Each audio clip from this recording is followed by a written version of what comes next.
If the websites you build look like generic templates, your work is getting lost in the crowd. In a job market where standing out is everything, your work needs to make people stop and ask, how did they do that? If you're ready to step up your game, make something awesome, and have fun in the process, this course is exactly what you need. So welcome to this new course where you'll create a show-stopping 3D e-commerce landing page for Fizzi, a fictional soda brand that is anything but ordinary. We're talking about a website that not only looks awesome, but showcases the kinds of skills that will help you land that dream job or impress clients. We'll start by building the foundation with Next.js and Prismic, making sure your website is fast, scalable, and easy to manage.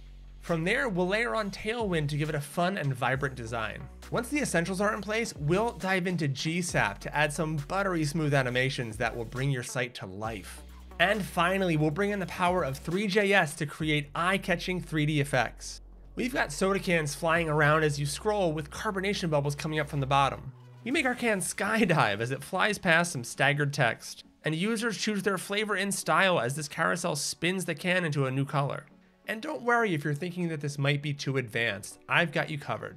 We'll break everything down step by step, so even if you're new to these tools, you'll come away with a deep understanding of how to use them. You're not just copy-pasting some Apple or Nike site into your portfolio.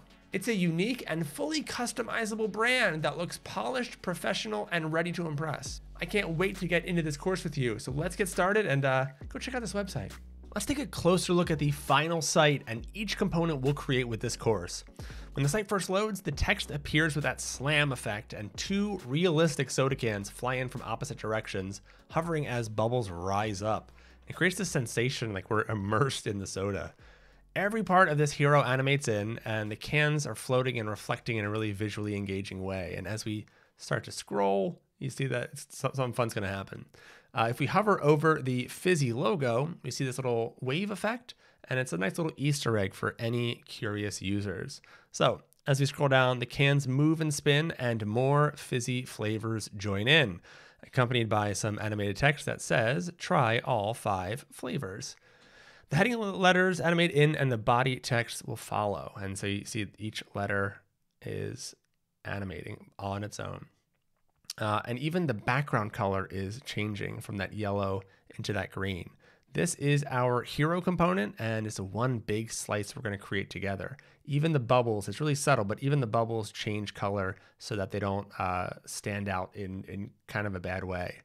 So if we continue to scroll, we leave these bubbles and the cans behind, and we transition into the skydive slice. So here a Fizzi can is torpedoing down through the sky with clouds rising up, and words appear from the bottom right as we scroll, as if passing us by. And these words are editable in Prismic CMS, so you can put anything you want in there. It's not going to be hard coded, but it says dive into better health. And so you're going to learn how to do text in Three.js in this course. As we reach the end of this slice, this can shoots ahead and the clouds fade, leading us to the next component. So here we have the carousel component. It has these wavy circles in the background and a floating Fizzi can in the center. It kind of invites users to choose their flavor. So each arrow triggers a spin animation. And this one will take us back to black cherry. And it changes the background color to match the selected flavor. You can also see that the flavor name at the bottom will change, and it'll animate out and animate back in. And it's a really fun interactive component designed to help users pick their favorite flavor. And you can also like tack on a buy button to this if you wanted to expand this website, but it's just a really nice little effect.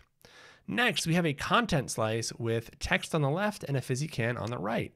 And then as we scroll, the can will shift to the left because there's some text on the right. And we keep scrolling and we get text back on the left and the Fizzi can on the right. So as we go to each section, we get a different color, and it's just a fun component. It's a more engaging way to show your content. This final slice is a responsive text component that fills the screen, and when we scale it down to mobile, it still makes sense. It's still pretty cool. And I'm going to talk more about this in the course. This is kind of a playground component that we can do a lot with. And at the very bottom, our footer includes the Fizzi logo and this little circle from the can that says, love your gut, love your life. And you can see it here on the can. Now, the cool thing about this website is that Fizzi is a made-up brand that I created, and I modeled the can, and now you can use it to have a realistic portfolio piece that has a brand that, you know, if I say so myself, is not half bad looking, and it seems like this could be an actual brand. And it's just this thing that you can then customize. I'm giving you the actual Figma file, so you can change this out from being Fizzi to whatever brand you want it to be. You can make new flavors because it's all editable. So this course is something that you can really put in your portfolio because it is fully customizable. You're going to learn some really fantastic things. I'm going to show you how to export this this model from Blender. For each of these 5 flavors, we have a different Figma file, or we have a different thing in Figma. And yeah, it's just going to be a really robust course that shows you a lot. Just to go through it, this is using Three.js and React 3 Fiber, which is the best way to use Three.js in React. We are animating with both Three.js and GSAP, and we are using GSAP Timelines. We're using GSAP Scroll Trigger, and I'm going to show you how to use GSAP in React using their new Use GSAP React hook. So this is our Fizzi landing page, and I am so excited to dive into building it with you. Let's go. So we're getting started. We are in the Fizzi course, and first things first, you should head and get this resource doc. The link should be in the YouTube video description, but also you can just go to dub.sh/Fizzi and you will get this doc. It'll just be a nice little link to it just to show you what I mean. That's why, yeah, it's a short URL. So this is going to be a very, very essential doc for you. We have all the resources here that you could need. We have assets, documentation, components that we're going to be pasting in a bit. We have troubleshooting. If you are running into problems, I can't update this YouTube video, but I can update this Notion doc. So if people are like, hey, I'm hitting an error here, I can update this so that you know, I can help you out later. I'm going to drop the final code in live site here once we are done recording this video. And then I have some extras here. A lot of people ask what fonts and themes I use, so it's right there. If you want to learn like really in-depth Three.js, Bruno Simone's course is wonderful, and I'm even like inspired by him with this slide down here. It's just a nice little way to keep things organized. And then if you want more Prismic courses, if you want to get even deeper into Prismic, we have a lot of stuff on the YouTube channel. But go ahead and download the assets now, and you can unzip that. We'll be getting to that soon, but it's just good to get that out of the way. And these documentation bits are going to be really handy as we go through. So keep this open. Now, let's get started by signing up for Prismic. So head to prismic.io, and it should say sign up for you or something like that. If you don't have an account already, it is free. Everything we do in this course is going to be free for you, from deploying it to from hosting on Vercel to GitHub to Prismic. All of this stuff is not going to cost you anything to do this course. So once you are signed up for Prismic, go ahead to your dashboard, and we are going to choose a new repository. And this is a Next.js course, so go ahead and choose Next.js. Now we have 3 choices. We're going to choose the minimal starter. You can preview it, but we're just going to go ahead and select it. It lets us start quickly. It's already wired up to a CMS, and you can also add Prismic to existing Next.js projects if you need to. But right now, we're going to go and select that. Go ahead and create your Prismic repository. I'm going to call it Fizzi.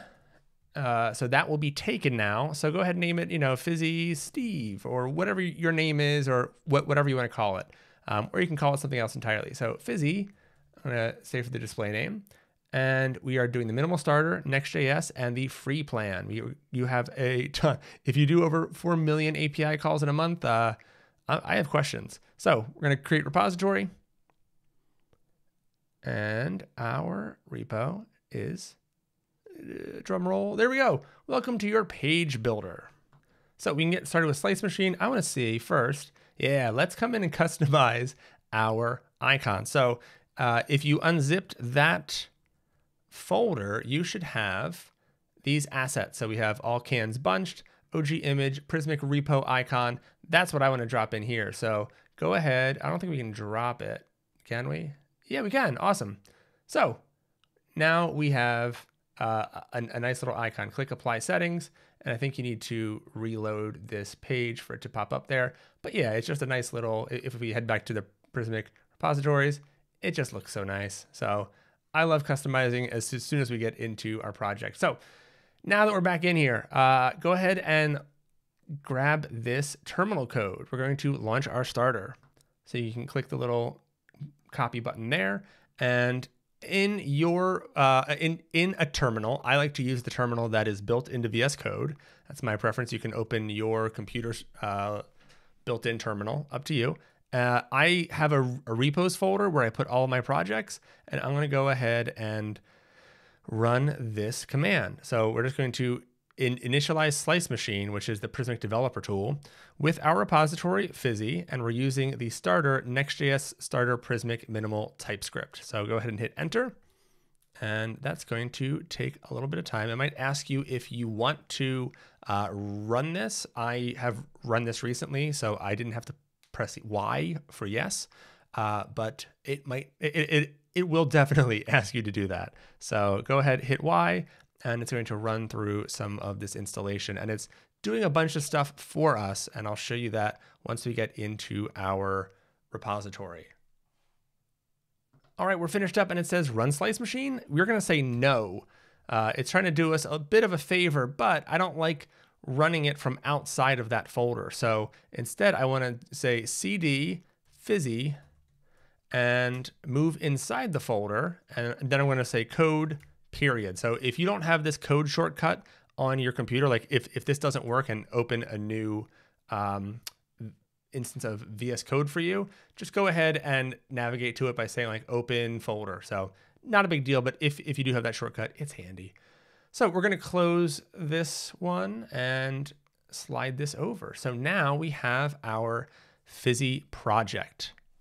Let's just take a quick look around. We can see that we are using the app router, and that means we're going to be shipping a lot less JavaScript to the client. But throughout this, well, I mean, typically, but this is a very JavaScript heavy site because of all the animations. So we're going to be using both client and server React components in this course. You'll also notice that we are using TypeScript for a more reliable code base. Hit over, and Slice Machine is automatically going to generate the types for us. So one of the more annoying parts of TypeScript is having to declare all of the types as we go, but Slice Machine is going to be such a buddy and make all of these types for us. It's going to be great. So let's get moving, and let's open my terminal again. I'm hitting Command and the tilde, that little icon at the top, or you can go to View Terminal, see Command and tilde. However you want to open your terminal, or if you want to use a different terminal, you know, it's the last time I'm going to say it. You can do whatever you want with that.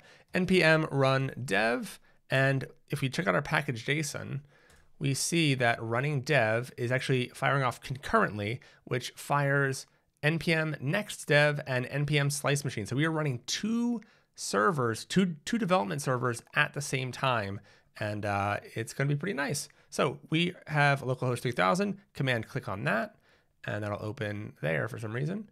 And it says, welcome to your new website. Not the most incredible thing in the world, but it's minimal. So we don't have to like go through and gut a whole bunch of stuff. And then we have our Slice Machine server. So command click on that, and that will open as well. Move homepage to the #1 spot and Slice Machine to the #2. That's how I like it, at least. So like I said, this is just one page with some rich text in here and some resources if you need them. You won't, because I'll be walking you through everything, so don't worry. And then let's take a look at Slice Machine, because you're probably wondering, what is Slice Machine, right? So Prismic Slice Machine is like our workbench for building data models. We have a few different types of data models here. So first we have page types, and I'm using Slice Machine in like, a smaller window. So I'm getting a responsive view. Yours probably looks more like this. But I'm going to be zoomed in. So there's our page types, custom types, and slices. So page types are for like home pages, landing pages, blog posts, and so on. If we hit create, it actually shows us the 2 types of page types that we can have. A reusable type means that you can make a million of them, like a blog post, right? A single type is only used a single time. And yeah, so we can either make a reusable or a single type of page. If your content that you're making is going to be its own page, it's probably a page type. If it's not going to be its own page, if it's something else like a navigation menu or any other kind of reusable data, you can use what's called a custom type. It's pretty similar to a page type, but page types give us some nice built-in benefits like SEO fields that we don't have to make on our own. And they're also designed for holding slices, and we'll get into slices in a moment.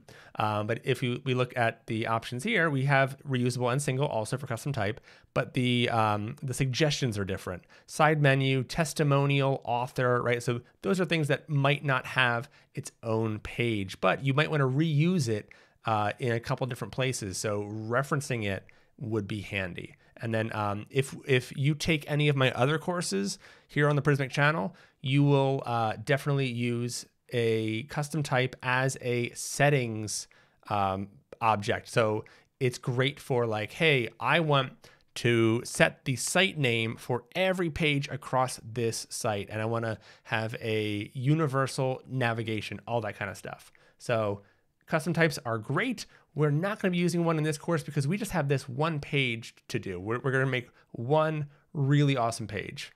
So last but definitely not least, we have slices. Now this rich text slice is pretty bland. It doesn't even have a screenshot, but the slices that we're building is going to be like this hero slice. These are sections that we can move around on our page, and your content editors can shift them around, and it's the best way to build websites. And they can be really simple or they can be super complex, whatever you need. But here is our page type, and we see we have the one rich text field available. The one rich text slice available on it. And then we have a title that will is that right there. It's that homepage bit. We have SEO and metadata, so we can move these fields around. We can edit these. Slice Machine is where we edit our models. We can add fields. We can do all kinds of stuff here.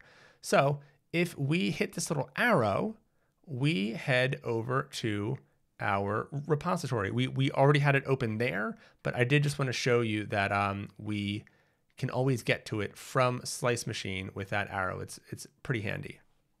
So as you can see, we have some dummy content that was uploaded. Some of it's this. We can actually go ahead and delete this in another page, or we can archive it. And then if we go into the home page, we can see what we have there. Okay, so this is one of the best features of Prismic. They have a live editor. So if we zoom in a little bit, you see that as you type, as you change anything in your fields, you get a live preview. So I'm going to zoom out and say get live editing. And what we're going to do right now is swap out, or not swap out, but use our localhost 3000. I just copied that and pasted that there, and Slice Simulator gets added automatically to the end. That is correct. Don't let that weird you out. That is a file that was SIM. That was added during the init process, and this shows your slices for you. So like it's automated. You get this preview built in. So if you hit save, we will get this rich text field over there. Get a whole bunch of stuff in our terminal. We can minimize our terminal. But yeah, we can see that we are getting that live preview. So that's already up and running. And yes, later we will change this to our deployed app so that right now, if you were to have anyone else in this repository, because we're using the local URL, it would not work for them. So let's install Tailwind and our font, and let's get started building. So first step, install Tailwind CSS. You can find that link in the Notion doc that I provided for you here. So we have Prismic docs and we have Next.js docs just in case you need them. But right now we want to go for the Tailwind docs, and this should take you right to the Next.js part of those docs. So you can skip part 1 and I say start at step 2, because part 1 is create a new Next.js project. We don't need that. Install Tailwind CSS. We're going to copy this, and I'm going to go back and I'm going to bring that terminal back, and I'm going to stop it with Control C, and let's hit clear, and I'm going to paste that in. And there we go. We installed Tailwind, Post CSS, and Auto Prefixer. Now we need to configure our template paths, but actually what we're going to do is we're going to copy Tailwind config.js from this resource doc. So it's going to be one of the first, well, it's going to be the first component that we copy out. It's not really a component, but it is it's a file that we're putting in our code. We're not doing this a ton, I promise. It's not going to be just like a copy paste and you don't know what's going on kind of course. I will talk through this in just a sec, but this is just some kind of boilerplate, or not boilerplate, but just stuff that's not fun to type out and you're not going to get a whole lot from. If you want to compare, this is the before, that's the after. This was going to show you how to write this out. So that's what we wanted to put here. This content part, if you're not familiar with Tailwind, this is telling Tailwind's just-in-time compiler where to look for our classes. So we basically say, hey, look in these folders and in these files for any Tailwind classes, then include those classes in your bundle. Tailwind doesn't put every single class that it has in the bundle because it has like, I think literally thousands of classes. So once we do that, we now need to add the Tailwind directives to our CSS. Yeah, let's do that. Well, okay, we'll do the Tailwind Prettier plugin first, just since I have it in this order. So we're going to go ahead and say npm install d Prettier plugin Tailwind CSS, or you can, where is it? You can click Tailwind Prettier plugin, and it's a little bit out of order, but come down here to npm install Prettier plugin Tailwind CSS, bring up your terminal, hit enter, and then we have this Prettier RC file, and it walks you through this. Oh, it walks you through this right here. So you want to create a Prettier RC file in your root of your project. And if you're not familiar with Prettier, it is the tool that basically makes your code prettier. So it's going to like all this nice indentation and all that kind of stuff. It is responsible for that. So Prettier RC. And what this is going to do is this is going to move our classes into a specific preset order. So yeah, so before it just has like, random order, whatever, but afterwards it's going to move things so that like text white is now here, and it's gonna be a lot easier to spot errors because anything that Tailwind doesn't recognize, it moves to the front of the line. So if we type something wrong, it'll shift it all the way to the front. We go, oh, okay, hold on, that shouldn't be in the front. So just trust me that that's going to be really, really handy. I don't think we actually need this in plugins here, but we'll remove that and we'll see if I'm right. Now we want to create a new file inside the app directory. So right inside app, we're going to say app.css. And inside there, if we come back to our Tailwind installation file, we're going to copy this. We should have these 3 @Tailwind lines. Save that. Don't worry about the squiggle. It's totally fine. And we need to now import that into our layout. And if you're not too familiar with VS Code, if you hit Command P, it brings up this really handy search for files by name thing. I'm going to be using this a lot, especially because I have this limited screen real estate because I'm doing this half screen. So we're going to say layout, and it brings it up. And we want to import at the top here. So import ./app.css. And once we do that, we should see. Oh, hold on. We got to run our dev server. It happens every time. I'm hitting up on my keyboard to go up to previous commands that we've run, and I'm doing npm run dev. I am a lazy dev, so I'm going to be using as many little shortcuts as I can. So I will be also saying them out loud to you as we go. So now we have lost all of the unique styling, and that is intentional. That's not an error. What if you go to app CSS? This base basically removes all styles so that we don't have to overwrite styles. We don't have to fight against the CSS that the browser provides by default. We can start from scratch, and that's actually kind of a gift with our Tailwind design. Now, before we move on completely, let's install CLSX. This will come in handy throughout the project. So npm I CLSX. There are docs in the Fizzi resource doc, but just know that it's a tiny utility for conditionally joining class names together. You'll get it a bit later. So we can run our dev server again. Oh, or should we? Yeah. Go ahead and run that again. That's totally fine. Now we want to add our font. So Alpino variable is the font that we are using for this project. It's actually this font right here. Go ahead into the resources and you'll see fonts, font Alpino. If you're not familiar with Font Share, they have a bunch of great fonts. Feel free to, well, okay, I was gonna say, feel free to change the font that we're using. I would hold off because we have a couple of components that are sized specifically for Alpino, and you'll see what I mean. So just go with Alpino. The reason I was saying do whatever you want is because I really want you to take this website and make it your own. Go ahead and click download font family or just download family. I already have it downloaded. Let's see, going back to Sodabrand course, I have all right, assets. I have it somewhere here. Maybe here. It's in my downloads, of course. So Alpino complete. We open fonts, we open web, and then don't worry about CSS, just grab fonts. And then we don't need to worry about any of these except for the two at the bottom. And it says Alpino variable WAF and WAF2.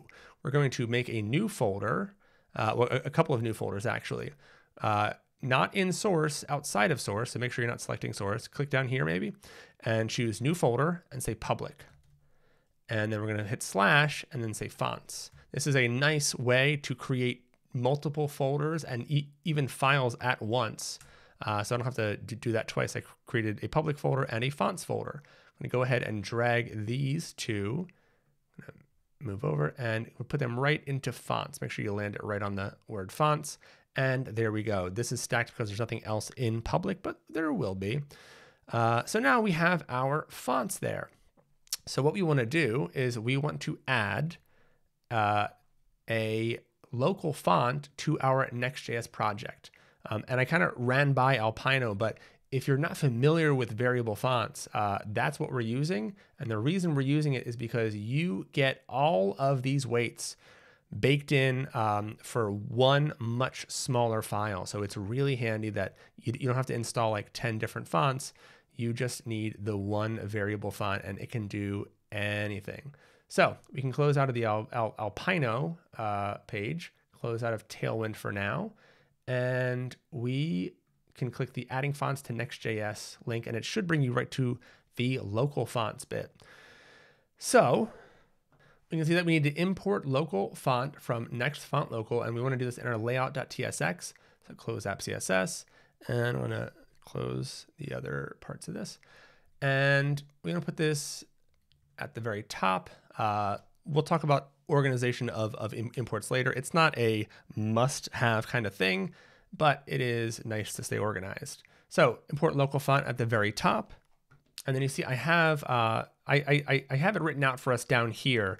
And if you want these exact slides, this is hosted. You can come down here and course slides will open up this exact slideshow that I'm going through. I'm going to provide everything I can to you. There's no secrets around here, all right? But we can go ahead and copy this from the documentation And we want to put this just below app.css. And instead of my font, we're going to say Alpino, P-I-N-O. And for source, we want to go with ... It's because we're going up 2 folders to our root. And we are going to say public /fonts/alpino variable .waft2. Now, you could co-locate, see it says font files can be co-located inside of app. You can do that, but we are going to need these to be public font files for some of the Three.js stuff that we're doing. So the way we're doing it here is just fine. And we want it to be available for Three.js. And if we did it this way, I don't think it would be.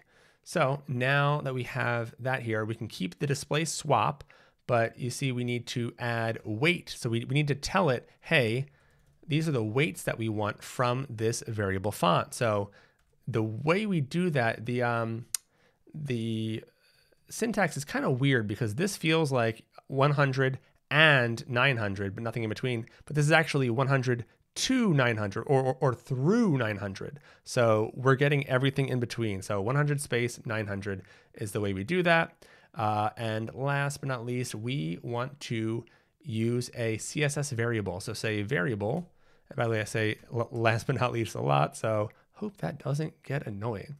Font Alpino. And we do keep this name because we already have that in our Tailwind config. Oh, Tailwind config. Just saved you a little bit of time by specifying the font family, sans, and then we have this CSS variable, var parentheses, font Alpino, and a fallback of sans serif. So we need to save that, but you see that Alpino is not being used anywhere. So what we need to do is we need to actually put it on our HTML element, but we don't want to use class name. Let me show you why. So if I zoom out enough, we will show this sidebar with Tailwind CSS. So if I zoom back in, there we go. So the way that you do it with Tailwind CSS is you want to set this CSS variable, and then on your HTML element, we want to say class name, enter variable. Now they're doing 2 fonts for this one. We don't need to do that. So all we need to do is just say on our HTML, class name is, I'm going to remove the quotes. I'm going to say alpino dot variable. And then that should be good. So we can hit save. On that layout now, we're not going to see a change to this text. And that is because these styles are getting overridden by the styles inside our rich text slice. This rich text slice, it just comes with this default. Go ahead and remove the stuff from inside it. Keep the class so that you don't have, I don't know, an issue or whatever. But now we can see that the font has definitely changed, and the way that you can check to see, hey, is my font working? Especially if you have it installed on your computer, that can be a problem. I have faced that a bunch where it's like, is the hosting of my local font working, or is my computer saying, oh yeah, I have that installed? So if you inspect it, let me drag this over. If you inspect it and scroll all the way down in the styles part, in computed, that's what it is. In computed, down here you have rendered fonts. Let me make this a little bit bigger for you. Rendered fonts, family name, alpino variable, and font origin network resource. That would say something else like local resource or whatever. But network resource means that it is being served up from some kind of a server, right? So that means it is working. Not sure. I think Menlo is like the code bit there. Don't worry about that. And yeah, okay, so, and it's a local file. So it would say local file. If it was local, that means our font is working. Great.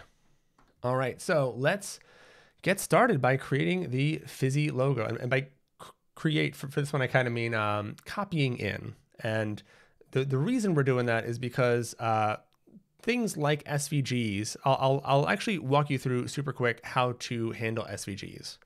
Here's a quick crash course on how to optimize SVGs for React. Ready? So go into the optional customization assets, Fig page, and you can just watch and follow along if you don't want to right now. Yeah, I'll open it with that. Those are the same. So you can just watch, don't worry about it. But we have this SVG over here. Man, this is hard to see when there's the bars there. There we go. We have all these can labels, and I'll touch on this in a little bit, but you see that these are all editable. So you can shift this around, you can delete the Fizzi logo, you can do whatever you want. And this file is yours to mess with. But if I have this favicon, who knows? No one knows. If I go to right click and I copy, where'd it go? Oh, sorry, copy paste as, that's what I was looking for. Copy as SVG. So as long as you can get it as an SVG in some kind of a way, grab that SVG, and then I go to, you can go to Google and just search for SVG OMG, but I have it SVG OMG, and you should get the Jake Archibald one. If it's something else, don't use it. jakearchibald.github.io/SVG OMG. This is the one. If we click on the paste markup, it'll give us this little cursor, and I hit paste and it pulls it in. Now we can see down here that we are shaving off a whole bunch, but we still have a really gorgeous little SVG. I can't even tell what's changed. What it does is it removes points that it doesn't really need. It removes information that it just didn't need. It simplifies it. And you can come over here and you can see that like you can really simplify it, and it starts to get ugly, although it's not the worst, but it's kind of a simple shape. But one is usually pretty good. And then you can copy it, hit copy, and then I go to svg2g2jsx.com, and then I paste my SVG there. And over here, we get a React component ready to go. And so the reason why we need to use this kind of a converter is because sometimes when you have like stroke, I can't type there. When you have something like, let me say, stroke width, that will break. Let me try to, nope. That will break in React because you can't have that hyphen. So it'll auto convert it to stroke width like that. So anyway, that's how we pull in our SVGs. That's the crash course. Done. Moving back. Let's see what we've got. Okay, so we want to come down to our components and files. We already got the Tailwind config. That's checked off. Now we want this Fizzi logo, and I'm telling us here right where we want to put it. So we want to create a new folder called components in our source directory, and we're going to put our Fizzi logo in there. So I'm going to copy it first. Copy, go to clipboard, great. And in the source folder, we're going to say new folder, components. And new file, Fizzi logo.tsx. Hit enter, and we can paste that in. Let me make it big, and we can see that it has a couple things going on here. One, I've added more to it than what we just get from that converter, but overall, that is the that's my process every time. And then I add stuff to it. I add props. Like if I want to spread props on this component, I want to put that there. Class name, I want to have a class that I have baked in, but I also want to allow it to take a class name in case I need to change the size of it or do anything to it. And then I also made it accessible. So I added this title and I put Fizzi in here, and then I did an aria labeled by, and I pointed to the ID of this title. So we do that on one other SVG component. If you're trying to make your SVG accessible, that's how you want to do it. Basically, if it contains words, you should be doing that. Next, let's see what else we got.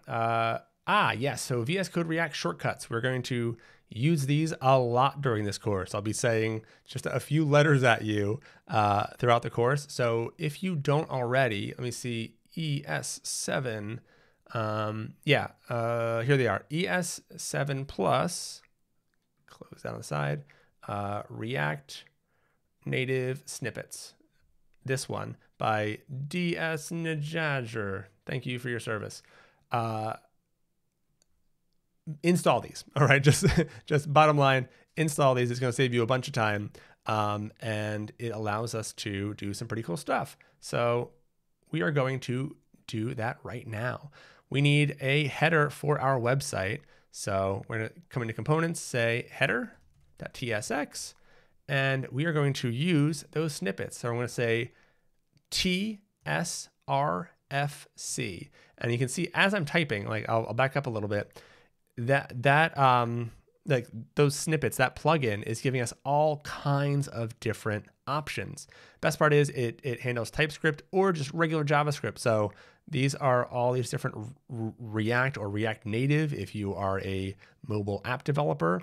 It's got everything. If you're not using TypeScript, you can still use this. So RFC is a React functional component, but luckily we have TSRFC, and that's what we're going to be typing. And the cool thing is it creates header for us. It sees that the file name is header. It puts it in there, and it gives us a nice little return. So like already this component works, and we can pop it in somewhere. So let's go ahead and do that. Let's pop it in our layout. We're going to put it inside body, but above children, and we're going to also add a main component. So header, and as I start to type it, we see that we get this suggestion from VS Code, and I'm just going to hit enter, and we get that auto import. That'll work most of the time, not all the time. And we always want to, if it's in the components folder, we always want to use this @/components and then our component name, just because that makes it so that if we ever need to move things around, that's always going to work in terms of a path to that file. So we've got our header. We don't need to pass it any kind of props or anything. I'm going to say main, close that, and then I'm going to hit enter, move this around a little bit, hit enter. And if you hit Option or Alt, you can move things up and down with the arrow keys. So I'm going to be doing that a ton during this course. If you're wondering how am I doing that, that's how. So now we have our header, and we have main, children, all that stuff.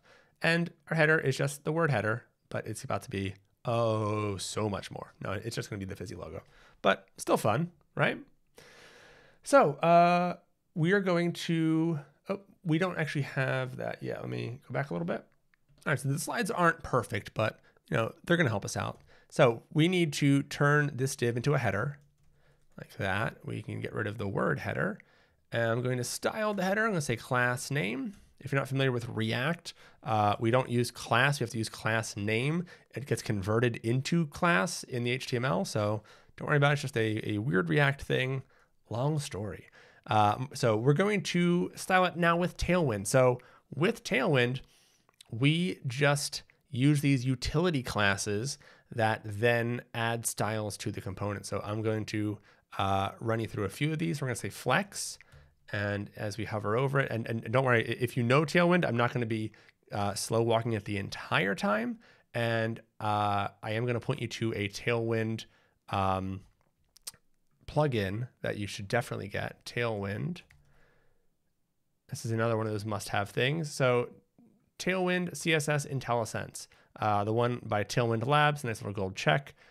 Remember when those check marks meant something? So Tailwind, install that because it is going to make your life a million times better. When you hover over Tailwind classes, it's going to show you exactly what it's going to output. So now we have a header with display flex. That's great. We're going to say justify center, and we're going to say PY4.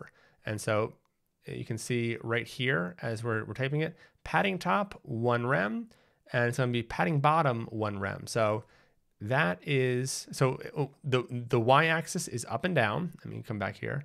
The y-axis is up and down, and the x-axis is left and right. And that's actually going to be the same when we're doing Three.js stuff too. So that's pretty handy. So py4 puts padding both above and below our component. Last but not least, we actually want to have negative margin on the bottom of this element so that our hero kind of gets sucked up into it. You can space it out more if you like, but that's just kind of the way that I designed it so that, like, it should be maybe more like that, but on this small screen, it gets a little bit cramped. So to do a negative number with Tailwind, we want to say minus before the class. So minus MB hyphen 28. See, because we can't put the minus here because it's already there, right? So we have to put the negative sign before the whole class, and now that is minus 7 rem. If you're not familiar with Tailwind, you might have expected, like, py4 would be 4 pixels or 4 something, like where's the 4, right? So it is it has a design system built into it, and so 4 is 1 rem. 1 is a quarter of a rem, so 0.25 rem, and that's 4 pixels. So if you start to think in the sense of okay,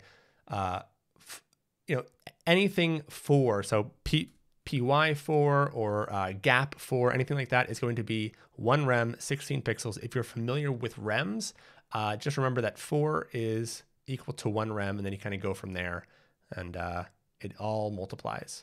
So inside this header, we want to get our Fizzi logo, Fizzi, and we're going to import it. See how it's importing in that weird way.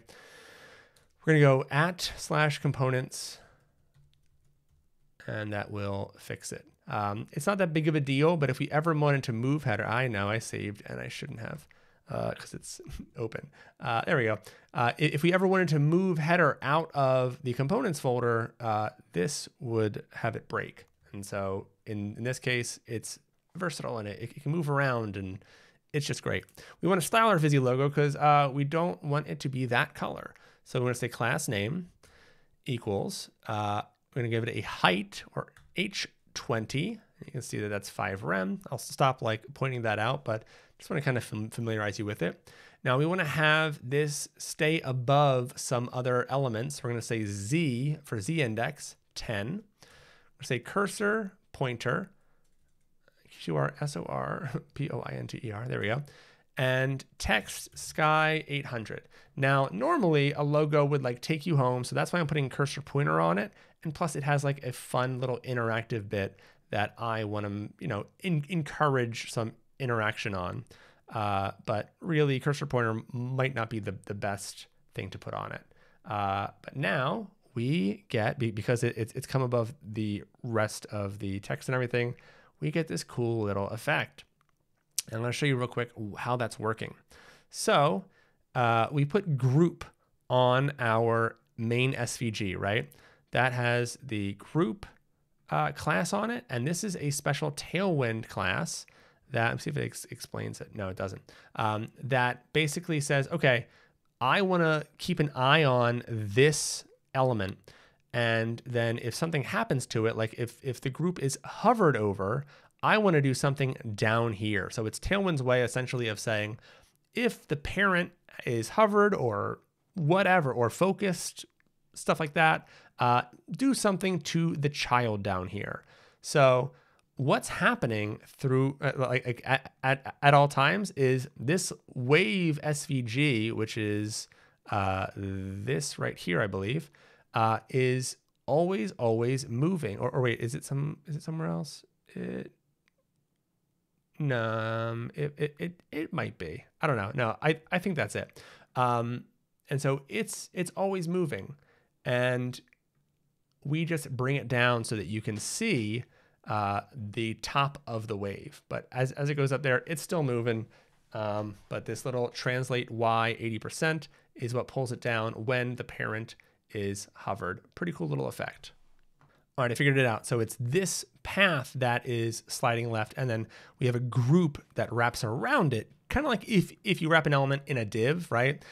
This group doesn't give it any style or anything, but we can animate that differently. And so the inner thing is animating slide left, and if we hover that, we see that this is a custom animation that we've set up in our Tailwind config file, and it's just going to slide to the left over the course of 3 seconds forever. And that's how that little effect is done. Now you might be wondering, close that, in our header, we set text to sky 800. How did that change that? Because SVGs don't use text. They use like a fill. But we can use this current color property that's really handy to say, hey, whatever the current like text color is that it is inheriting, use that. And so it allows us to set a text color and it will pick that up. So if we set this to anything else, red, we would change that color. So you can change it whatever you like, but I recommend, at least for the duration of the course, follow along for the most part, and then go wild, just so that you're not hitting any errors or anything as you go. So let us change the style of the body, because we want a couple things here. We want class name. So we're going to say overflow X hidden. That way we don't get any horizontal scroll bars, because when we're doing lots of animations and things all over the place and full screen stuff, that can happen. And we also want a BG yellow, and we're going to make that 300. So if you hit save, we get our yellow background. Don't worry, we're going to get rid of this rich text slice in just a moment. Yep, there we go. We're going to delete the rich text slice and create our own. So we're going to create a hero slice in just a moment. We're going to come into slices, click right there, and we're going to say delete rich text. We barely knew you, but I appreciate it. So it lets us know here, hey, this is going to delete the rich text directory. And if you can see, we have this slices directory and we have a few files in here. It's going to wipe that out. It's also going to remove the slice from the slice zone. So in our page, we have it added to that page, but it's going to be removed from that. But we will need to manually remove the slice from the page that is live. So this page is live. We're going to have to delete that ourselves. No big deal. Click delete, and we deleted it. Do we need to? We need to log into Prismic. So go ahead and click that. And if you're not logged in already, it should log you in. All right, once you're logged in, you should see that it's able to communicate with your Prismic repository and see, okay, I see that the model for page has changed because we've removed that slice from it. And we're also deleting rich text. So this changes page shows us, well, the changes. So we're going to hit push. I'm going to go back on this hero slice. And we can go ahead and, it's gone, but we're going to need to make a little bit of change. So let's hit home page, or I can say Fizzi. Change that title, hit save, and hit publish. And now if we reload, let's kill our server and reload that. If you had that problem, that might go away when we restart our server. There we go. So now we don't have anything because we don't have any slices that we are running there, but we did change the title. So that's Fizzi, just like that. Now let's create our own slice. This is our turn. We're going to make a hero slice. That is the main big slice here that has all these cool effects. So come on into slices, and it'll explain what are slices. But you don't need that. You got me. So we're going to create one, and we're going to call it hero. And it says no screenshot available, but guess what? We came prepared, not with fonts, but with the asset zip. So in here you have thumbnails, and you can go ahead and open that up, and you'll see we have our hero.png right there. Click update screenshot, and we can drop hero onto that. And so this is going to come in handy when we are picking our slices. It just makes it look a little bit better inside the Prismic page builder. Now we created the new slice, we named it hero, and now let's see our slices folder. So remember we had rich text here before, now we have hero. So if we look in here, let me scooch this a little bit.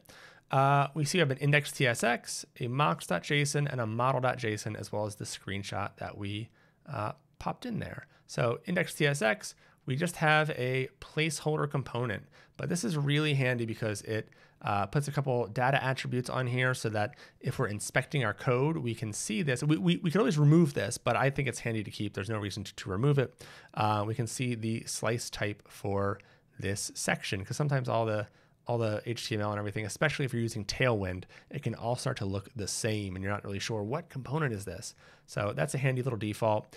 Other thing is it handles all of our types for us. Right now we don't have any fields yet, but as we add fields, it will automatically get imported and applied to this slice. We don't have to handle it at all. And already you can see like what slice has on it. It's already typed for us. So let's not waste much more time on that. Let's check out the mocks. As we fill out fields, this will get updated and we will have these like built-in mocks if we want to use them. We're not going to use them that much in this course, but they definitely come in handy when you want to build more locally. With model JSON, I'm going to keep this open as we add our fields here, and you'll see what is happening. So Slice Machine is saving us a lot of time. Some CMSs have you like write your own JSON, and it's a little bit wild because I wouldn't want to write this all by hand. So I appreciate that Prismic does it for us. So if we go, we can add fields for text, images, links, drop-downs, dates, booleans. We have all these different fields that we can add to our slice. And we can add these fields to page types and other things too, but we're really just building slices in this course.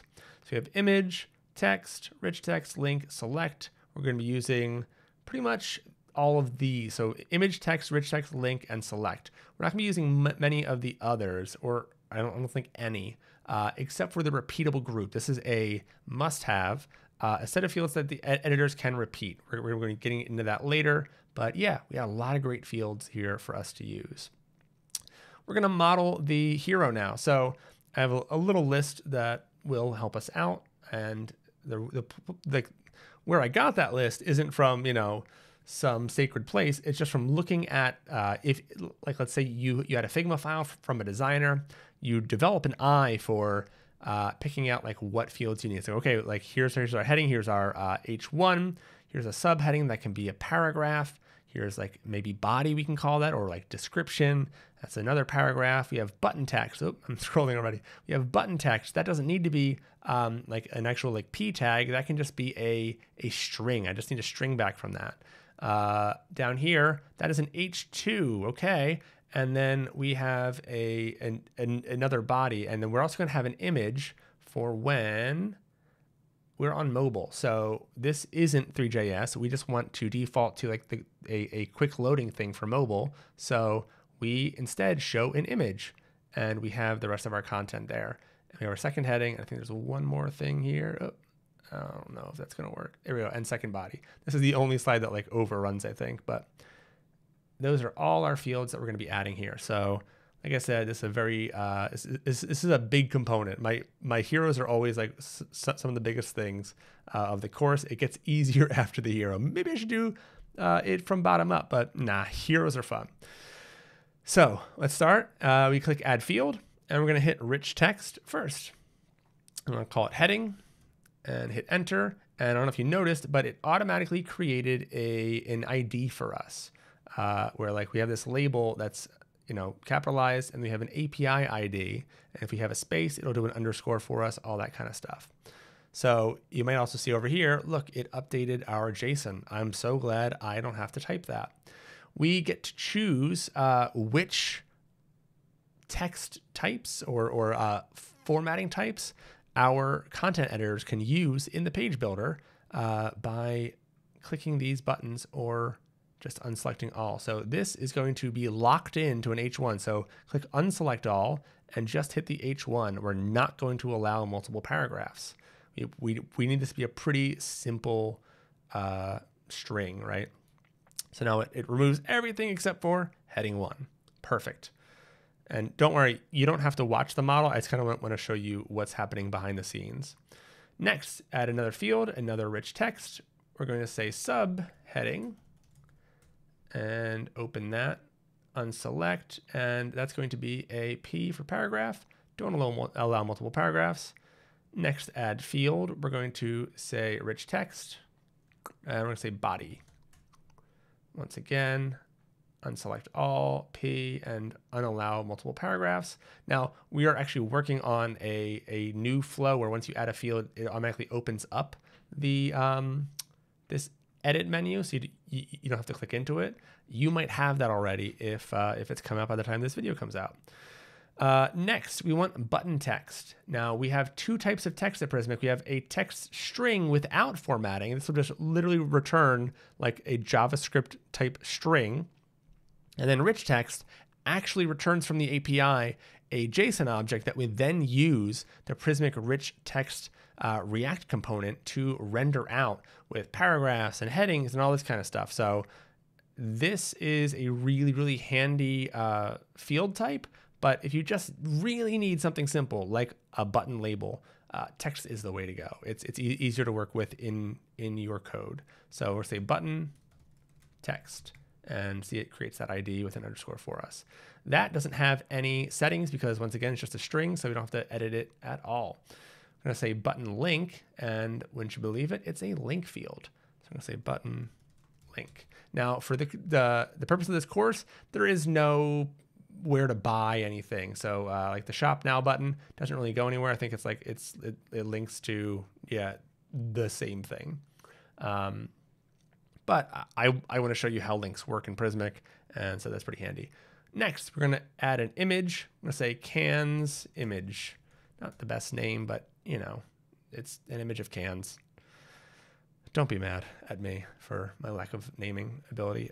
Second heading, we want another H2. Sorry, we want an H2. We don't have any H2s yet. Second heading, and we're going to lock that into, as I said, an H2. Don't allow multiple paragraphs. And I think we have one last one. It's going to be second body. Yes. So add a field, rich text, second body. Enter, and that's going to be just a paragraph. You can throw in bold and italics for fun, go wild, and allow multiple paragraphs, sure. Give those editors what they want. Give them an early Christmas. Now, if we go to push our slices, we'll see, okay, we have a slice to push, but we don't see any pages here. And that's because we didn't add this slice to the page. We need to tell Prismic, hey, this page is allowed to use that slice. So we need to go into our page types and choose select existing. And we want to click on hero and click add. So now slices have been added to the slice zone. So now this page type will be able to use our hero. I'm gonna go ahead and push that. And then if we go over to our Fizzi site, I'll wait for that to push. Might take a second, there we go. And if you come over here, we can add slice and we see our nice thumbnail. I'm gonna click on that. We have our heading 1, our subheading. It's exactly what we filled out in Slice Machine. Now they are real fields that content teams can put text into. And you know what? We are our own best content team today. So I'm going to pull this over and we're going to put some content in here. Who doesn't love content? So live gutsy. Put that right there. Subheading soda perfected. I'm going to copy this from the site. Go ahead and do the same. Button text shop now. You don't need to capitalize this stuff. We're going to be capitalizing it with CSS. So don't worry about that. And button link, I'm going to choose a web page and I'm just going to send it to Prismic. So if you have a personal site or anything, go ahead and link to that, right? Like, or link to whatever, up to you. And then we have not selected an image. Go ahead, select image. We only have this repo icon in here. Let's come back and we can dump in the OG image and all cans bunched. Those are two more images that we'll be using throughout the course. And all cans bunched. I need to zoom out a little bit, I guess. I want to give it alt text. So all of the Fizzi flavors. And using the Prismic next image component, this alt text will automatically be added to that image. So we can add to page. Oh, and I do just want to say that there is a lot to love about the Prismic Media Library. There's a tagging feature. If you have a ton of images, there's a great search. There's a whole lot here, and you can even use unsplash images pretty quickly. But for us, we have these awesome cans that we're going to be using. So it gets added, and that alt text gets put in there. Our second heading, let's grab that. That is, what is it? Trial 5 flavors. Cool. Let's paste that in. Trial 5 flavors and second body. Go ahead and copy that. Don't write that yourself. And if we hit save and publish, we see no change, except we get this placeholder component. Oh, and so throughout this course, when we need to see any updates from our publishing, Next.js in dev mode, we're gonna have to reload it twice. So if you reload once and it doesn't work, it's always gonna be twice because there's a little cache that we have to bust. So it's always a double reload, just so you know. Moving this back in here. And so now we have this placeholder component for hero variation slices. So let's start off by showing you one of my favorite features of Slice Machine. We're going to open up our hero slice, went to slices and hero, and show code snippets. We're going to toggle that, and look at this. We get the component and the field slice primary heading. We don't need to guess at what the shape of our slice is. We don't need to console log anything. We get all the components and the paths right there. I'm going to reload just so that, good, it went away. That toast was in my face. And we're just going to copy these one at a time and paste them in here. There we go. So clear that out, and you can go ahead and just copy those in, and we will fix that little squiggle in just a sec. All right, I fast forwarded and I have all my imports here. Go ahead and do yours. And what we're going to do is we're going to put our cursor on the Prismic rich text part. We're going to hit Command period, and you see this quick fix dialog pops up, and we can just click or hit enter on update import from Prismic IO React. And you'll see that we now have Prismic rich text as one of our imports. Do that to the remaining imports that need to be imported, or the remaining components. And there we have it. We have no more squiggles. We just have a few imports, some from React and some from Prismic Next.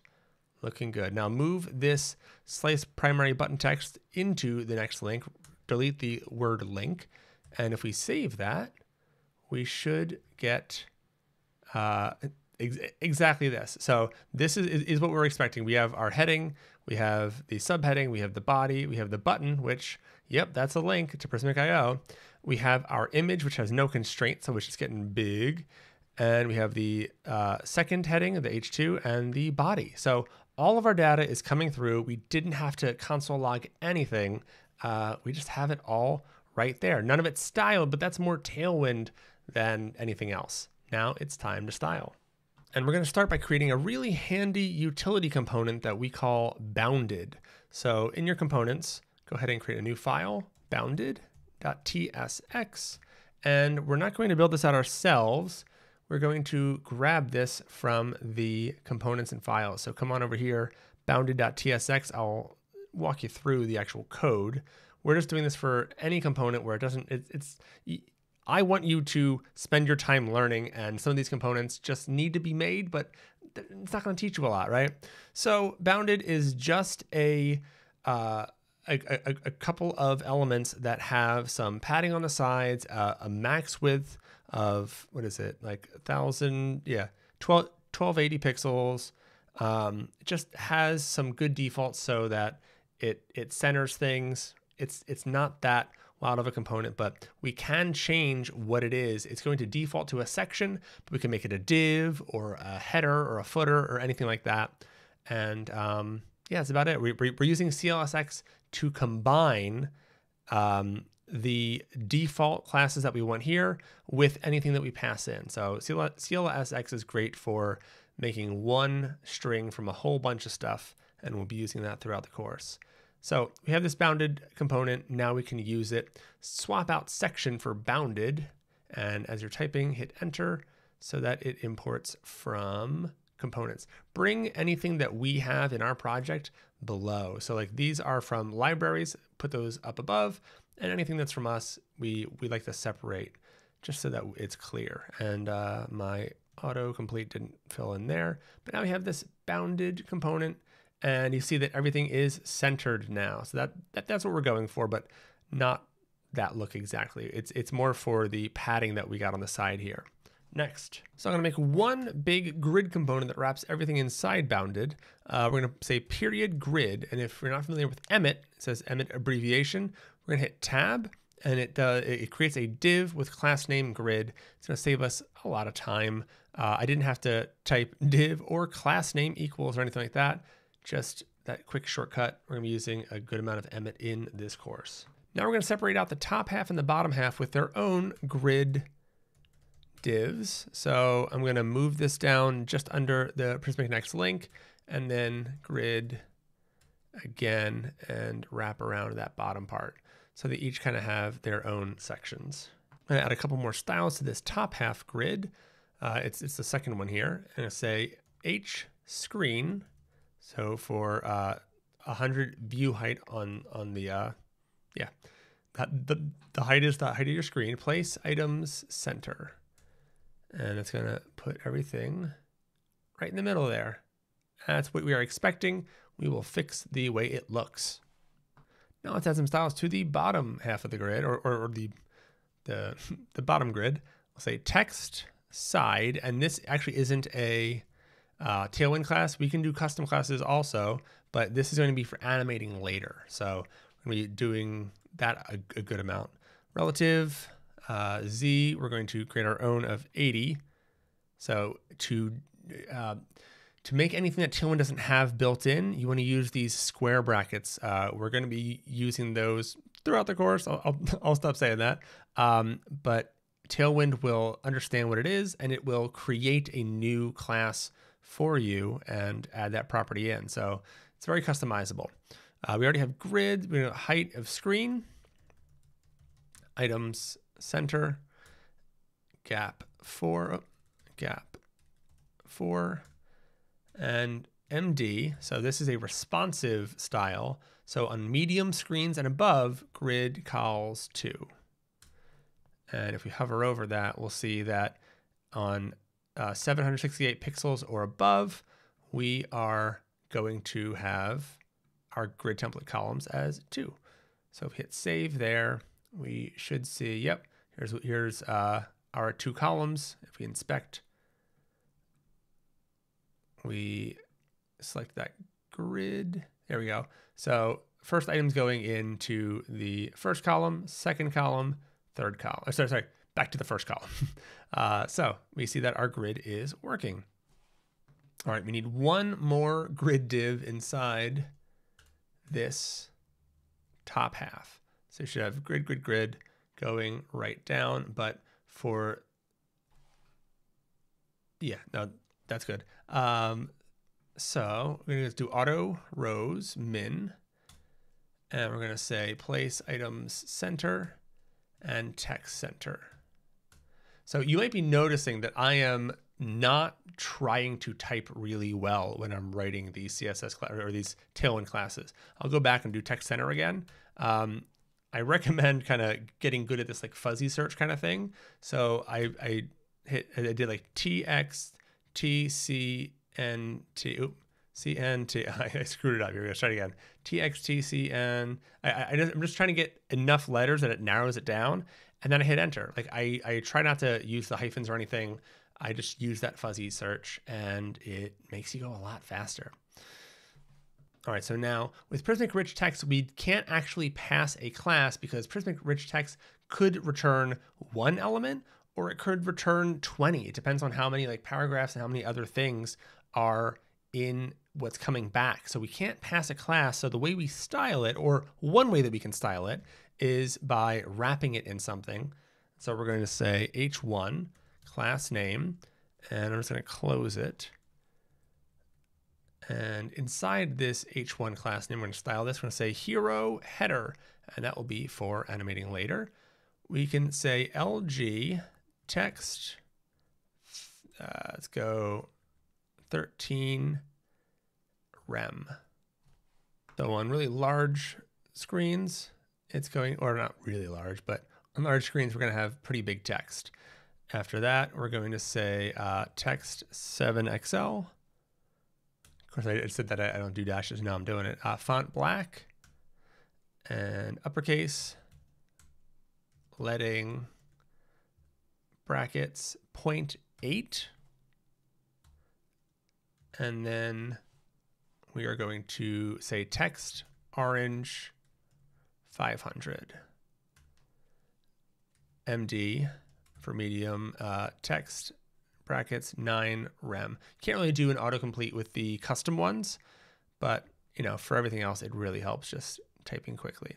So let's see. There we go. Live gutsy. Now it's all on one line. We will take care of that later, but that's looking good. Only thing is we now have an H1 inside of an H1 if you were to inspect it. That is not good semantic HTML. So what we're going to do just for right now, I'm going to delete this Prismic rich text element, and it's still going to yell at us. It's going to say, whoa, whoa, whoa, I can't render that. That is an object. Don't let me, I can't render objects. So wrap it in parentheses, and we're going to say as text. And you see that we get this import from Prismic client. Go ahead and call that. And now this function will take this and return a string. So we hit save. We should now have just an H1 with live gutsy inside. We're gonna do more fun stuff with this in a little bit, but for now, that suffices. Now for subheading, we're just gonna wrap that in a div and style it. So I'm gonna say .hero.subheading, hit tab, bring it down, and keep styling. Margin top is 12, so MT12, text 5XL, font, I keep forgetting to hit space, font semi-bold, text sky 950, and large and above, LG, text 6XL. If we hit save there, we get our nice soda perfected text. Just that easy. Next, let's go period, hero, body, tab, bring it down, keep styling. So text 2XL, font normal, and text sky 950. We might not need that font normal, but it's not going to hurt just to make sure that it's the weight that we want it here. And then for the Prismic next link, we're actually going to pull that out and create a button component. So I'm just going to copy it for now. And we're going to go here to our components and say button.tsx. Now we're going to use our shortcuts again. So tsrfc, hit enter, and beautiful. I'm going to paste in what we copied out. Prismic next link, we're going to hit period on it. And it's saying, I don't know what slice is. We're going to fix that. The best, well, not the best part, but one great thing about Next.js is that we don't need this import React from React thing. Anywhere in our projects, it's automatically going to import it. So we can remove that whenever we see it. Those snippets just automatically create them. I don't blame them. So in this type props, we're going to state some types for our prop. So we're going to say button link is a link field. And you see that is from Prismic IO client. So now it knows to expect a link field, and you don't have to worry about any of these types. It's all handled for us there. Next, we're going to say button text. It can either be a string or null. We could also just do a key text here, but that's a bit more obvious. Yeah. Anyway, class name. This is going to be optional. We don't have to pass a class. That'll be a string. And now down here, we actually don't want this whole slice because we're not getting that. We're just getting button link. And we need to destructure it here. So button link, button text, and class name. See how the autocomplete helps us so much once we've defined props? I just love it. So you do it here too, button text. And if we hit save, we don't see any change because we actually don't have this importing yet. So let's go ahead, wipe this out. Let's say button, and we're going to add, let's see, what does it want? Button link. We're going to say that slice.primary. And see how it's auto-completing? We can see exactly what is on this on this object. It's really, really handy. Button link, there we go. And we also have button text, and that's going to be slice.primary.button text. And we will pass a class. We're going to say class name. I'm going to say hero button and margin top 12. So give us 48 pixels on top. And we are not doing anything with that just yet, so we don't see any effect because this class name is not being used. So let's put it to use. Let's put some styles on Prismic Next Link. Prismic Next Link is a component that we can do styles on, so or we can like pass a class name on. So we're going to use an object for class name, and we're going to import CLSX, and just CLSX from CLSX. And this is a function that we're going to call, and we're going to start passing it our like baked in styles and as well as class name. So we can go ahead and start with class name there, and it'll pass that along. And let's go rounded XL. That's going to give us a border radius, some nice rounded edges. BG orange, try that again, ORNG 600. There we go. PX 5, so padding on the left and the right. PY 4, padding up and down. Text center, text XL, font bold, uppercase, tracking, wide, and that's letter spacing, so it's going to space out our letters just a little bit. Text white, transition, colors, I'll explain that in a sec. Duration 150, hover, BG orange 700. BG, there we go. I keep doing this 700, there we go.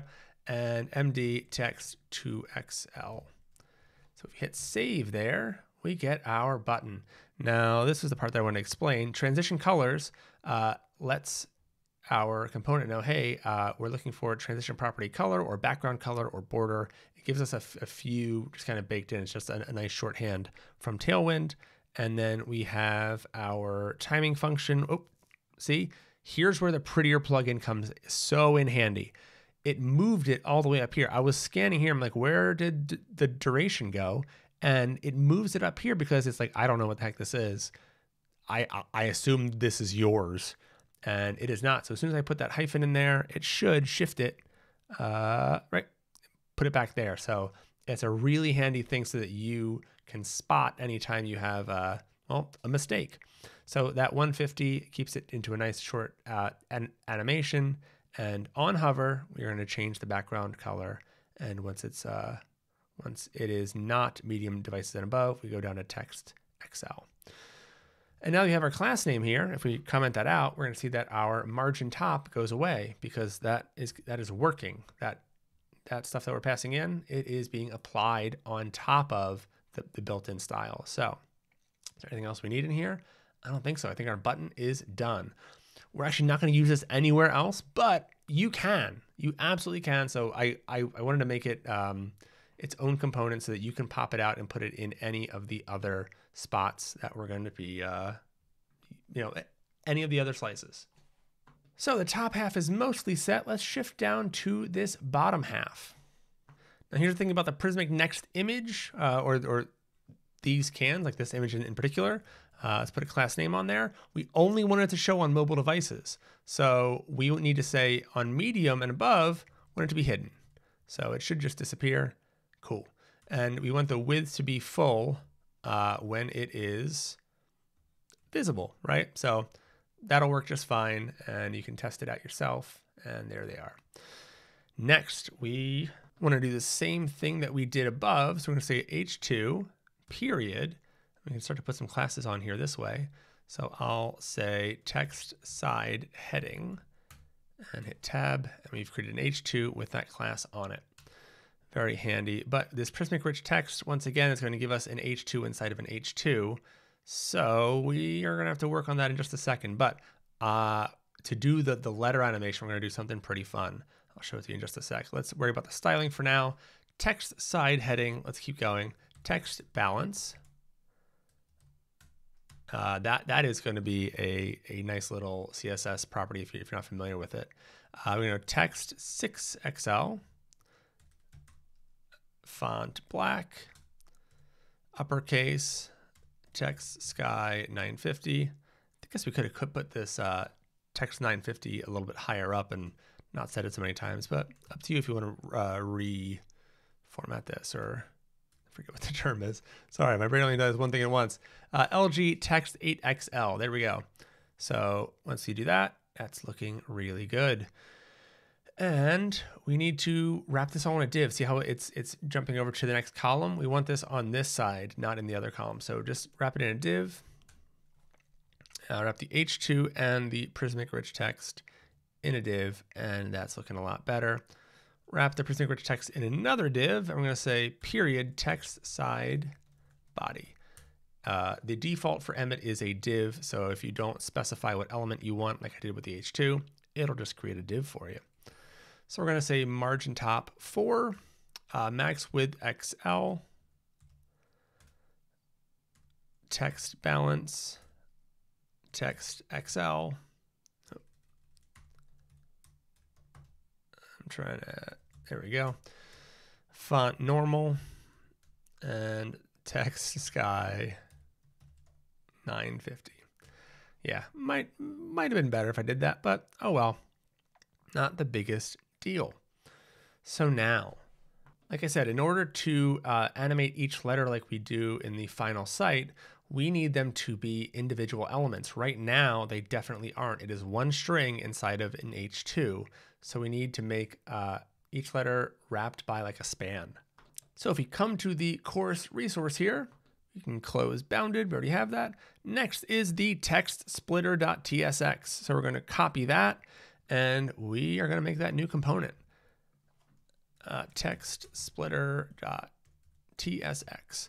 I actually took this from one of my own sites. I have a site called Front End Horse where it was a newsletter and all kinds of stuff. But anyway, I had this for a fun animation. I just kind of polished it up for our course.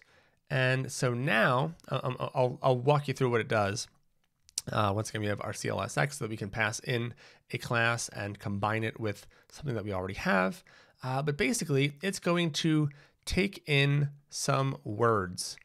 And those words, so it takes in text. There we go. So text, if there's no text, we return null. We're going to split it on spaces so that we get our words. We have an array of words now. We're going to map over that array of words, and we're going to split that at every character. So now we have an array of every single letter.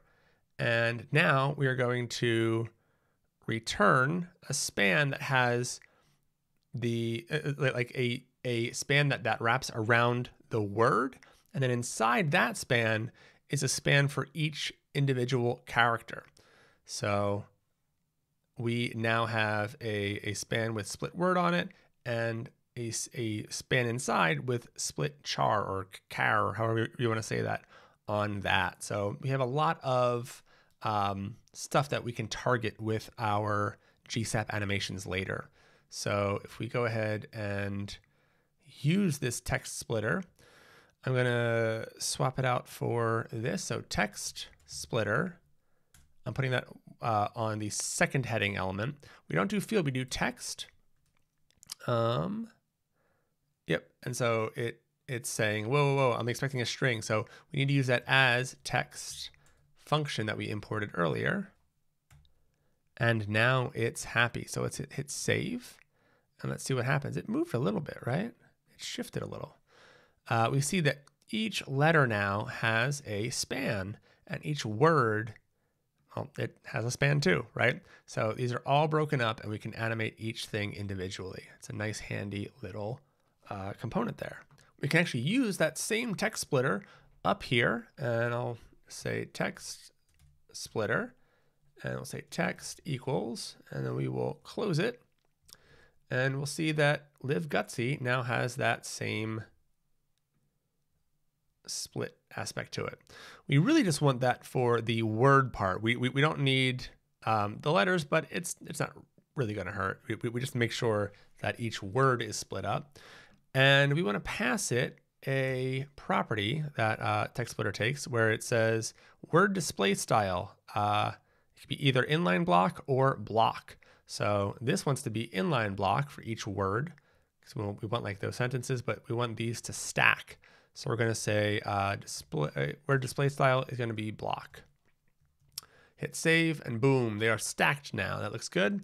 And we also want to pass it a custom class I will say class name is hero header, hero header word. And we'll use that when we are animating a little bit later.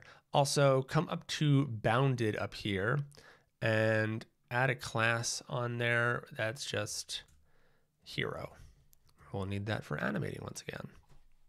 All right, I have some wonderful news. We are about to be doing some GSAP. GSAP is one of my absolute favorite things to play with.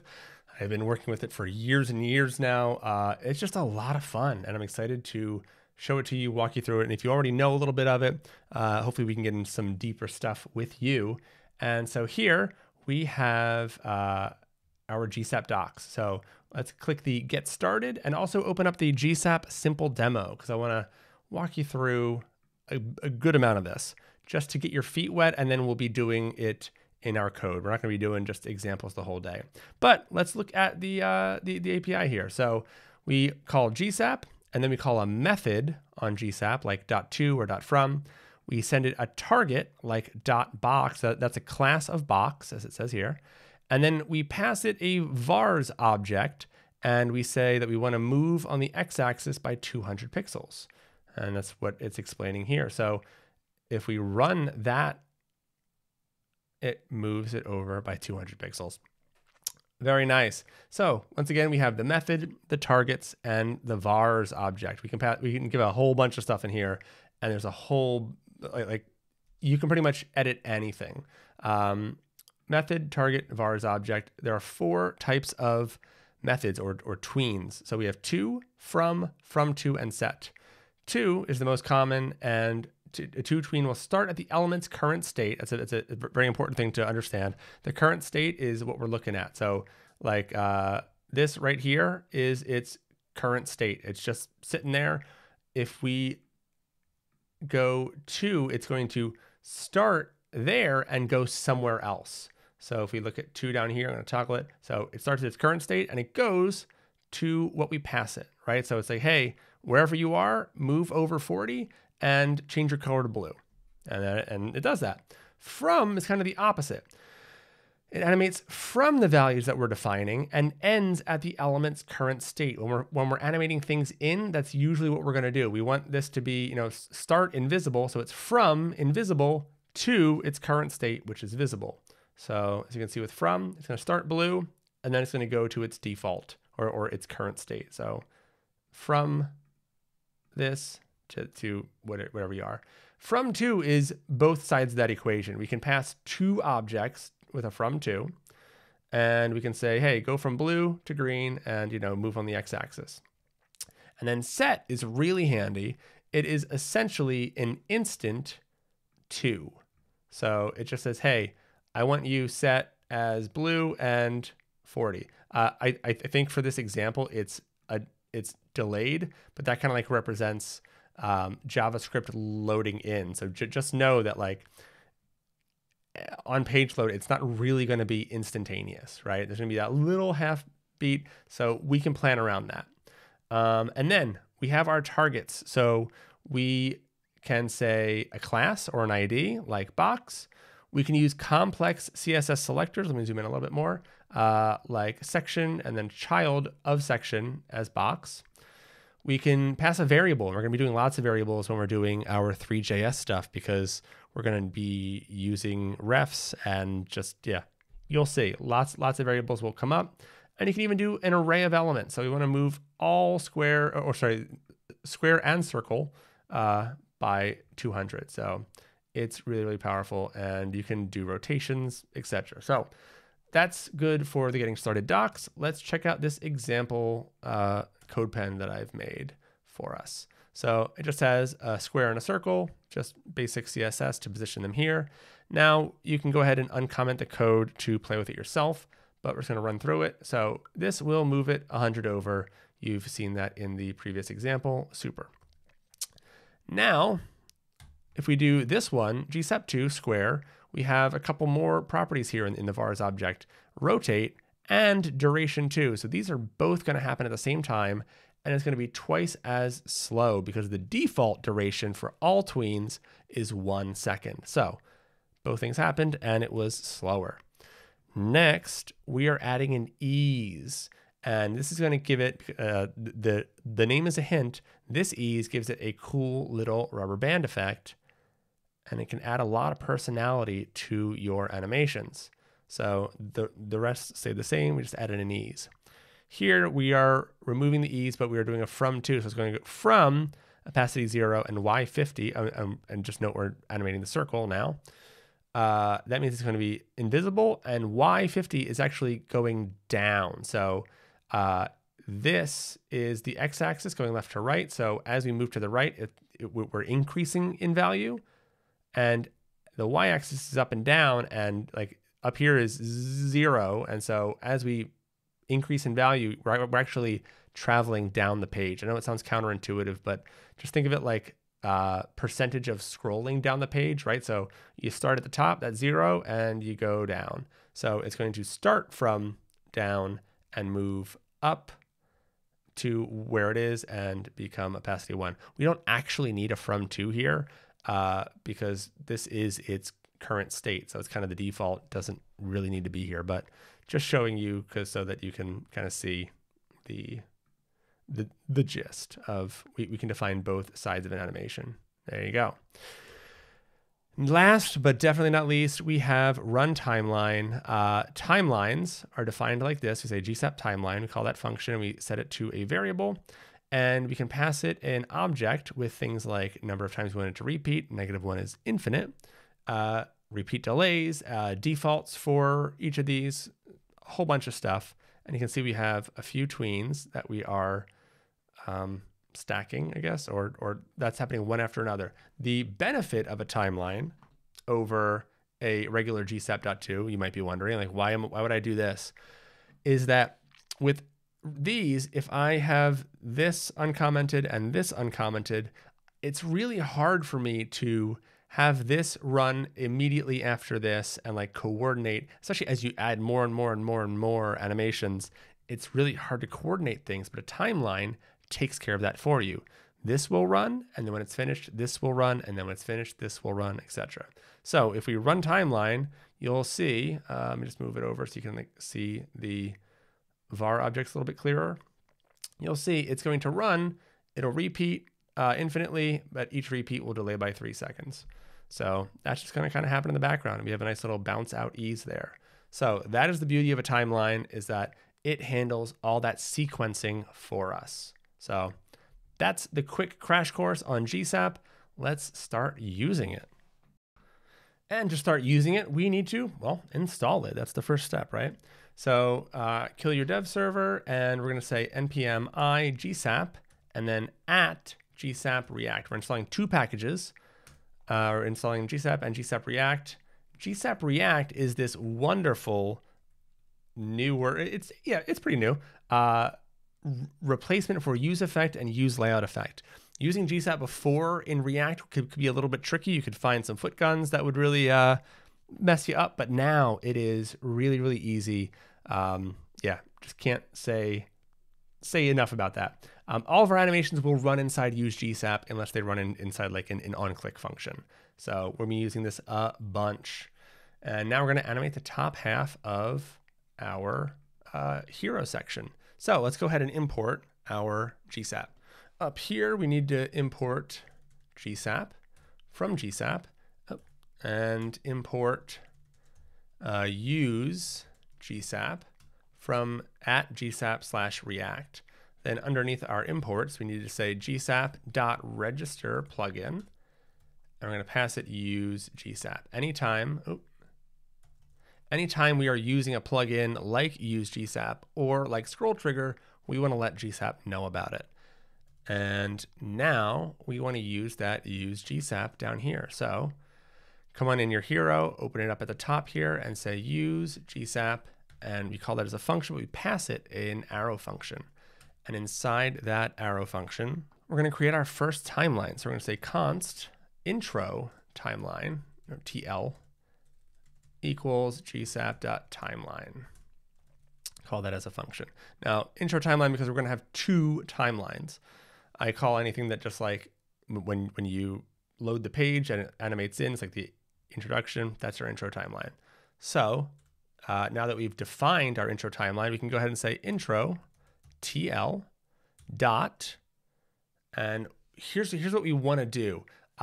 Because the JavaScript is going to take like, a second or whatever to load in.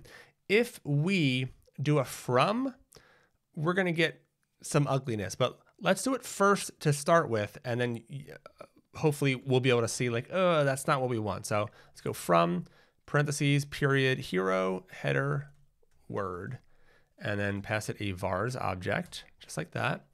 I'm going to say scale is 3, and it's going to be going from opacity 0. So remember, this is from, and it's going to go to what you see right now. So we're starting real big and invisible. So if we save that and we reload, I killed my dev server. I didn't bring it back to life though. There we go. Let's bring it back. Rise. There we go. So did you see that? It loaded in and then it got big and disappeared and came back in. So you see that flicker? We don't want that. So what we want to do is on hero, on our bounded component, right next to hero, we're going to say opacity 0. And we're just going to hide everything. And what we're going to do, as soon as this intro timeline is ready to run, we're going to call set, and we're going to bring hero back. And we're going to pass it a vars object of opacity 1. And that just, the reason we're doing that is like, okay, this CSS gets put on there before it gets affected first, and then our JavaScript loads in, and then it brings hero back, and the from is already starting to run. So we won't see that flicker anymore now that we have this set up. So see how there's no flicker? It always comes in. I would rather have the blank yellow than have it there and then not and then there again. It's just so much better. So once again, we have intro.set, and you might be wondering, how am I doing this .from? I'm chaining it onto the back of the .set. As long as you don't have a semicolon there, see how that throws an error? If you don't have a semicolon, we can chain these. So we have our hero header word animating in, but I don't really love the way it's looking. It's just kind of coming in. It's kind of like easing in. That's not what I want. I want to come in with like a bit of a slam. All right. So let's see over here in our Notion doc, find this GSAP ease visualizer. This is one of the key tools for all GSAP developers. If you're going to be doing lots of animations with GSAP, and I hope you are, you're going to be using this page all the time to really like fine tune what you're looking for. So we want it to like slam in at the end. So we are looking for maybe like a power 4, but see how it like, it's just like gently setting it down. Like it comes in fast. I'll do it again. It comes in fast. And then the last bit, it just takes forever. I want the opposite of that. So right now it's out. Let's make it in. Really slow at first, and then wham, it's gonna like slam down to the ground. Duration 2.5, let's bring it down to 1. Watch how it just goes shoom. So that's what we want. We want a power 4 in, and I'm gonna copy that and paste that right in here. And if I save that and go back, there we go. It just slams down a little bit more. Next, it came in a little bit fast. So delay, I'm going to say 0.3. And by fast, I mean, it came in too soon, I feel like. So I'm delaying it by 0.3 seconds. There we go. I want to make sure the user sees that like something isn't there and then it is, right? Like if they blink, it happens too soon, it's not going to be great. And last but not least, this is such a powerful feature, and it couldn't be easier.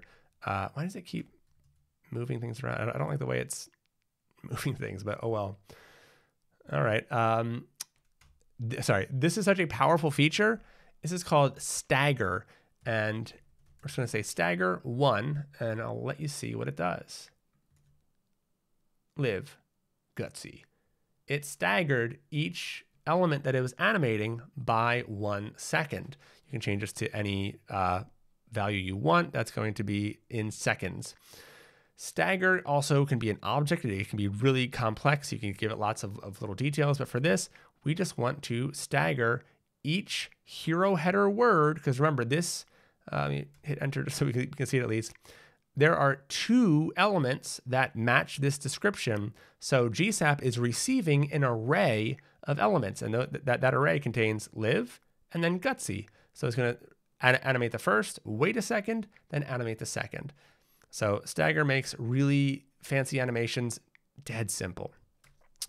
Do we have any more? Yeah, let's animate the other elements here. So I'm going to remove that semicolon. I'm going to say period, and we want to do a from, and then .hero .subheading, and pass a vars object, opacity 0, y is 30. Remember, it's going to be down. It's going to start from underneath, and delay is going to be 0.8. And actually, we could do that. You know what? Let's do that delay in a different way. We're going to do it with the position parameter. We're going to pass that right here. I'm going to say plus equals 0.8. So whatever value, or like at whatever time you are going to start at, instead wait a little bit longer. Wait almost a second longer. So plus equals 0.8. Let's see how that looks. When we reload, live, gutsy, wait a little bit. There you go. That's really, really nice. So this position parameter is going to be so handy. We don't just pass strings. We can tell our timelines exactly where we want them to be running. So, or yeah, when we want each step here to run. So we have the hero subheading. Now we need .from hero to .hero body. And I will basically copy this opacity 0 y30, but change the y30 to a 10. And we don't need a position parameter. It's just going to go right after. And then we're going to do another .from for the button. Actually, let me just copy this whole thing, because I think that's pretty much what we want. We want hero button, opacity 0, y10, and duration is 0.6. This one's going to be a little bit faster to get that button in there, make it stand out a little bit. So live gutsy, so perfected that shop now. There you go. That is our timeline, folks. You just made your first, potentially, GSAP timeline. First of the course, at least. That's what I meant. So congratulations either way. This is super cool. And now we have a nice little intro. And next, we're going to be doing a scroll trigger animation. And that's just going to knock your socks off, I think. So the best place to start is always in the doc. So we're going to head to, where is it? Scroll trigger right at the bottom. And let's make these a little bit bigger. Scroll trigger, we have a simple example and an advanced example. So for the simple example, we can see that you can add scroll trigger to just a regular GSAP 2 tween. So we can say .box. When we have .box enter the viewport, we want X to move over. So this is how you can do things like, those animations, like as you're scrolling down, things, fade in or whatever. You could just do it by passing scroll trigger right on a simple tween. Not much here, but it's easy. Now here's an advanced example where you have lots of different properties that you can be adding to your scroll trigger, and you can add it on a timeline. That's what we're going to be doing here.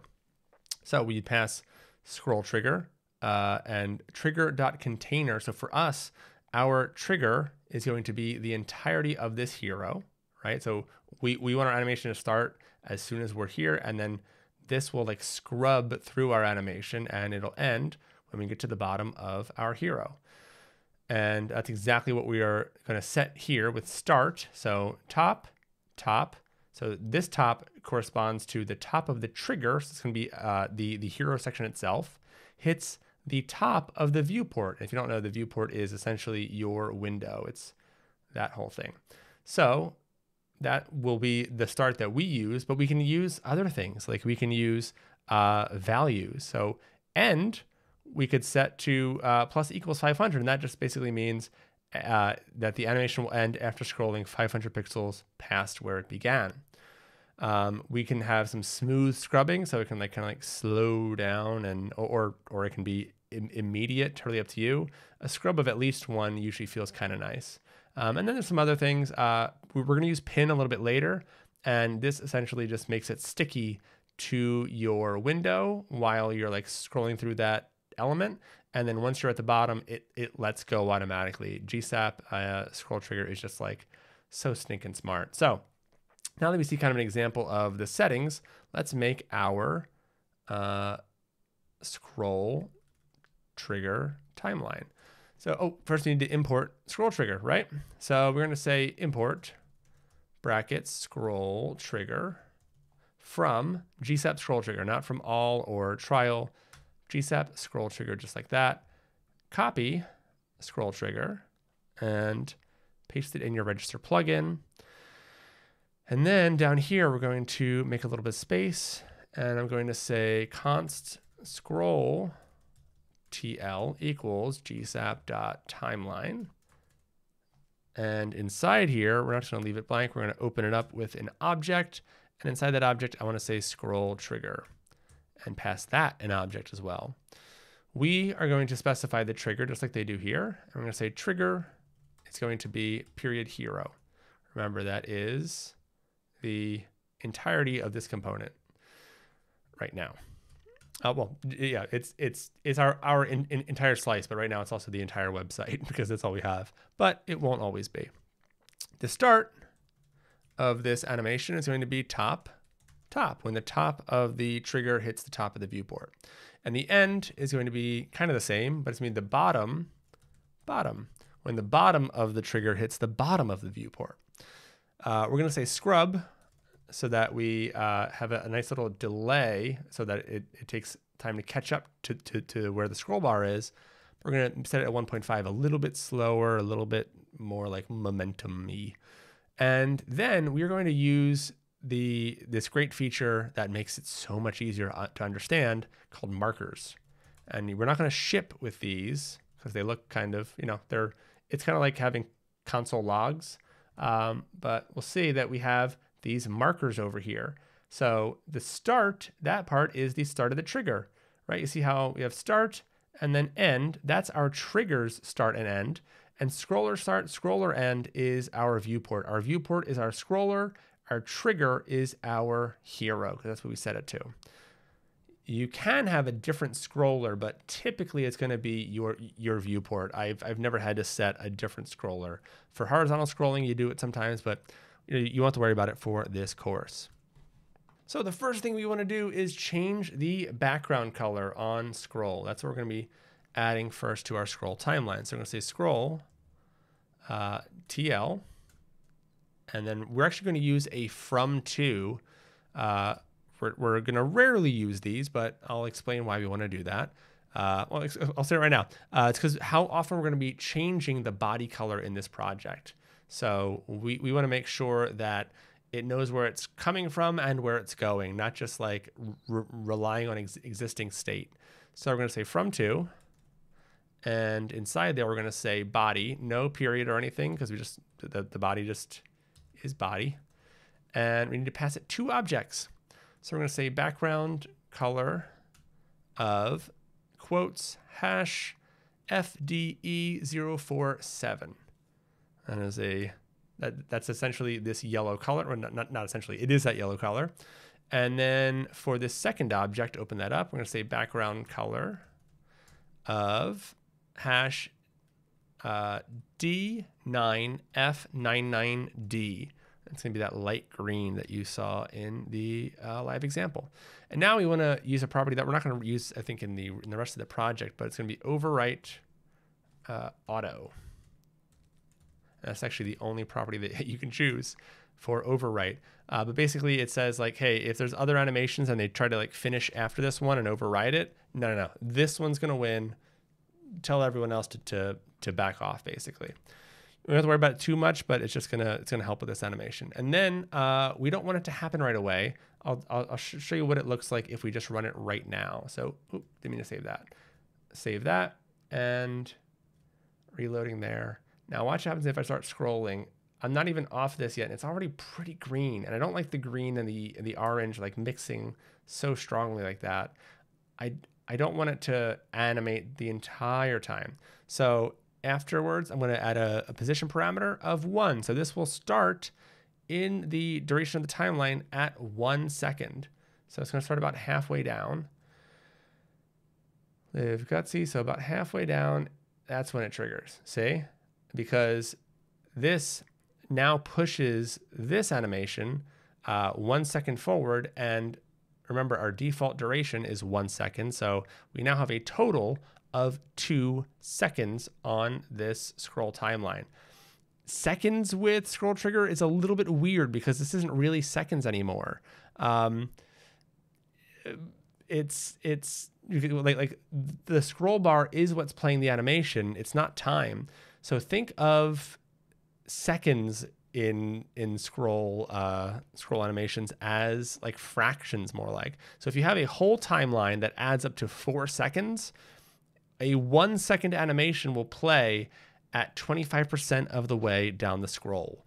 You'll eventually wrap your head around it when you work with it more. I know it's a little bit confusing, but yeah, we're basically saying, hey, wait a second before you play, and then play this one animation, and that's the only animation we have so far. So our whole thing is 2 seconds, and we're saying wait halfway, essentially.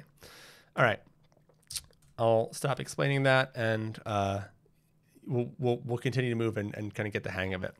So now that we have the background going, we want a dot from, and we want to pass this one of the more, not complex CSS selectors, but the most complex yet. So we're going to say dot text, side heading, and then just space dot split char.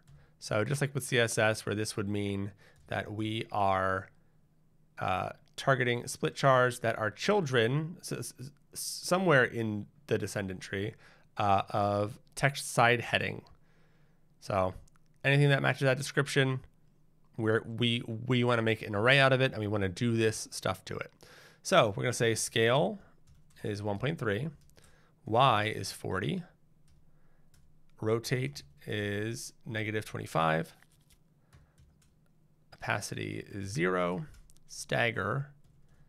We're going to stagger each letter. Yeah, sorry, I don't think I clarified. Split char, once again, is each letter. So we're targeting one letter at a time. So we're getting an array of all the letters. We're going to stagger the animations between each letter by 0.1 seconds. We want an ease of back. You can see that it's typed, so we get this nice little helper. Back out, and then we can add a function onto that, or pass out a value. We can say 3, and we'll say duration is 0.5. We want this to be pretty snappy. But if you want to check out the back out, you can check out the ease and see. Let's do it real quick. Back out. It's going to go a little bit past. It's not going to be that fast, but a little bit past and then come back. So that's what we're looking for. And before we save and do that, let's just add the next one from. We'll do dot text side body, and then we're going to pass that the object, or the vars object. We're going to say y is 20 and opacity is 0. We're using that same kind of effect of fading in from the bottom. So now let's scroll up, reload, live gutsy, but we can go ahead and start scrolling, and there we go. Try all. You have this cool little jumbly effect. See how it's like, you see how the L like overshoots a little bit and then it comes back. It goes whoop. It's nice. A back ease is really fancy. Well, it's not fancy, but it's fun. It's really fun. Yeah, you get some good eases out there. It can be a good time. And just like that, we've created 2 timelines, one that happens as soon as we load in, and then a second one that we control with our scroll. Well done. This is huge. And next, let's see what we got next for us. Yeah, we are good there. We're going to be doing Three.js now. Get pumped. Yes, it is indeed Three.js time. And when I say Three.js in a React project, I'm really talking about React 3 Fiber, which is Three.js. It is just a React renderer for Three.js. This is a phenomenal library. You can build your scene declaratively with reusable, self-contained components that react to state, are readily interactive, and can participate in React's ecosystem. It is so good. There's no downside. It's not slower. It's just wonderful. And the team behind it is incredible. You're going to see that we are going to lean on not just Three.js not just React 3 Fiber itself, but some of the many tools that they've built for this ecosystem. This is so good. And they've created things that are going to make our project look amazing with such little effort. So we've got a few things to install. So come to these docs. Once again, that is React 3 Fiber. Also open up Dry and R3F Perf. We're going to be installing both of those as well. And we're going to open our terminal, end it, and here you have Dry while the first one installs. You can come and do npm install React 3 Dry, just like that. And then the last one, they use Yarn in their install thing. So just type npm i-d r3f perf. And that's just going to be a little performance component that lets us, oh, no, I didn't want to do that. Okay, that was an image. It's not an image. But it's just going to give us a little like 60 frames per second thing at the top, just so we can make sure that our animation is performant and that we're not, it's not choppy. So let's start our dev server back up again. Make sure that you have all three of these things installed. Well, not all three, but like all three commands run, right? And now let's set up a basic scene to really get the hang of this. So we're going to add it right in our project. You'll see. So we are going to start by creating a view canvas component. We're going to render a box to this canvas. So in components, make a new file called view canvas.tsx, and we're going to use our keyboard shortcut. Oh, trying to close the sidebar. There we go. Our snippet of tsrfc. Hit tab, and we get this view canvas. At the very beginning, we want to make this a use client. First, I just want to say, I'm not sure if I said it already, but you can delete import React from Next.js projects. It does it automatically. So we're going to say use client, and now this will only run on the client. It will know that it has to run on the client. Then we want to replace this div with canvas.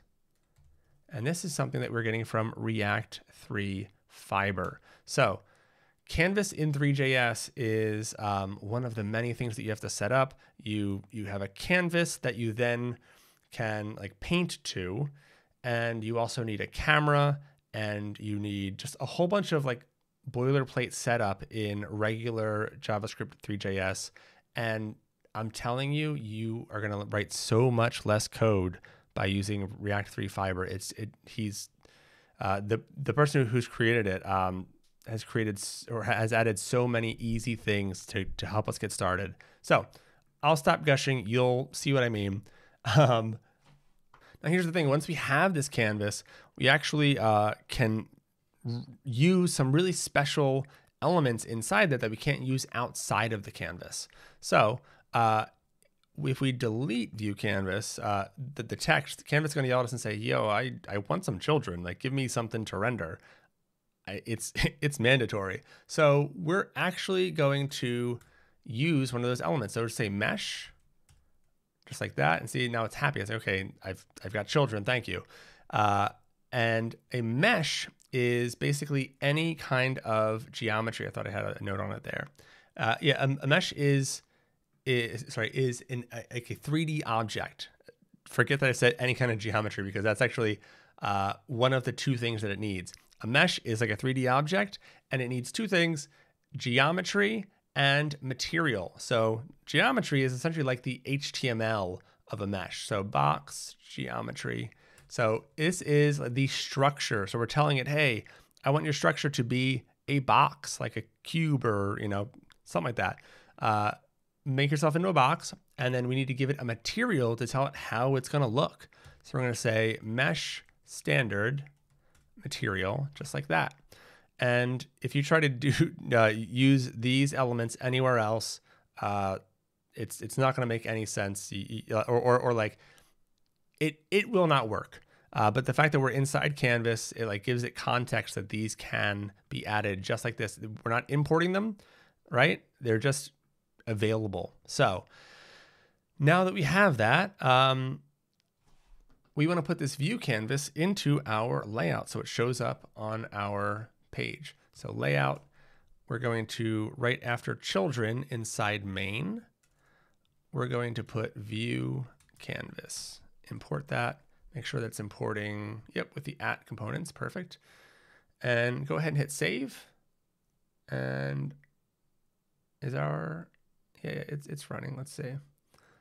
So it goes. So at the very bottom, we have this little black square. Now, just real quick, we can turn off the markers in this. It can be a little bit annoying seeing these like end and whatever all the time. So it's helpful. We'll turn it back on for more scroll animations that we do, but we don't need it on all the time. So back to the view canvas. Why do we have like what looks like a 10 pixel div? Well, a couple reasons. One, scenes need light. So if we go ahead and we say ambient light, and we're going to give it an intensity of 2, we see that square already start to lighten up. Let's actually give it a color. So in mesh standard material, say color, and we're just going to say hot pink like that. And we see that we are seeing some hot pink. Now, right now, the canvas is just kind of occupying some space down here, but we want it to really exist over everything we do. So let's add some styles directly to our canvas. So we're going to say style, and we're going to pass it an object, so double curly brackets.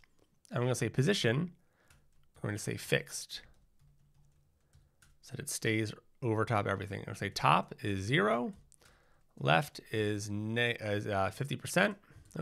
In quotes, 50%. Transform is going to be translate x parentheses -50% end parentheses or close parentheses. Overflow is going to be hidden. We've got pointer events, none, because we want to be able to click through. If this is covering everything and it's catching our pointer events, then we can't click buttons or links or anything like that. And last but not least, we want z index is 30. So it's going to be kind of in the middle of things where this has a z index of 80. So it's going to be above our canvas, but we can put things underneath it. So sort of in the middle. All right. So if we save that, now we see that it's working exactly how we expected. It's going behind this text, but on top of that text. And yes, it is fixed right in the center. And because it takes up the full screen, it got bigger. So it seems like the cube got larger, but in actuality, it's kind of like we went from watching something on an iPhone to a big screen TV, right? It's just the screen got bigger. But it still looks like it's just a div. Like I'm not doing 3D, or at least it doesn't feel like it. So on the mesh, let's add a rotation. And this is going to take an array. So curly braces and then an array. So we're going to say, we need to say the X, Y, and Z coordinate or attributes, I guess, because coordinates and rotation don't make sense. We're going to say 0.5, comma 0.5, comma 0. Now here's the thing with rotation in Three.js, we are talking about radians. You might not be familiar with radians. I wasn't before I did Three.js and Blender and stuff. It is a little bit different. So you are used to, you may be used to degrees if you're like me. 360 degrees makes one full rotation. With radians, it's math.pi times 2, or 2pi if, 2pi. If you are, just mathematically inclined. So that is what adds up to 360 degrees. If we just do 0.5, it's not really like playing with math.pi. It's not going to be exact or anything, but I don't care right now. It's completely fine. It's a valid rotation, but it's easier to go like 90 degrees or 180 degrees if you're using math.py, and we will in the future. But for right now, I just want to see that this thing is actually 3D. And look, we're seeing it like at an angle now. That's a lot better. But because we're only using an ambient lights just light everything the same amount from all sides. So we're not getting any kind of like highlight up top and shadow on the side, and right, like we're not seeing any depth here. It's just a solid color. So under the ambient light, let's create a spotlight. And we're going to say intensity is going to be 3. And let's give it a position. And this is coordinates. The array will be 1, 1, 1. Just throw it in there. Doesn't really matter. And there we go. We're seeing some actual definition in our shape. Like we have the highlight there, a little bit of shadow, a little bit of mid, right? That's what we're talking about. That's what we're talking about. So now that's definitely a 3D object. I can confirm. But now what if we want this over here, right? Let's change the position of mesh. So position, let's add an array where we go 1, 0, 0. Because remember, we want to move on the x-axis. Right now, it's actually at its origin, unlike with our CSS where the like that's 0, 0. This is 0, 0 for Three.js. So it's right at the start. We want to move it on the x-axis to the right. So we give it a positive number. And it moved a little bit. All right, that's 1.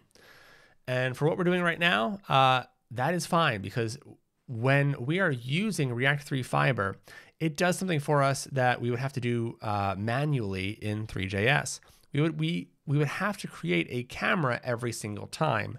Three.js has this concept where like you can't actually render anything if there's no camera taking, you know, a picture or you know, like recording what's coming through. With Three.js, or sorry, with React 3 Fiber here, they'd give you a default perspective camera, and perspective cameras allow you to see perspective. You can change to an orthogonal camera, but we're not doing that for this course, so I'm not going to get into it. But we can still edit the camera and pass it some properties that just change the defaults. So if you're familiar with like cell phones that have like wide angle lenses and telephoto lenses, and like if your iPhone or whatever, or your, you know, Android has multiple lenses, you are familiar with like a field of vision or a field of view. I forget which it is, but basically we want to change that to 30. So pass FOV 30, and we will see if we refresh that that's a big difference. We got a lot closer because of changing this. If we want to have like a telephoto kind of feel, we can, you know, start to back it up, and yeah. So we don't want that though. Let's go 30, and you can see that that is honestly kind of cool. If we were selling pink cubes, I would ship this site.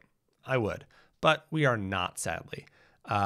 We want to add a couple more things to the canvas while we're setting it up though. We want to say shadows, and now it will just play nicely with shadows if you want to use any of those.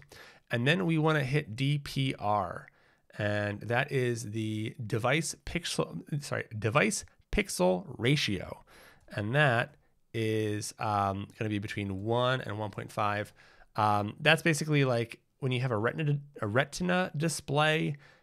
We want it to be a bit nicer, a bit more dense in terms of the pixels that it's rendering.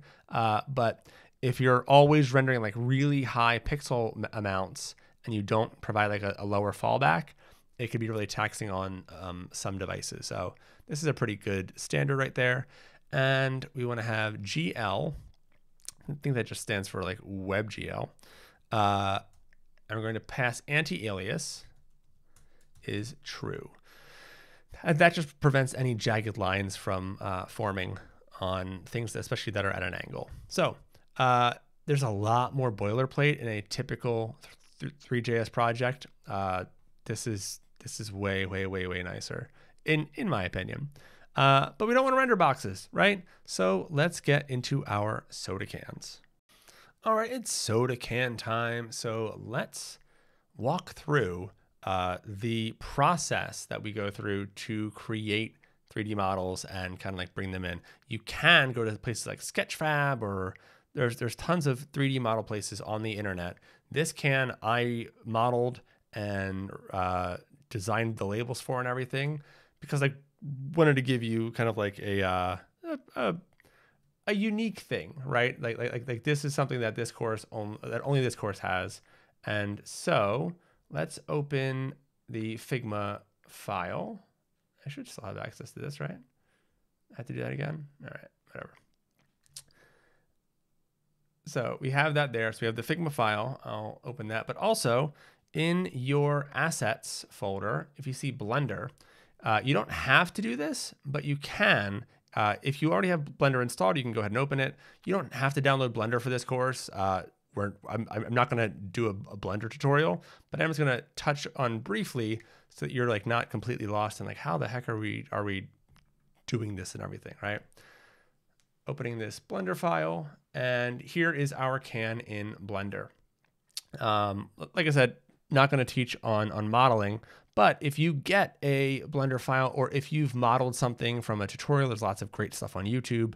You can come into Blender and select it, and you can go to File, Export, GLTF 2.0. So hit that, and then you want to go and make sure it's a GLTF, and then go through and include things like the selected objects. You want to make sure that we are compressing it, and I think that's pretty much all we need. Transform, no, we don't need that. There's one more thing. I want to apply transforms. Apply modifiers. Make sure that's checked. And then, yeah, you can go ahead and export it. I've already done that, so I'm not going to do it. But yeah, that's like step one of getting something from Blender into your React 3 fiber thing. Also, make sure it's not super poly heavy, because the more vertices it has, the heavier it's going to be. We're not going to save that. But then we get this sodacan bin and sodacan.gltf. Yours should actually be in models. They're the same if I included the other one too. And what you do then is you want to, where is it? You want to go to this GLTF to React 3 fiber converter. This is a wonderful tool. Remember how I said the people who make React 3 fiber have all these great tools? This is one of them. So we can drop the sodacan.bin and the sodacan.gltf right into this page. And look, it makes this so easy. It pops it right in there, and it creates this React component for us. And it turns the different parts of that can, like I had, this part is the like actual label. This part is, I think, the bottom and also the like metallic top. And then right here, that's the tab. And I can tell because it says tab, this is cylinder 1 and so on. Yeah, this being created for you is really, really handy. I went through this process, and then I took this and I made some modifications to it, and we're going to be using that one. But I just wanted to show you the process that you go through. And finally, just want to encourage you to use this as a resource, or like please make this yours. If you rip off the Fizzi logo on all of these and put a Drizzy logo or whatever and make it your soda, go for it. This is like, you have full permission to just have fun with this. Add your own flavors. I don't care, right? Have fun, or put Coke labels on this if you want it to look like a Coke site. I don't know, but I wanted to give you access to all of these. These are just renders, so you can make images like this for the beginning. But yeah, have fun. And then that's the favicon for as an SVG, but we already have that. So you shouldn't need this too much, but wanted to make it available. So, oh yeah, that's one thing I did want to say about the Blender file. If you wanted to like scale it in and make it into like a Red Bull can or something, obviously you have to tweak some stuff, but like if you want to make this a very different kind of brand, right? Like an energy drink or something, That's one reason why I gave you the can, so you could, I don't know, make with it what you will. Normally we would copy this out, but we're going to close that actually. And instead we are going to copy this sodacan.tsx. It's pretty much the same thing, but we have a lot of additional lines of code. So go into components, new file, sodacan.tsx, hit enter and paste this in. Let's take a look at it. First, we see that it is a use client file, and we have these flavor textures that we are mapping to paths. So we have lemon lime, and we're saying that lemon lime is in this location. Right now it's not though. We don't have anything in public/labels because we only have the fonts folder. So go ahead, right click on public and choose new folder and say labels. And you know what we're going to do? We're going to give it some labels. So go ahead back and go to your labels folder, grab all of these and drag these into the label spot right there. Or I guess I just grabbed cherry. What is happening? Okay. There we go. Finally did it. All right, cool. Now we have those images, those textures at the spot that we wanted them. That's much more helpful. And so, yeah, we are preloading the GLTF, which is at public/sodacan GLTF, but no, it's not, right? Because we haven't brought that in either. So we want to add that GLTF file. So come back and we go to models. And just like we dragged the bin and the GLTF into that loader, we want to drag both. Let's see if I can do it. I got them both into public, just like that. And we should see sodacan bin, sodacan GLTF. And so now when the sodacan.gltf is referenced, it's going to work. And then that actually is what references the .bin. So you don't have to worry about that. Yeah, what else here? So if we come down here, remember I said that this part is the label. You can see that indeed it is the label. So we've got several materials going on here, and the metal one, where's that? The metal one's up here because we're using it twice, so I didn't want to set it twice. It has a little bit of roughness because aluminum, if we look at the final version, aluminum, let's bring these into view a little bit more, isn't like a mirror surface. So if you put 0 for roughness, that would be like a perfect mirror. It has a little bit of roughness to it, but the metalness is 100%, so we put 1. And then this color is just something that I kind of eyeballed. This is like closer to white than it is to black, but if you want to lighten it up or darken it, you can go in either of those directions. What else? Yeah, so we've added that metal material to the tab as well as the metal parts there. And then here we have our label. I mean, it has less roughness. It's kind of smooth and not fully metal, but a little bit metal, right? So you can tweak these numbers and, you know, make yours. If you want it to be paper, turn the metalness to 0 and the roughness all the way up. So you can make it feel however you want. Is there anything else we want to look at? Label is labels.flavor. We are taking in flavor. So this is a prop that I think we type. Yeah, so key of type of flavor texture. So this is a nice little way to type something that already has some value. So key of type of textures, we're pulling the keys and adding that to flavor. So flavor now knows that it can only be lemon, lime, grape, black cherry, etc. And we are going to take that as a prop for sodacan. It gets a flavor, it gets a scale, and let's see what else. There's just a small thing there that you don't have to worry about. And yeah, that's kind of it. So let's move off of sodacan, but let's pull it into our view canvas. We can, so underneath our mesh, let's go ahead, let's go back to our website. Let's go ahead and say sodacan, and it doesn't need props. So we should be able to just import it. And there it is. It's kind of like poking through the cube, so we can get rid of the cube. And you're probably wondering, what the heck's going on? Like, those look kind of cool. This does not. It's because this lighting kind of sucks, right? One thing with, if you've ever done photography, you know that a lot of it is just having really darn good light. And right now, having an ambient light and a spotlight like this just ain't it. So we could either sit here and tweak a bunch of lights and try to get it just right, or we're going to use a lazy hack because that's what I really want to do. In public, let's go ahead and create a new folder. I'm going to say HDR, hit enter. And then in our assets back here, you'll see HDRs. And if you open one of these up, or just hit space, if you're on a Mac, you'll see that they're super, super tiny. These typically are like really massive files. I think these started out as like 4 megabytes each.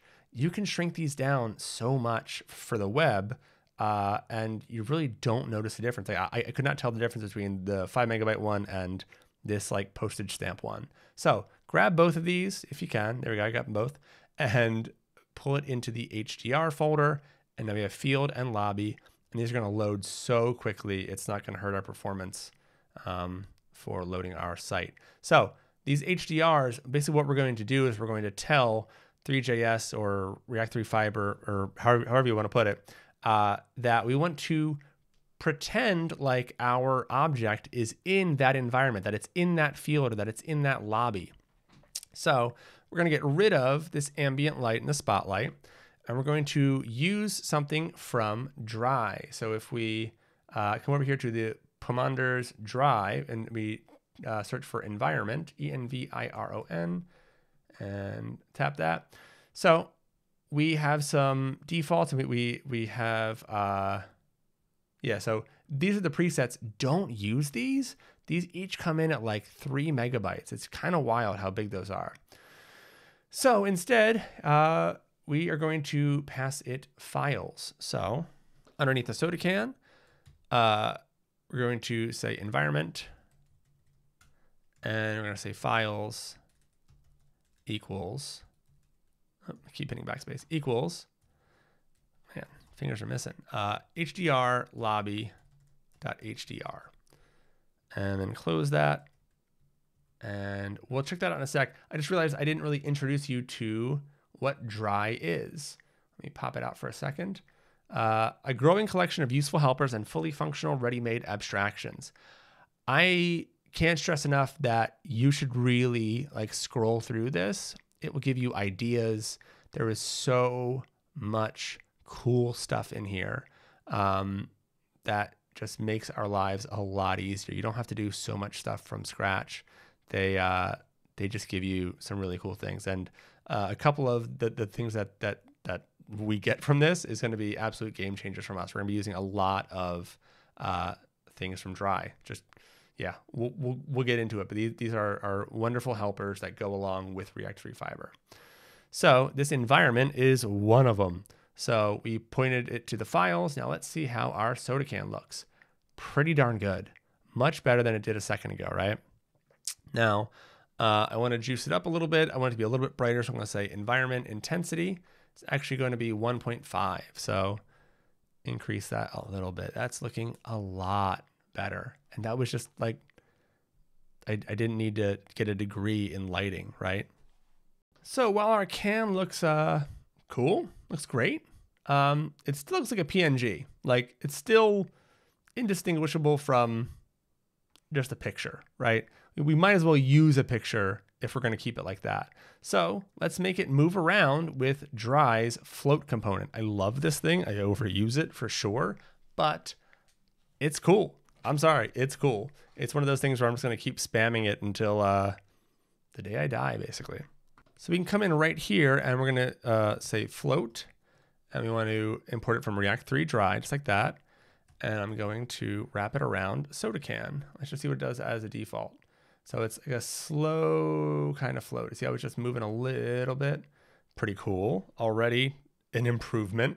If we check the docs for dry, look at float, we see that we have a few properties here.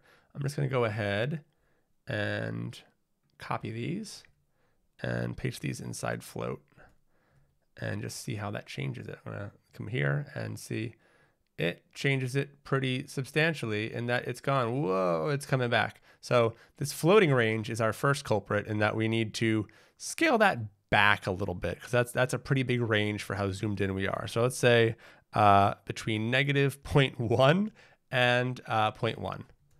So now it's gonna float up a little bit, down a little bit.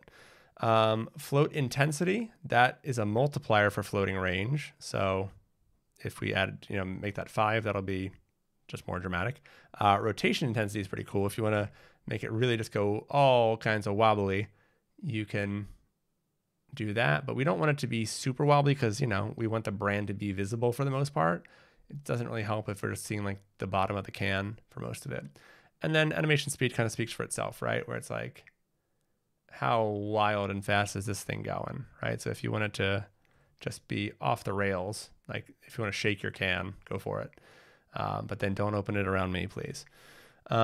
Great, so we have a few fun things that we can kind of play with here, but we're gonna be using soda cans left and right, folks. I don't wanna be, playing with these. I wanna abstract this out. I don't wanna have to put these properties all over the place. This is a perfect use for a component. So I'm gonna copy this and we're gonna create a new component called floating can.tsx. And then in here, we are going to use our snippets, but wait. We're going to use it for an arrow function. So stay with me. This one's long. TSRAFCE. TypeScript React Arrow Function Export Component. Yes, that is a thing. The reason why we want an arrow function is because we're going to need to accept a ref for this. So we're going to use the forward ref hook or function. I think it's a function. I don't know. So that's why we specifically went for that here. So before we paste in, I guess we can paste it in, but it's not gonna be happy. We paste that float in, we will import it from dry, and we will import this soda can from, how it does the dot soda can. How do you do the dot soda can? @/components. So much better. So we don't want divs around these objects because we're going to be rendering this inside Canvas, and Canvas doesn't know what the heck a div is. Don't give it a div. That's not what it eats. So we're going to say group instead. And you might be like, what's a group? Honestly, kind of like a div. Like the way that we use divs sometimes for moving several things around, you can kind of do that with a group. Like you can move its children just by wrapping around it. It's a similar concept to groups in SVGs. So it's gonna be really handy. It's not a visible thing. It's just more for like collecting a bunch of items, right? So we need to get rid of this. Well, we don't have to, but get rid of this import React component and make this a use client, because this is definitely gonna need some JavaScript on the client side. And we need to, I guess I could have kept the React import, but we're gonna come down here and say forward ref and just hit enter to import that from React. We can move that up. And here we need to type this. So actually, let's type it first. And in here we're gonna say group. And we have a few options. Import the one from 3, just 3. Should come in like that. I'm going to say comma floating can props, which we haven't defined yet. We're going to change this. Here we go.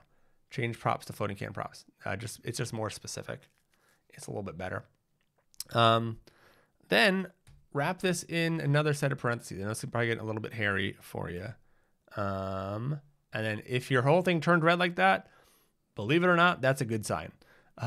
So forward ref, angle brackets, group, floating can props. We changed floating can props here. And we have these 2 parentheses. Props are props. Oh wait, we need to change that too. Change that. And then we close the parentheses out here. This isn't yelling about anything in there. It's yelling because it doesn't have a name. It doesn't know what to call itself. When you use a forward ref, you essentially are like covering over the component, so it loses its display name, and it makes debugging and everything a lot harder. So they throw a warning or an error, I'm not sure, when that happens. So now we just need to come down here and say floating can dot, nope, I didn't want it as a, there we go. Floating can dot display name equals floating can, just like that. Might seem a little silly or redundant or whatever, but that's just what happens when you have to forward a ref. So yeah, now we'll be able to pass a ref in and like move these things around from a parent component. It's gonna be a real game changer for our animations in some of these slices. So because this component is such a, well, a well-used part of the site, there it is, there it is, there it is, there it is, right? These are all floating cans. We are gonna have a bunch of props so that it's nice and versatile. So go ahead into floating can props and open that up. I'm gonna say flavor, and that's gonna be optional because we're gonna have a fallback. And for this, we're gonna say soda can props. And we're gonna import that from our soda can component. And inside there though, we wanna say brackets, quote, flavor.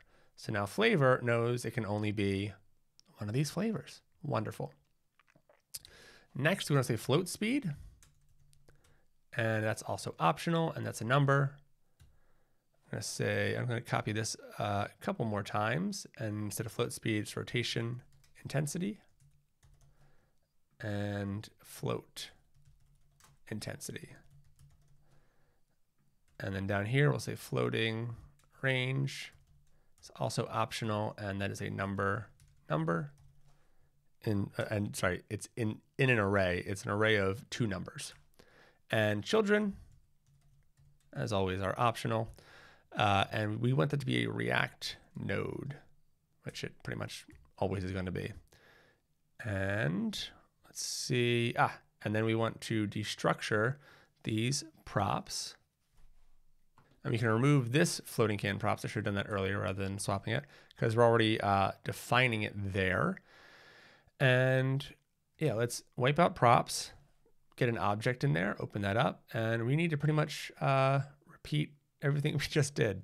So what I'm going to do is I'm going to double click flavor. Then I'm going to hold option. You can hold alt if you're on a PC. I'm going to double click float speed, rotation intensity, floating range, and children. And I'm going to hit copy and going to paste those in and just kind of go through and smack some, actually, I don't want commas just yet. So I'm going to say flavor equals black cherry, nice, comma. Float speed equals 1.5, comma. Rotation intensity equals 1. Remember, these are defaults. Oh, don't forget the comma. Float intensity, equals 1. And floating range equals an array of -0.1, comma 0.1. So just that same value that we were in between, comma children. And at the end, we want to say we want to spread any props that we might not be expecting, right? That just might be coming through. And just after this object that we are destructuring our props object, you want that ref. And we're going to put that ref, if I can, on this group. So if we need to maneuver this group around or anything, we can use that ref. We're also going to spread the props on the group. Now we have all these different settings down here, but they're all hard-coded right now. So you know what to do. Swap it out for these values that we have. So float speed is getting assigned to speed. Rotation intensity is rotation intensity. Float intensity is float intensity. And floating range is, you're not going to believe it, floating range. We're going to put children in here because later on we're going to pass an object in to like live alongside the soda can. And soda can's going to get flavor. And that's going to be flavor. All right, now it's a very versatile component. I'm deleting these comments. And yeah, this is really, really flexible. We're gonna be able to do a lot with this. It's not gonna hold us back at all. And it's gonna like give us this default nice little float effect that I hope you love, because I certainly love it. All right, so let's come back to our view canvas and let's wipe out this float and the can there we have. Let's use our floating can. Just like that. And it doesn't need any props. It has some defaults, but I'm going to remove this soda can. I'm going to remove float, and I'm going to fix this to be at components. If you know how to make that happen more consistently, drop a comment, because I genuinely don't know why it happened, why it works sometimes and why it doesn't. So we've swapped it out, and yeah, there it is. It's still hanging in there, still looking pretty good. Now, we have a potential problem. Or I guess we should say, like, we used to have a problem, right?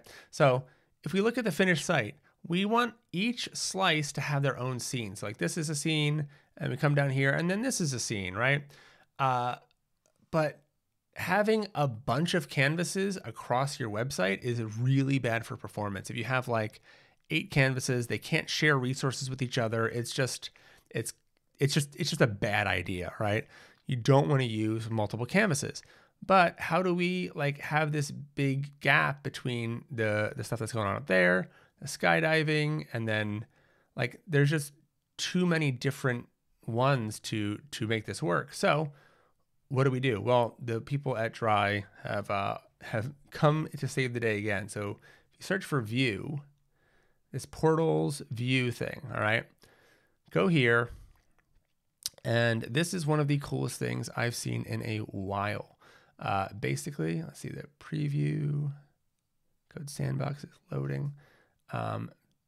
Basically, they allow you to like fake a bunch of canvases. I guess that's not really it, but there's one canvas and it covers everything.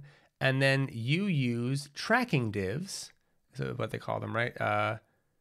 Yeah, a tracking div. And the canvas goes, oh, okay, so you want me to render like this view on top of where that div is and the size of that div and everything like that.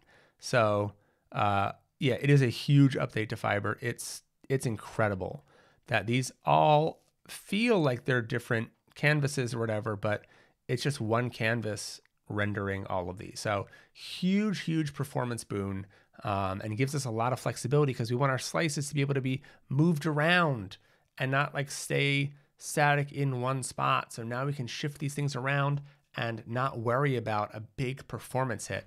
This is just, it's the coolest freaking thing.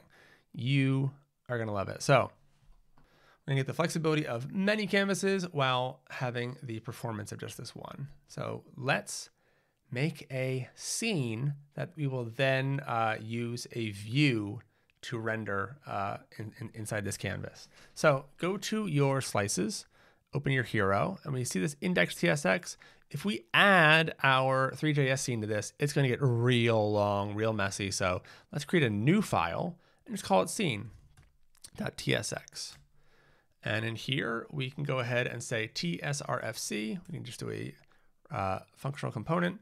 We have that scene, and we want to put use client at the top. And we're going to move the floating can and the environment from the view canvas into here. So yoink that out, pop that right there. We might need a group around there. That's looking good. All right, that looks better. Import floating can from @components floating can. Import environment from Dry.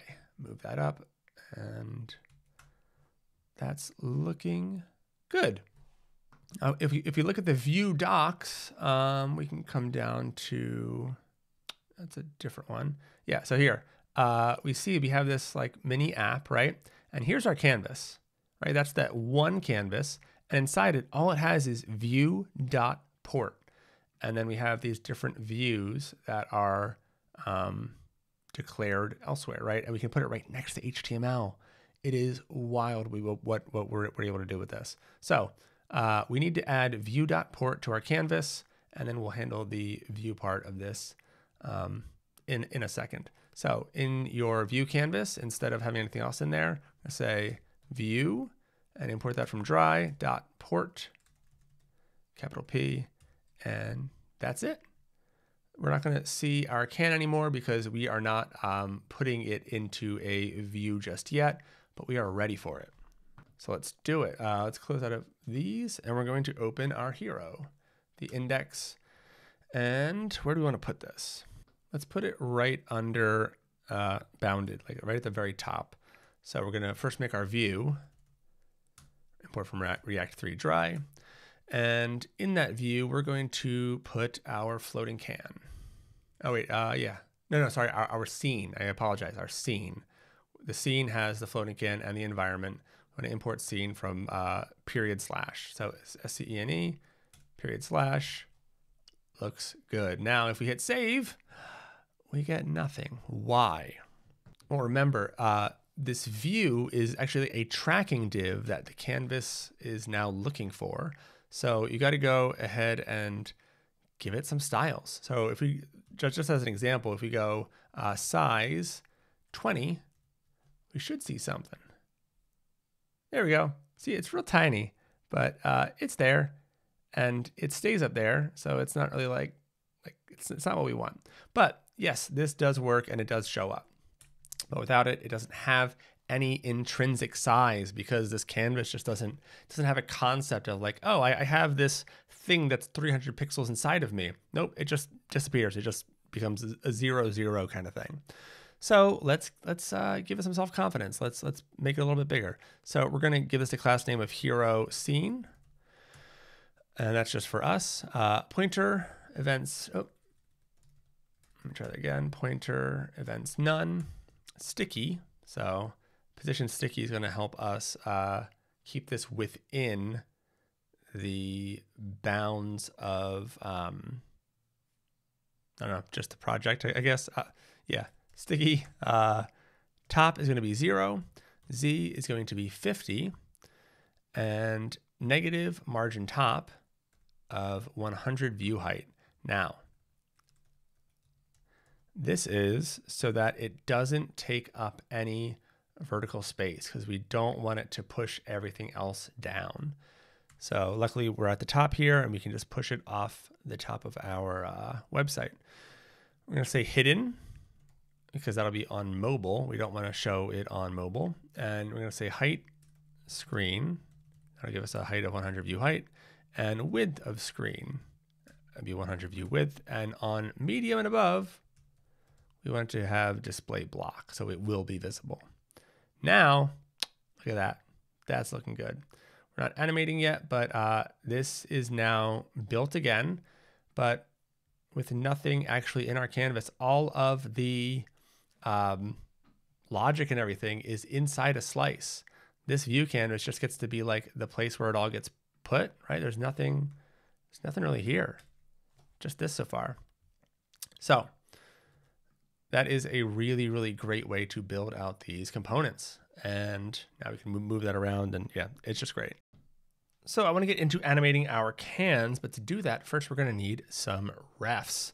So if you're not familiar with React's refs, it's just a way for us to reference an element and be able to do things to it. Because with Three.js, we're not going to be able to put like a class on this can and animate it with GSAP the way that we can if it's a div or anything else. So we're going to be using these refs. So inside our scene function, we're going to say const can1 ref equals use ref, and we're going to import that from React like that.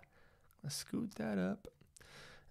And use ref, we're going to have angle brackets and say group, import this from 3 like we've done before. And parentheses null. This is the default value as we start out. And so we are going to have 5 cans in this scene. If you see the finished website, we have these 5 flavors, 1, 2, 3, 4, 5. And so we're going to need 5 cans. So let's copy this 4 more times. 1, 2, 4. And just go ahead and change the numbers. That's why I'm using numbers instead of words. It's just a little bit easier. So we have refs for each can now. And we're also going to need an extra ref for can 1 and can 2 because they kind of have some extra stuff to do here. They have some extra animations because they're involved a little bit earlier. So it might seem confusing, but yeah, trust me. Const, we're going to say can 1 group ref. And we can still use this same use ref equals group null. Oh, I didn't mean to copy the whole thing. There we go. And copy that and make that can 2. And last but not least, I say last but not least all the time, group ref. So we're gonna have one big group ref, and that's gonna get added right here at the top. So you can say group ref equals group ref. Awesome. Now we wanna pull in some more floating cans. So we're going to keep our environment all the way at the bottom there. And what I'm going to do with this floating can is I'm going to give it a couple more properties. I'm going to say ref equals can1 ref. And I'm going to say flavor, specify a flavor. I'm going to say black cherry. And let's say float speed. I'm actually going to set this to a constant. So I'm going to say float speed. Like that, and then we're going to set this above so that all of our floating cans have the same float speed. So const float speed equals 1.5.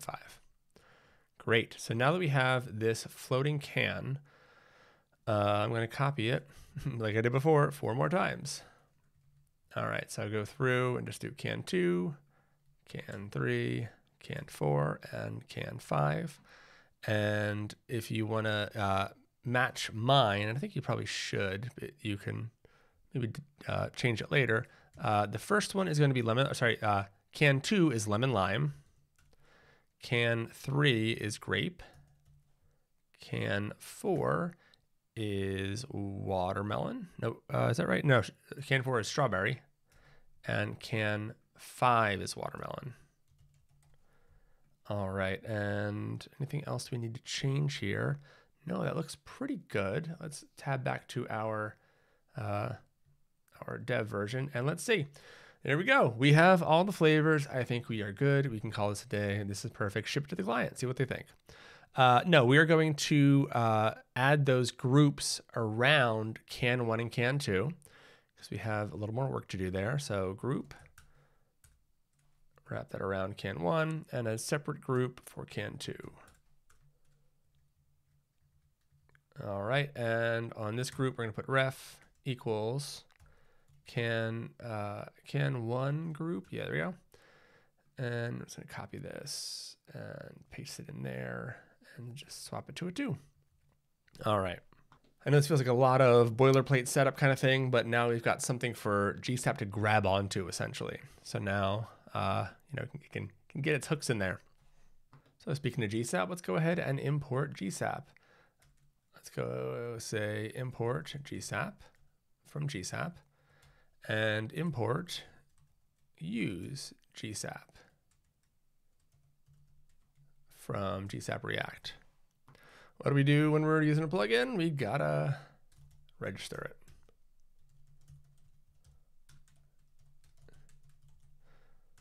All right, we're gonna call it underneath all of this, but before the return, use GSAP and pass it an arrow function. Inside the arrow function, we need to do something first. I'll admit it's a little annoying, but we need to make sure that these refs exist. And if they don't, we can't really do this animation.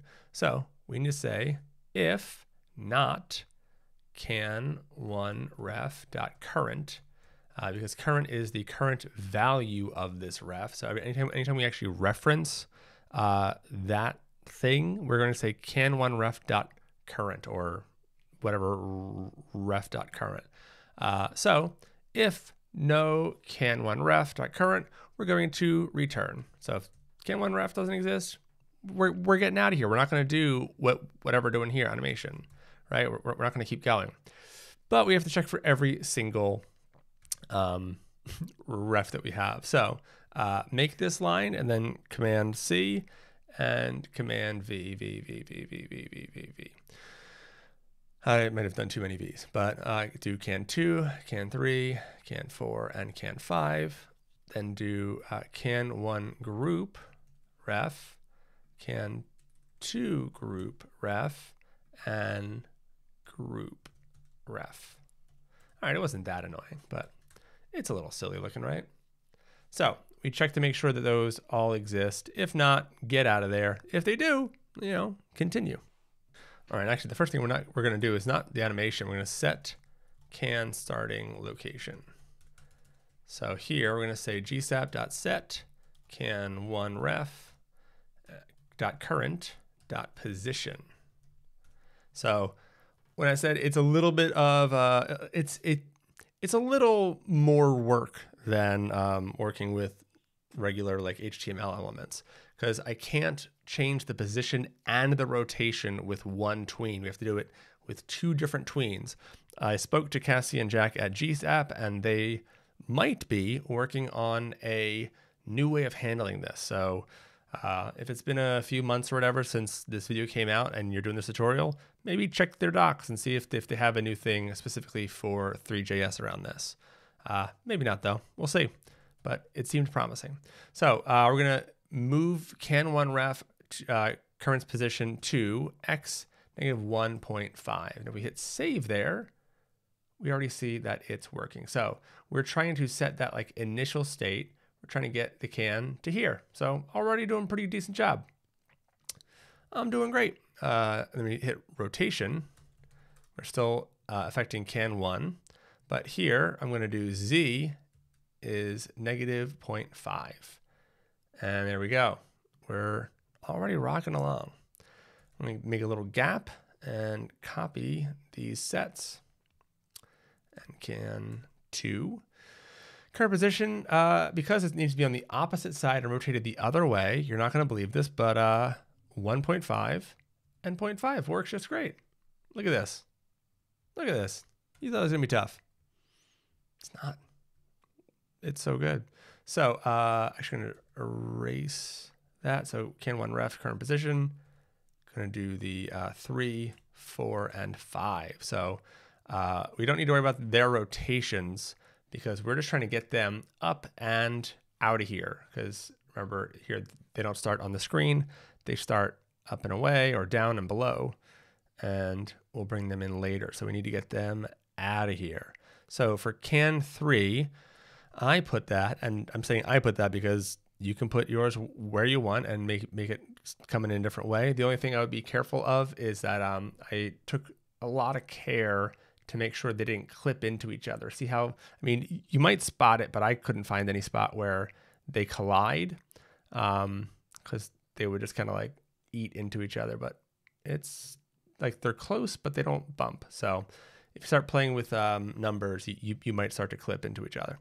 Okay, so position we're going to go for at the beginning is going to be Y5 and Z2. So can 3, I think, is grape. We're going to see that just get out of here. Oh, what happened? I set so I set 4 and 5 to X. All right, so grape is gone. Now we need to do the other ones. X is 2 for can 4, Y is 4, and Z is 2. When we set a Z, we're putting it either away from us or towards us. So if I get rid of the X and the Y here, I'll just show you. You keep them, but so a positive Z number, if I do like 3, should get even closer. It might actually eat into the camera though. Yeah, so positive Z comes towards us, negative Z goes away from us. So X is left to right, Y is up and down, Z is forward and backward, I guess. So what was this value? This was 2. All right, pasting the X and the Y back in, and now it's gone. Last is can 5. It's Y -5. That's pretty much just straight up. All right, now it's kind of tough to be like, all right, where do they go? Are they in the right spot? How do I see them? What's going on? There's a nice little tool from Dry. I mean, where else? For just this kind of thing where like I can't really see what's going on, but I'm gonna import orbit controls from Dry. Save that, and we can't use it just yet because we have cursor pointer events off. I forget what's it called? Pointer events none. There we go. So I think if we comment this out, it should work. We have at least one more. Let's find it. Pointer events none on the hero. So if you want to like not delete a Tailwind class, but just kind of like comment it out for a second, I just put like a letter on it because that's going to break it entirely. So that should, there we go. Now, if you click and drag around, you can see where everything is. And better yet, if you zoom out on your scroll wheel or on your trackpad or whatever, you can zoom in and out. So it's a nice way to kind of get a lay of the land, where here we're kind of locked to the camera, but now we are zooming it out. So you see where they went to. That's down there. These two are up, and yeah. So we don't need the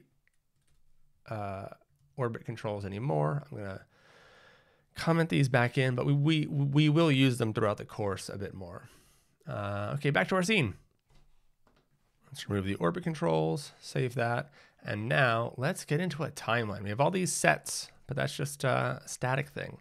Let's get a intro timeline going. So we'll say const intro TL equals GSAP.timeline, and the brackets, we're going to do a property of defaults, and it's going to be another object. We're going to say duration 3 ease is going to be back.out parentheses 1.4.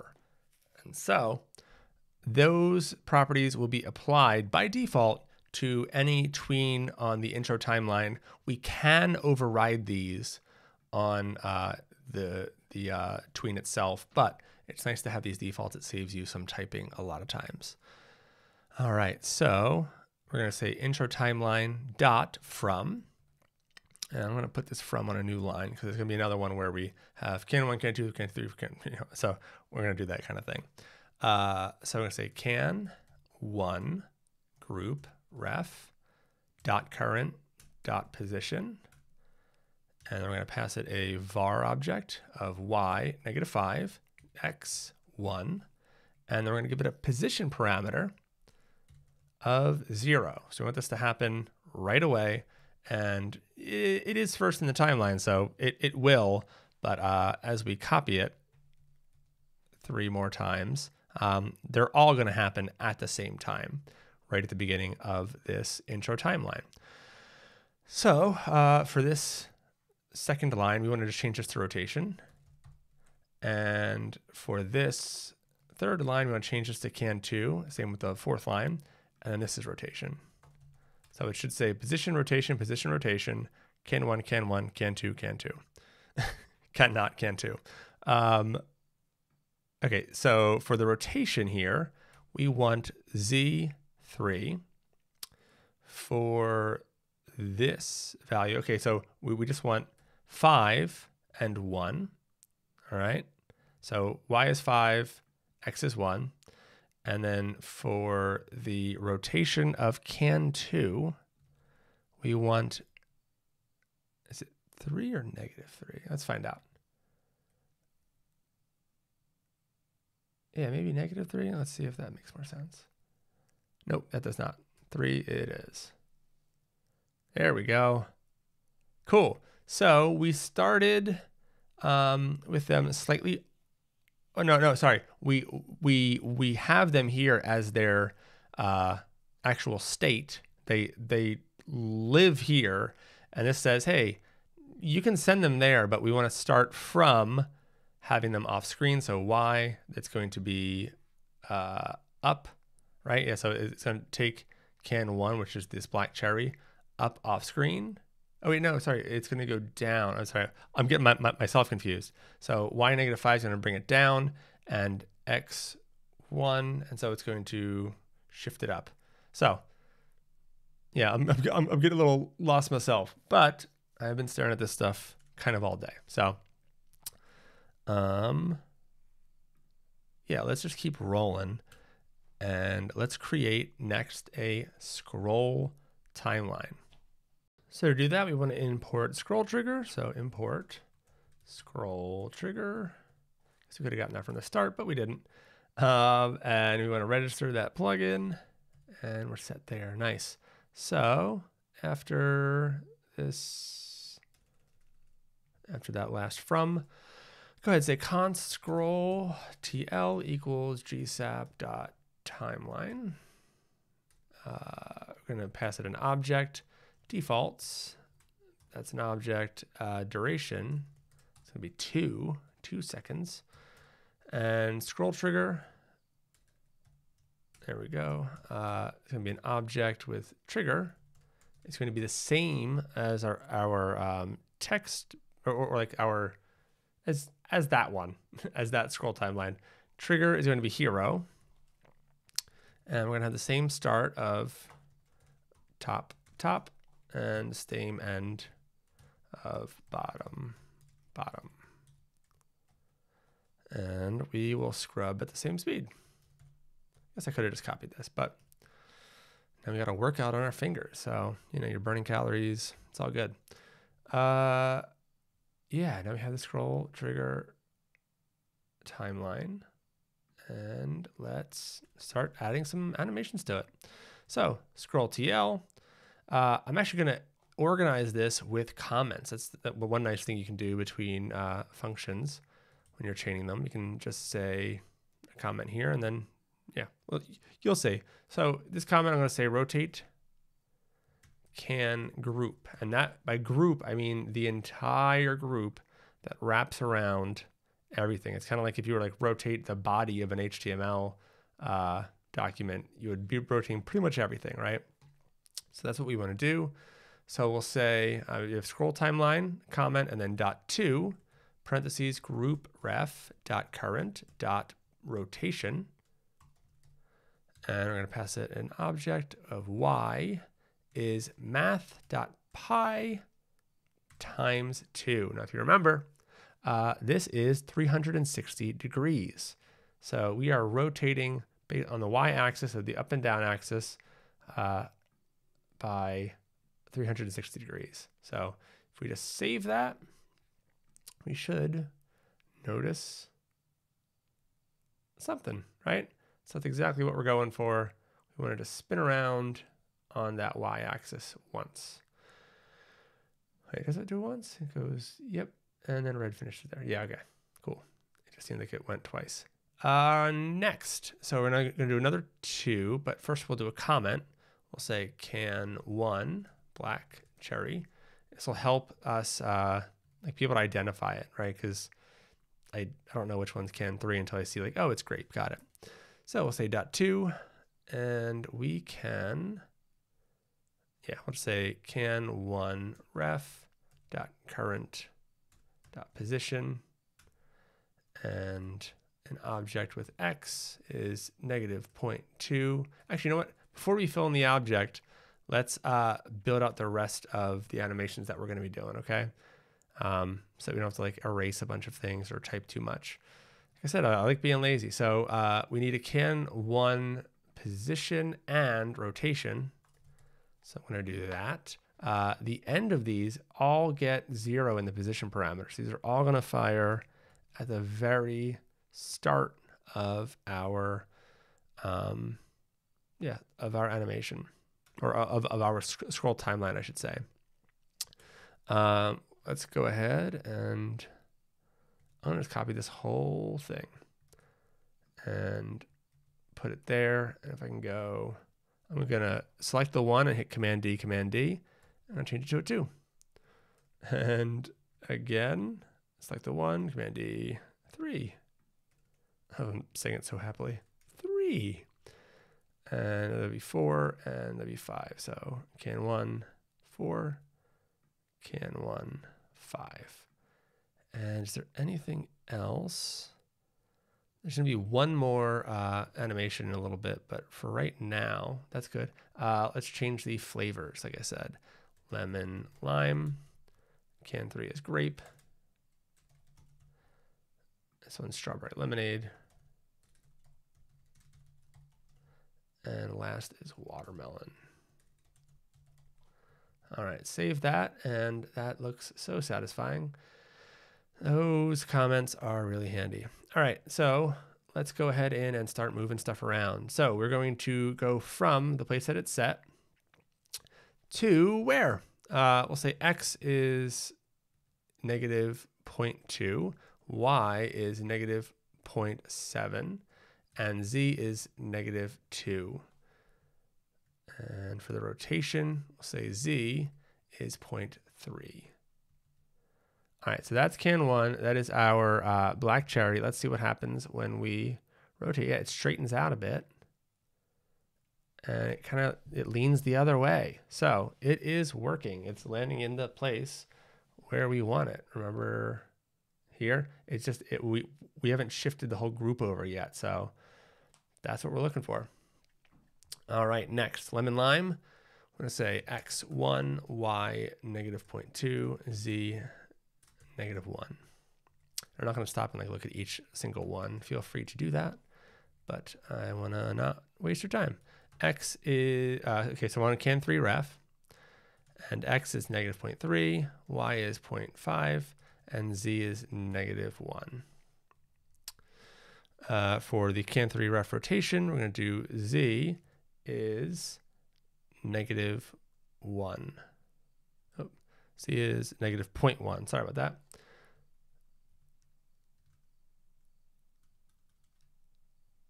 All right, just want to make sure we're still recording. Cool. Z is -0.1. And so can4, you can see things are starting to come into place. That was can3. We got our grape there. That's looking good.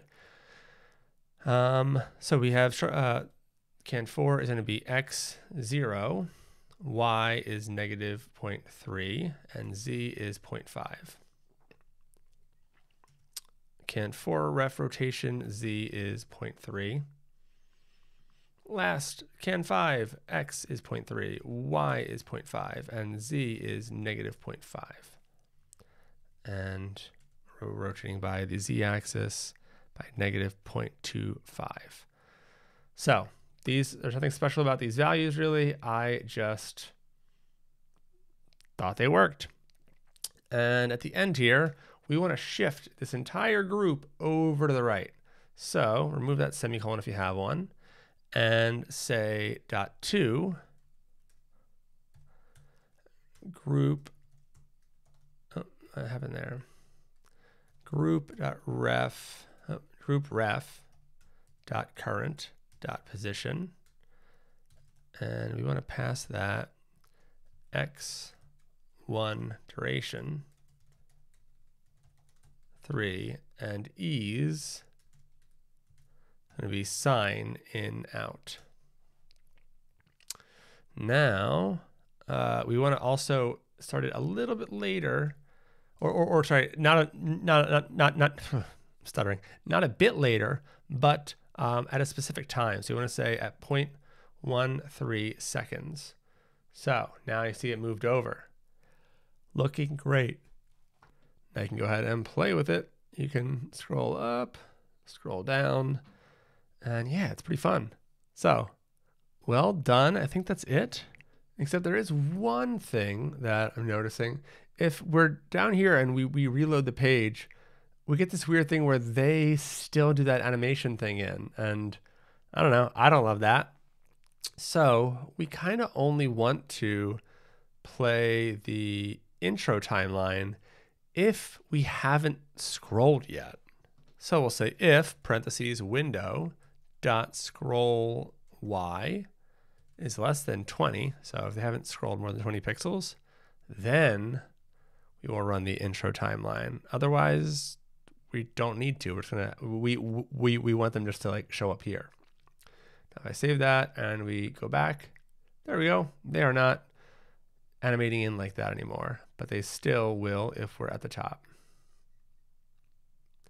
Nice. All right, now that we've got our scroll animations in this scene, I want to make some bubbles because that's really the thing that's missing from our scene. It's the atmosphere, right? This is nice, but doesn't have that atmospheric touch. So we're gonna make some bubbles. Now, there's a problem that you need to watch out for. When you need to render a whole bunch of the same kind of thing, you can really get into some problems if you don't do it in the right way. We're going to use an instanced mesh, and that is going to make us only use one draw call. And I know that's weird to say, but basically it makes your GPU do a lot less work than if you were to render a bunch of meshes all in the way that we rendered these cans, just like thousands of them. It's going to mess you up.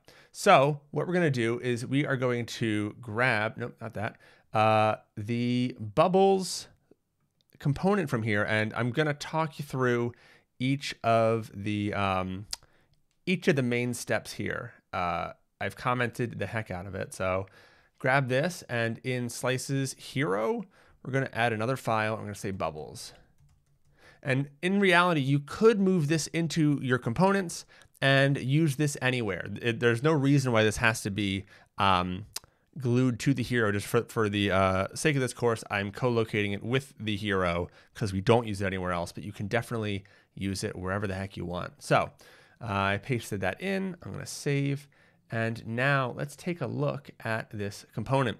So as expected, we start off with a use client up here, and then we are using an Object3D as a container to effectively set and update positions for each bubble instance. So this is a little less involved than a mesh. It's just a very generic class for things. And so we are using that, and we're going to use this Object3D to put all of our bubbles into. These are the props that it takes, and just in case you want to use it in other scenes, like we could have hard coded these, but I put this in so that you can make it versatile. You could have it even just go up once if you set that to false. Now we have the mesh ref. You've seen this, but the type's a little bit different. And then we have an array that holds all of our bubbles speeds. So we're going to create a random bubble speed a little bit later, and we have a min speed and a max speed, and this speed is a multiplier for that. So you see, if we set the speed to like 50, it's going to be a much bigger number here. So then we want to set the geometry and the material for our mesh. So we have geometry and material, just like we did for the box originally, right? The mesh needs a geometry and a material. We're going with a sphere with bubble, with that as the size, but this is like the vertices. Essentially, the higher the number, the smoother it is. The lower the number, the more it kind of looks like a cube or like a simple polygon. So 16 is a good in between. And I'll come over here. So that you can look at the bubbles as we go through it. And then the material, it's transparent, and we share the opacity that is up there as a default and just a standard material. This use effect is going to run once, and that's what's going to create and place our bubbles throughout the scene. And we need to get access to that instance mesh, which is attached here to this instanced mesh element. And we then create, however many number of bubbles in random locations. So we use a GSAP util. I love using them. I use them all the time. And we keep them between these bounds. So there's essentially like a cube of 4x4, or so I guess it's like 16 by 60. I don't know. It's a big old cube where they can get placed. That's why some are small because they're in the distance, and some are big because they're coming up right in front of us. And then we need to update matrix so that we apply that position to that mesh. So when we apply, don't worry if this is a little bit funky, because we're not going to get too deep into this, but at least want you to understand these different steps. So then we need to tell the mesh to, hey, set that matrix at that location for index I. And then, like I said, we need to set a random bubble speed. So GSAP util is random, but somewhere between min speed and max speed to the current index. And then we let the instance matrix know that it needs update, and we're going to be doing that later on down here too. See, it needs update. Just telling it that, hey, you need to redraw this. You need to recalculate this at some point. And we clean it up when it leaves the DOM. So that is our use effect. And then use frame runs on every animation frame. And so if you have an animation playing at 60 FPS, this will run 60 times per second. That's just how that works, right? So we assign the current body color to the bubble so it looks natural. That's one trick here, that if you don't have that, it just doesn't look right. If you put a white bubble in yellow, it just stands out. It looks like weird ping pong balls, where this kind of feels like they're actual bubbles. And then as we come down here, it still feels a little white, but it's actually green, and it helps a bunch. So we're just grabbing that off of the actual body. And that helps us kind of have like one spot where we can get all of our, where we can get that consistent color from. Then we loop through all of the bubbles, and we move the bubbles up by their speed. And I guess we could have like made them move a little bit side to side more, because they kind of do just go straight up. And I think bubbles kind of move a bit less perfectly than this, but it's good for what it is. And if it goes off the top of the screen, so if the position is greater than Y, we move it all the way back down to the bottom, and we just give it a new position, and it rises up again. Just does that over and over and over. And yeah, we mark it as needing an update, and there it is. Anything here interesting? Not really. So this instance mesh makes our scene way more performant. So we save bubbles, and then we're going to import it right into our scene alongside, or sorry, we're going to import it into index, and we're going to put it right below our scene. So we're going to say bubbles, and I'm going to import that from bubbles. And I'm going to close that and save, and let's see what we get. So we get lots of teeny tiny bubbles coming up. Now we can keep it like that, or you can do the numbers that I have here. So I say count is 300, speed is 2, and repeat is true. I think that's the default anyway, but yeah. So if you want yours different, that's totally fine. And it should change as we scroll down. And yeah, there we go. We have our bubbles in our scene. So you can do this with all kinds of stuff with cubes. There's a lot of good examples on the React 3 Fiber docs. If we search for instancing, they have, yeah, see, you can do a lot. Normally that would be way too expensive to draw, but because of instancing, you can save hundreds of thousands of objects in a single draw call. So highly recommend instancing if you're doing anything like this. It's the way to go. Okay, our hero component looks done, but actually there is a problem. On slower connections, our text will animate in before our 3D scene is ready, and it could be, you know, a couple of seconds, so it could look kind of silly. Right now, when it animates in, it's nice. It feels like they are all coming in together, right? The cans come in, the text comes in. It feels cohesive. But on a slower connection, it's like the text will be waiting, and all of a sudden, like 3 seconds later, these come in. It's going to be weird, right? What we need to do is we need to pause the text animation until the scene has loaded, but we don't want to turn our layout or our page into client components. So we would have to do that if we wanted to use something like a React context or any kind of thing like that. So we don't want to reach for that tool, but instead we can use a lightweight state management library to handle this. And that's where we bring in Zustand. I'm going to mispronounce it, I'm sure. Zustand? Who knows? But we have a link to it in our course docs. And see, state management, Zustand docs, and Zustand with TypeScript. So open up both of those.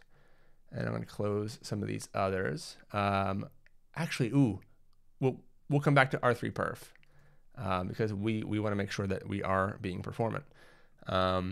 So here's our introduction to Zustand. npm install Zustand. So let's go for it. Open up our terminal. Going to paste that in. And there we go, it's installed. We'll run our dev server again, and let's scroll down to first create a store. We're not going to go too deep into Zustand. We just need it for a very simple use case, and it's perfect for that kind of stuff. So here we see the example that they have, create from Zustand. You can go ahead and copy this, and we are going to create a brand new folder in the source directory. So come into source, right click on it, new folder, and we're going to say hooks. And inside that, we're going to create use store.ts. Not tsx to be clear, just ts. And in here, we're going to paste this code. So let's take a quick look at this code before we wipe it out. So it can take these values like bears, so it can have that count. And then we can also have functions like increase population. Basically, if you've used Redux, this is a very simple, non-complex implementation of that same kind of philosophy. So increase population, it is a function that says that returns the state of bears plus 1 and sets that to bears. So if we call this increase population function, it will update this right there. We have 2 more functions like remove all bears, and that sets it back to 0. And then update bears, we can pass it an argument. So if we want to say, hey, we just got 30 bears in, that will set bears to 30. So we don't need any bears, unfortunately. Maybe that's the website. Let me know in the comments if we need to make a bear website. But we can wipe that out, and instead we can say ready, false. And then we're going to say is ready, and this will be a function that we call when we are ready. Make an arrow function, and we're going to say set, and that comes in as an argument there. We're going to call that function and return an object that updates this ready value. I'm going to set ready to true, and it's really like that's our store. In front of the const, put export so that we can send this out into the world and it can be appreciated. And before we go from here, you see down here I have the interface, because if you check out the TypeScript docs, you want to add an interface that you then put between the create and the call. So let's go ahead and say interface, and we'll say state, open that curly bracket. We'll say ready is Boolean, and is ready is a function that returns void. Other functions that return void are like console log, where there's nothing actually returned, right? We don't like return a value like map returns an array. And then grab this state, put it between the create, and we are set now. Awesome. So we have a nice little TypeScript store here in Zustand. We now need to use it. So let's go into our hero. And in here, we want to import our store. So I guess we can, okay, I'm going to sort these out a little bit. Dry needs to go up. These other 2 are fine.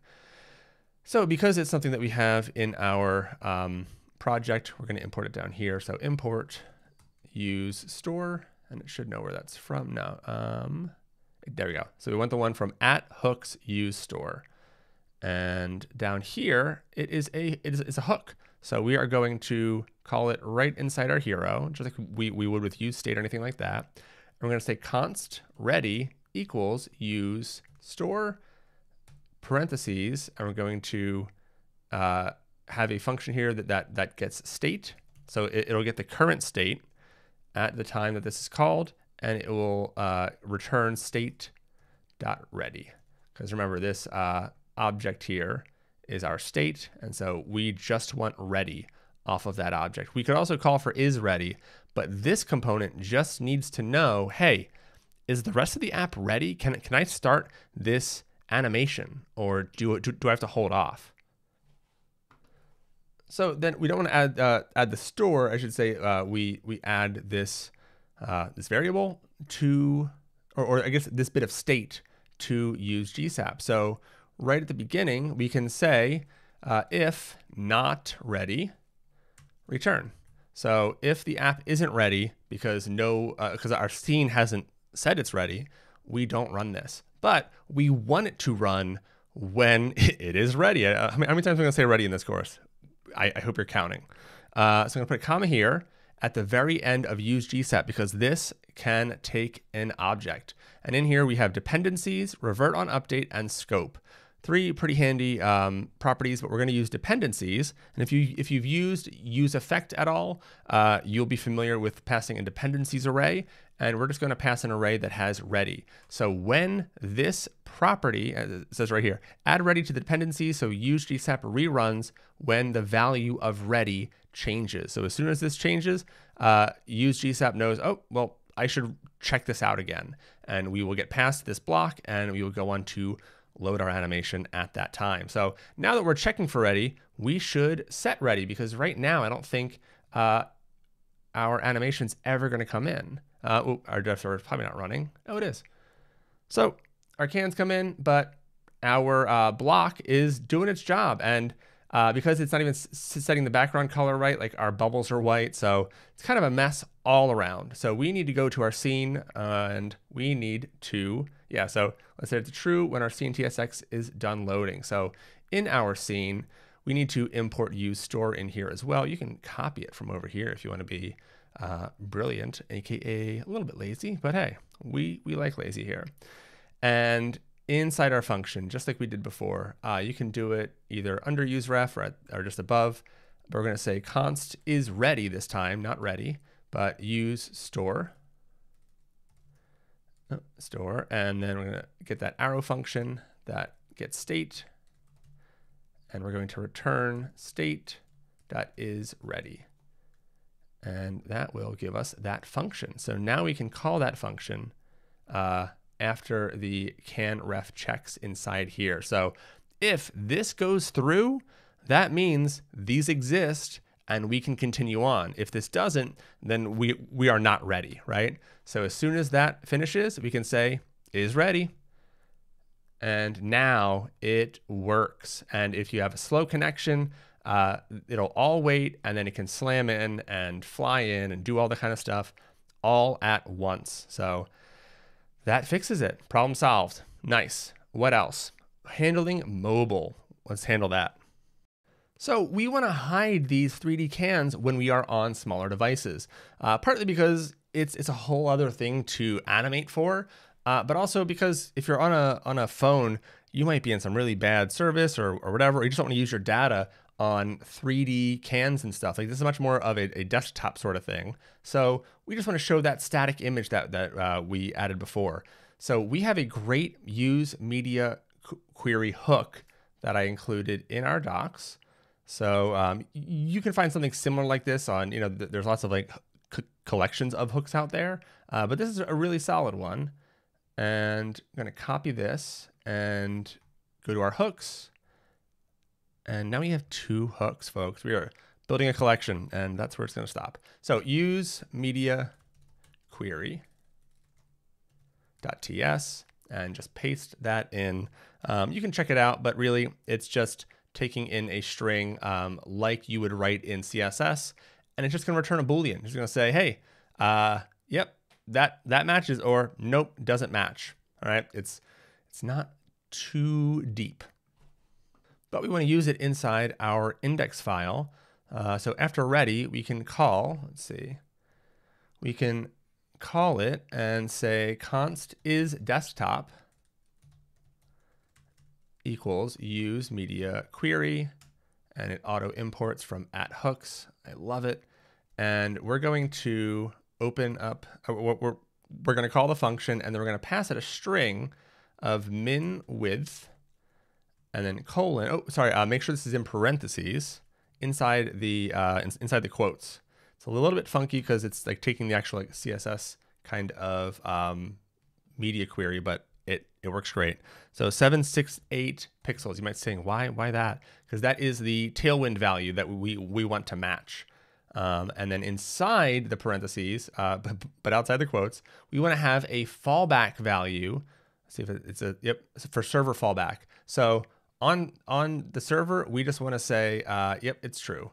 And we have that as our server fallback. So if we go over here, we shouldn't notice any difference, but now we can use this media query. So we only render our view component, and That is the one, remember, that brings in our scene and our bubbles. We only want to render this if is desktop, easy for me to say, is true. So we're going to open up curly brackets and say is desktop and then open parentheses and move the bottom of that all the way down, save, and Prettier should format it. So yeah, we now have it so that, yep, it'll load then, but we have a problem again, all right? Can you spot what's happening?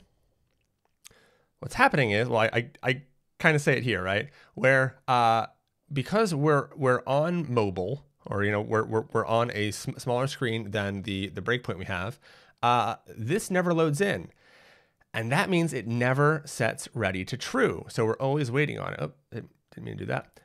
So let's also check for is desktop in our use GSAP function up here. So if not ready, then return.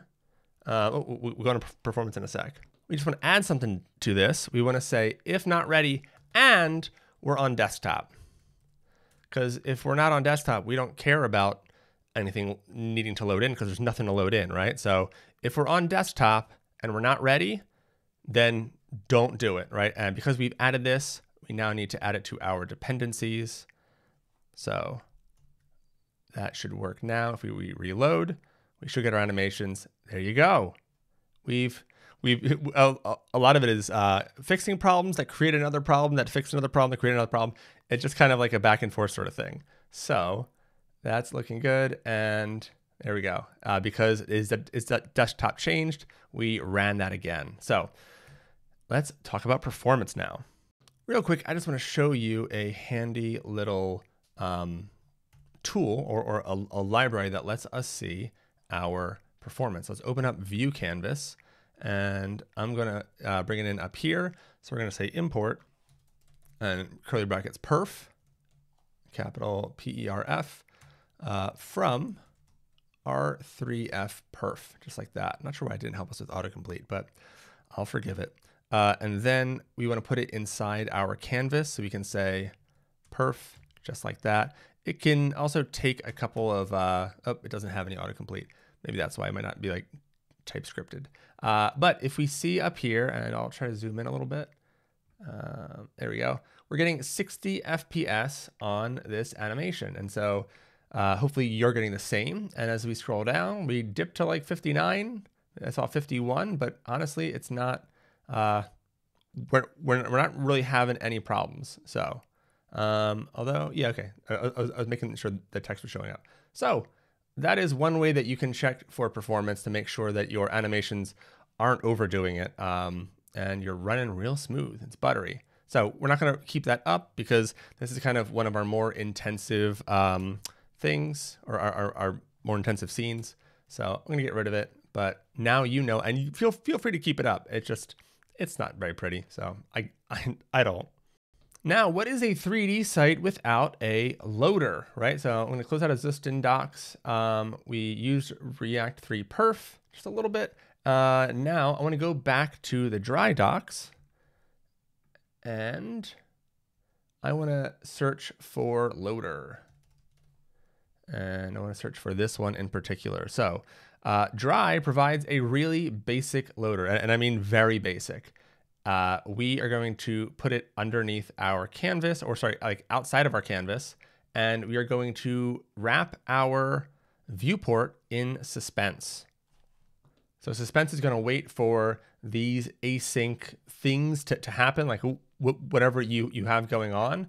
It's going to wait for this to all finish up, and it will let the loader know. It essentially waits for that to happen, and it's intended to hide the whole app so that everything can load in, and it just goes for it. We can override the styles because, yeah, it's not the prettiest. But to be honest, these the docs here, I'm not even sure how to go about styling it. Otherwise, I would have. If you figure this out and style it really cool, let me know. I would love to like throw an updated loader into it. But yeah, I couldn't figure out how to style it, but it's definitely possible. So inside our view canvas, we first want to say suspense, and that is an import from React. We're going to say fallback equals null. And we want to open that up and pop our viewport inside it. And then outside canvas, we're going to make React mad for a second. We're going to say loader, and we're going to import that from dry. And yes, we are returning 2 children.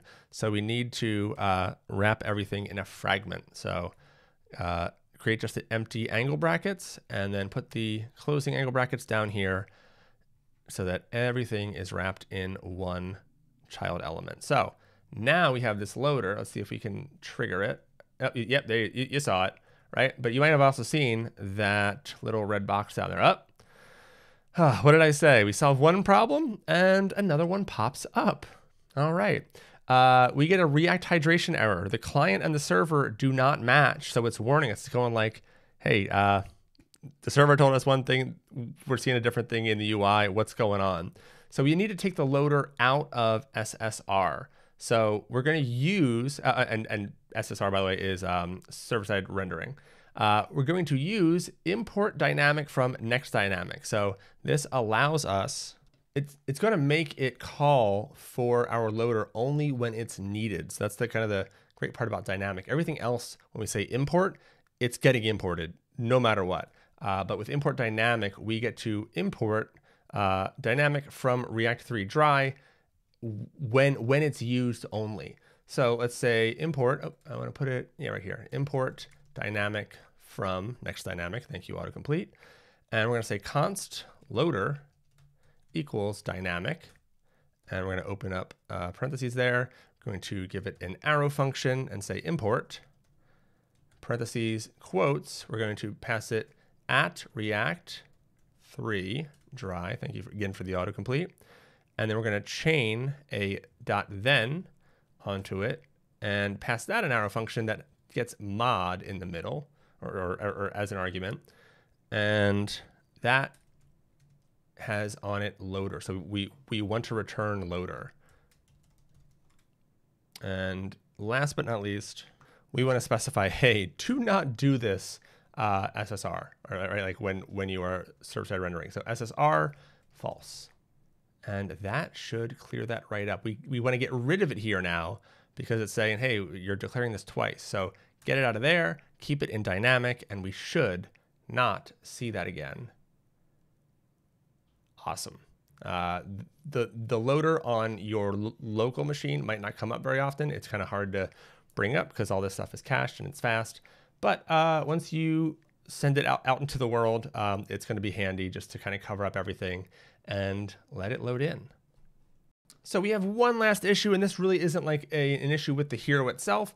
This is just more of a housekeeping thing where, whoa, you see our slice preview that used to be so nice and so helpful is now stretching out to an unbelievable height.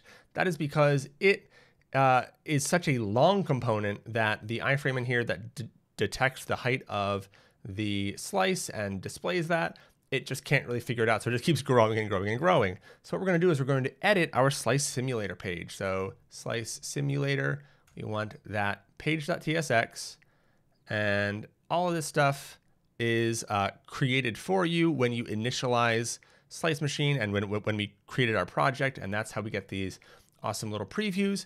And we are able to go in and edit them.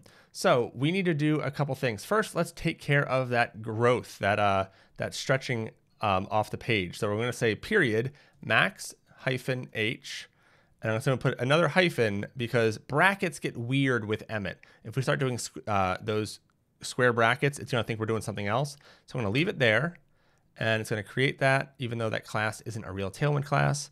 And I'm going to say 900 pixels. And yeah, our components are generally, or at least some are taller than that, but we don't really need it to show the entire slice. We just kind of want it to give us a good idea of what's going on. So just by adding that, we should already be a little bit better off. So let's reload our page builder, and there we go. Live gutsy. Okay, are you noticing something? A little difference between the page we're used to and this page. Yeah, we don't see any yellow, we don't see any cans, like what's going on? So let's set the background on the slice simulator. We have a couple of props that we can pass. We'll set background equal to empty string. We'll pass empty string, and there we go. There's our stuff. we got our stuff back. Now that's pretty great, and we don't see a further problem yet, but there will be one in the carousel. So I'm going to preempt that right now by just saying z index, and this isn't something that you'll always have to do. Like I don't often edit the slice simulator, but if you're doing a site in dark mode, you don't want that white background. You want to come in here and set this background so that your slice previews look normal. But set the slice simulator to a z index of 10, and nothing will change here. But later on in the carousel, our can will actually show up. And that's it, folks. Slice is complete. Amazing work. Really, this was a lot. Go take a little break. We just covered a ton of concepts. And next up is our skydive slice. I'm so pumped. You're doing great. Let's get into it. All right, another day, another slice. I hope you are excited for our skydive slice. We have this cool little can just spinning down, and as we scroll, we get our words flying by. And if you want, you could put the words in front. You could definitely figure out how to do that. But for us, I think it's readable enough that it goes behind. And we also have some accessibility tips to make this whole component actually readable for screen readers. So let's start off by opening Slice Machine and creating a new slice, and we're going to name it Skydive. So go into our page and click add. We can add from either the slices panel or from in here. If we add it from in here, it automatically gets added to this page. So go ahead and create new, and we're just going to call it Skydive. And it's be Pascal case, no spaces. Hit create and go into Skydive. We're just starting off by updating that screenshot. So let's find our files. Here they are. And we want our thumbnails. Skydive is right there. Drop it in. And now we'll be able to pick from a stylish thumbnail when we are in our page builder. Great. Now we want to model out just a couple of fields that are in here. There's not a lot of content here. It's more flashy than content. That's most of the site though. So we need a sentence. We're gonna say text sentence. And then we also need a flavor. And that's going to become via a select field. So I'm going to say flavor. And if we go to our soda can in our code, we want to match up against these exact, like capitalization and everything, these exact words when we go in and change our options. So options, we want lemon lime, we want grape. Let's add a few more. Yep, 3 more to be precise. Black cherry, strawberry lemonade, and watermelon. All right, so we can use the first value as default, that lemon lime. We're going to say done, and that's really all we need here.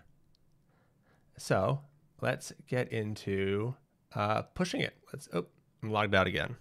All right, I logged back in. That's what I get for recording these over several days. So now we are in our changes, and we see that we have a page and a new slice. So we're going to push those. And I think that's what we're saying here. Add Skydive Slice to our home page. So let's go ahead and do that. Hit the plus. We're going to choose this slick Skydive Slice. And we are going to go ahead and say, so we're going to say dive into better health, and flavor, we're going to do black cherry. Then while we're here, let's change this to not just be fizzy, but soda for gutsy people. And in case you don't get the gutsy thing, it's like probiotic soda. It's all the rage right now. So that's why we're going for that. It's like a healthy kind of soda brand. It's all made up. It's fun. So now if we come back here, remember we're going to have to hit refresh twice for it to actually happen. So we now have a slice at the bottom, placeholder component for Skydive, variation default slices. Great, we have our second slice. Let's take a look.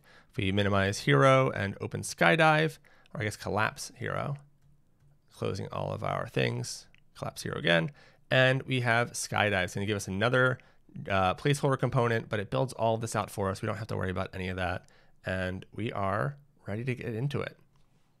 In this, we're going to have another index and scene combination. And in this one, the index is going to be very simple. So let's get started on the index.tsx. We're going to start off by making it a use client, because you gotta. And now we're going to swap out section for bounded. Just like that. Import it from @components bounded. Looking good. I love when it comes from the @components. We're going to add a class to bounded. We're going to say class name is skydive, just for, naming it. And then height of screen. And then we're going to add an H2 in here, even though we don't actually have, we're not going to show any text. We want to add an H2 so that it's accessible, because this will be picked up by screen readers. So we can say H2 period SR-only. And inside here, we're going to drop our slice.primary.sentence. And if you hover over SR only, it shows us all of the different classes, or all the different properties that get added in order to make this readable by screen readers, but completely hidden to anyone else. So now that that's there, it's time to make our scene. So I'm going to save this, and we should at least, see, I was going to say, we should see our H2. No, we shouldn't. Now go ahead and skydive and say scene.tsx, and we're going to do a tsrfc, and up here, set use client. I need to make my own snippets that don't include that import, but have use client. Now, let's just start off by creating our refs. Let's just jump right into that. I don't mind. So I'm going to say const group ref. It's equal to use ref. And we're going to type this with 3.group. And that'll be fixed in just, no, it keeps trying to help. All right, let's come up here and just import asterisk as 3, all caps like that, from 3. And that should, so 3.group. All right, that works. And now we're going to set null as the default. We have that first one. We're going to be doing, I think, 5 more groups. So copy off a few and swap out the names. We're going to call this canref. We'll call this one cloud1 ref. And don't worry, we're not making 1,000 clouds, really two cloud refs. Cloud2 ref, and then clouds ref. I should say cloud group ref. I don't know. It's already there. It's all good. And then words ref. And those are all our refs. Once again, we just need to give GreenSock something to grab onto. So these refs come in real handy. So now let's wipe out this div, and we need to create a group. And let's add our floating cannon there. And we'll give it a ref of, you want to bet? It's can ref, or I'd say, do you want to guess? Do you want to bet? Yeah, that's not how that works. And you have our floating can, and we can keep this open. See how I didn't have it self-closing? We're going to put something in there a little bit later, but right now, also put a ref on the group, and that's group ref. All right, 2 of our refs are down. Now we can save this scene and add it to our index. So scene, and we want to do it from period scene, and we need to put it inside a view. See, so this is what happens when you just try to use these components anywhere, right? So I'm not putting this inside of a view, so it's not going inside of a canvas. This needs to be in the canvas component.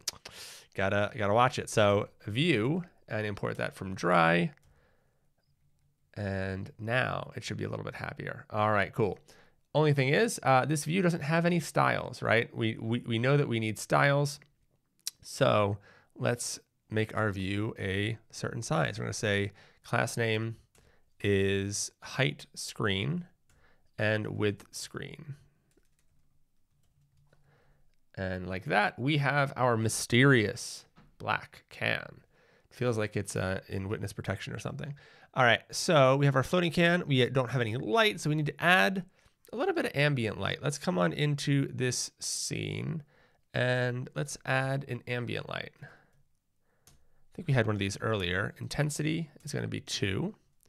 And color is going to be not white, right? It's going to be a tint of blue. And we're doing that to kind of give like, I don't know, the effect that it's actually in the sky. So #9DDEFA. It's going to be our color, and we can self-close that ambient light. Let's see what we get. There you go. Get a little bit of a wash of blue color. Still not the most beautiful scene I've ever seen. Let's add an environment. We love these environments. Environment files is going to be HDR field.hdr. I told you we were going to use that field one, and this is why, because it's like we're outside. We want the sun. We don't want studio lights. That's not going to feel right. And then environment intensity is going to be 1.5. Self-close that, and let's see how that looks. Much better. See, it has that one source of light where our others, that's clearly not outside, right?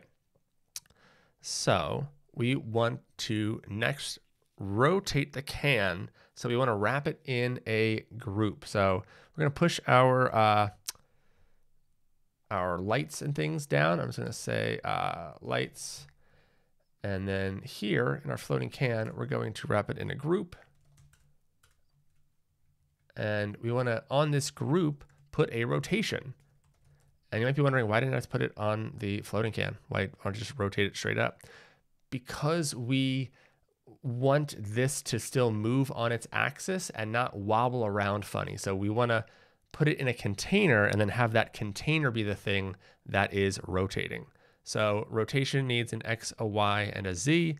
So pass it 0, 0, 0.5. And now we see that it's in that position that we want it in. Next, we want to add our clouds. Let's check out dry, because guess what? We're not going to make our own clouds. We're going to get them here.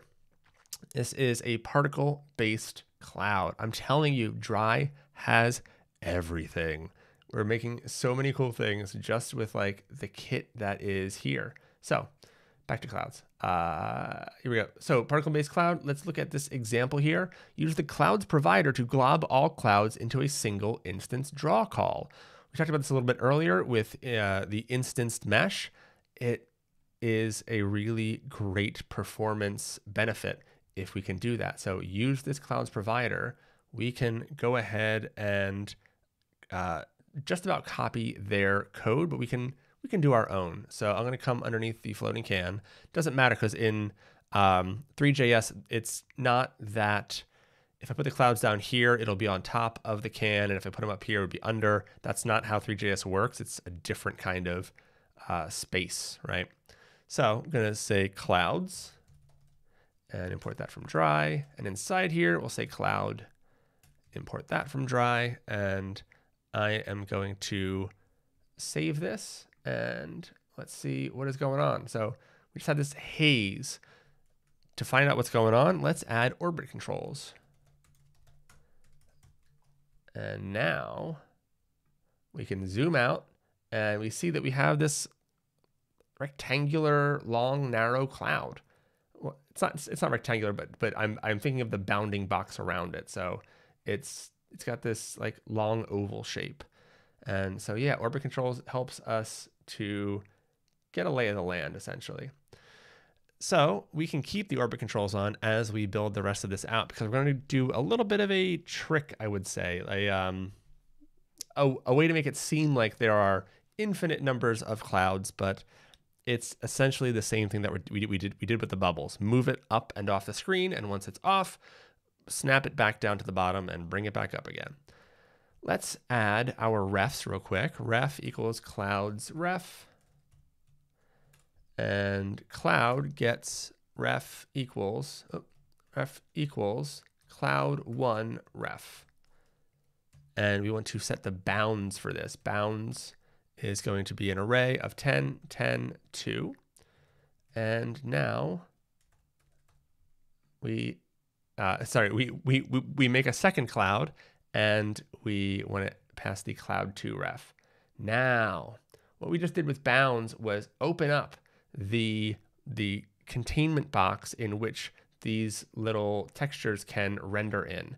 If we just make these bounds super tight, I'll make this one 1, 1, 1, and I'll hide this. You see that it just becomes this super dense cloud where, you know, there's not much going on. But we want a kind of a long square, or sorry, a thin cube, or I don't know. You get what I mean. It's a square on 2 dimensions, and then this, it just needs to be thin because we don't need the depth. We just need it to kind of spread out. So now that we have these 2 clouds, we are going to animate them in a little bit, but right now we're going to leave them as is. I'm going to bring in all of our elements first, and we still need to bring in our text. So I'm going to add another comment here to say clouds, just to try to do a little bit of organization. Say can, and then let's say text, or yeah, text. Text works. No need to be perfect here with our little quick comments. So we currently don't have any way to get our sentence. We need to update our props and our destructuring here to allow for it. First thing I'm going to do is change the name of the props default here to skydive props, just so it's more specific. If you ever want to export it, it can be handy. We're going to say sentence, and that could be a string or null. And flavor, we know that this has a set option of 5 different things, right? So we want to say content.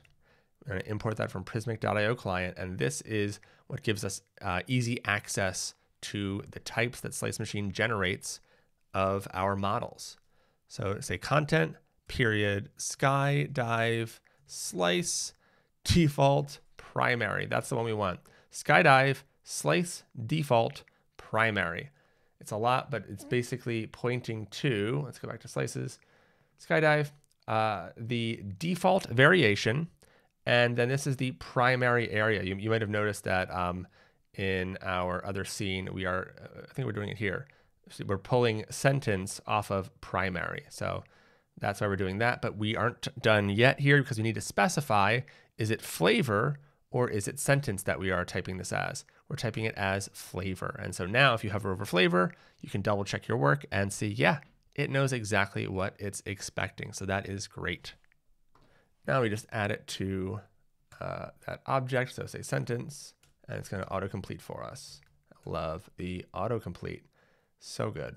And we can pass that flavor here to our floating can, but it's going to be disappointed because we're not passing it in anything yet from our index file. So flavor, at least that's ready for us. Now coming back to index, it's going, whoa, whoa, whoa, I need more stuff. You're missing some things here. So we want to pull in the flavor, and that's going to be slice.primary.flavor. We're going to pull in sentence, and that's going to be slice.primary.sentence. And now it is much happier.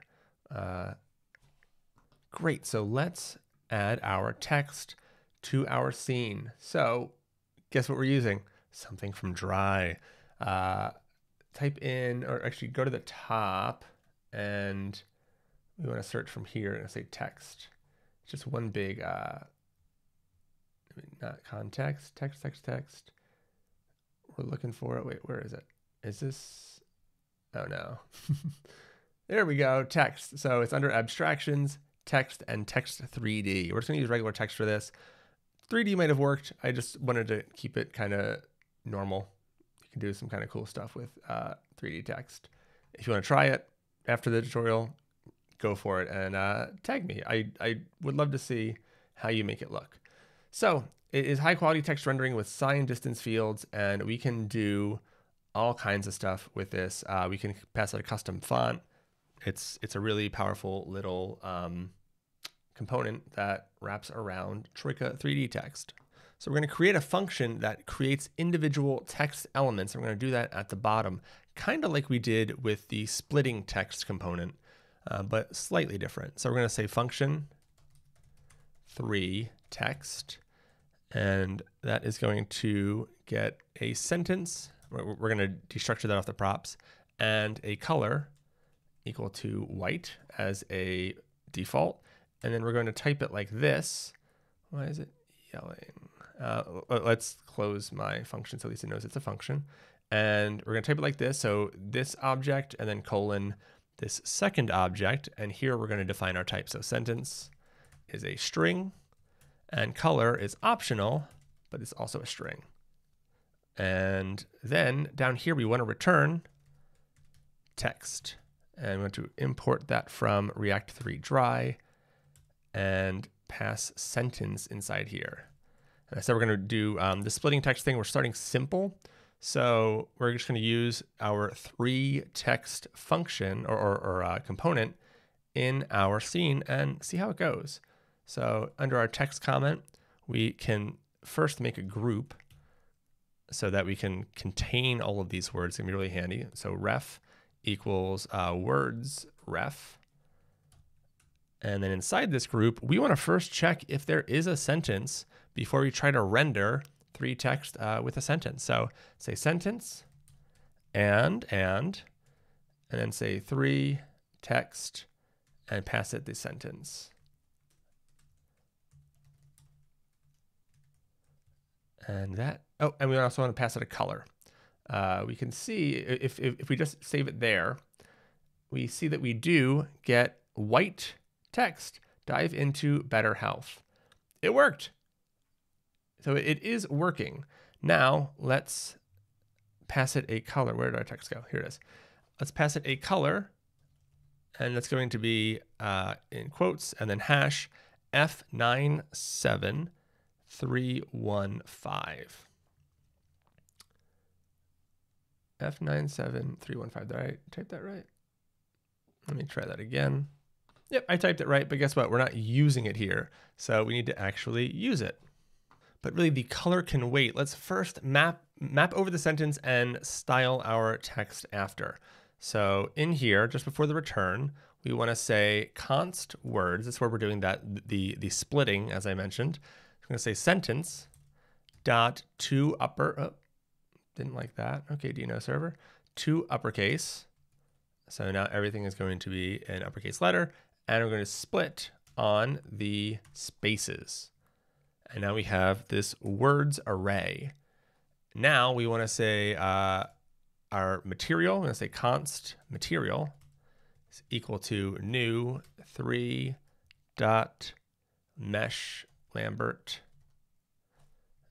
material and call that as a function. And next, we want to use our media query because we want to size the words based on if it's on a mobile screen or a desktop. So I'm going to say const is desktop.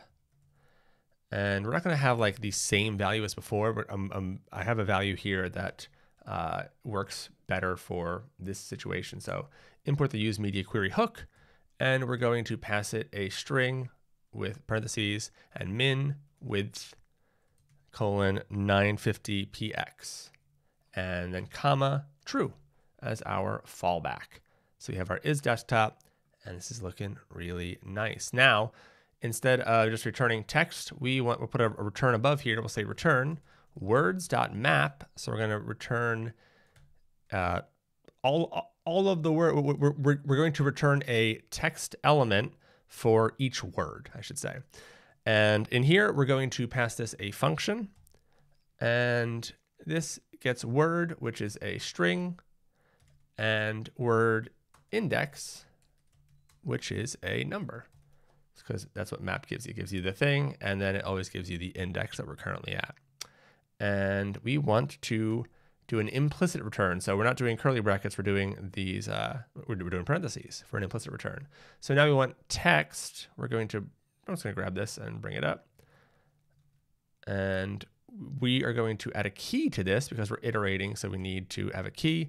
Our key is going to be a little bit funny because we aren't sure if the word is going to be unique, so we need to combine it with the word index, right? Like if there's the twice, you can't have a key that is already in the scene. So our key is going to be in backticks, and we're going to use $, curly braces, and say word index, and then hyphen, another one of those, and word in here. So it's going to be like 0, dive, and you get it, so on and so on. We don't want the sentence though, we want the word. And now we should get rid of this return. We should see, yep, a whole bunch of mess. That's exactly what we want though. It's all uppercase and it's all stacked on top of each other. This is working.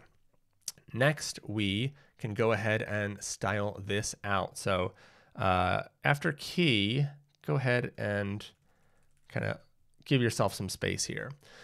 So we got a few things to add. We want to check the scale, and that is going to be dependent on the desktop. So is desktop question mark, do a ternary. So if it is desktop, the scale stays at 1. It's exactly where we want it. Otherwise, let's go to half size. Color is going to be color. Now we're using it. Material is going to be material. Font. Now this is why we didn't put the fonts co-located in our app, because we need it here. Fonts /alpino variable dot WOFF. Don't use 2 here.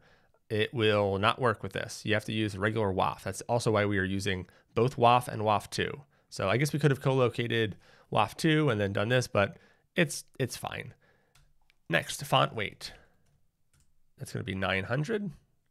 We want that very, very thick one. Anchor X is going to be center. And anchor Y is going to be middle. Now, it sounds a little funny, but that is essentially the transform origin, if you're familiar with that in anything else. So if we rotate it, it's going to like rotate along the center axis rather than at a corner. So that's what we're saying for the anchor. And last, we are going to say characters. And this is a great way to reduce how much you load in, because fonts have a ton of glyphs to them, a ton of characters that you can use.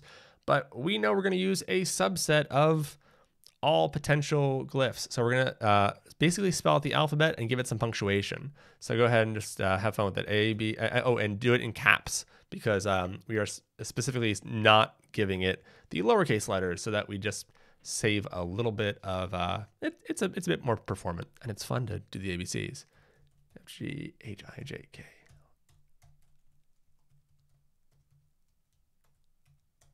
All right, if you got that wrong, you unfortunately do not pass the class. No, just playing. So I'm giving it a couple of punctuation things. If you know anything else is going to be there, maybe an apostrophe, you can add whatever you want in here. Or you can just remove it and it can take all characters. But since we are turning this into uppercase, even if your content team puts in all lowercase, this right here guarantees that it's going to be uppercase. So we can hit save. And there we go. We have chunky orange text now. We can't make it out at all, and that's totally fine. So now what we want to do is get everything moving up at this same kind of angle. See how like better is moving up and to the left, and the clouds are moving up and to the left.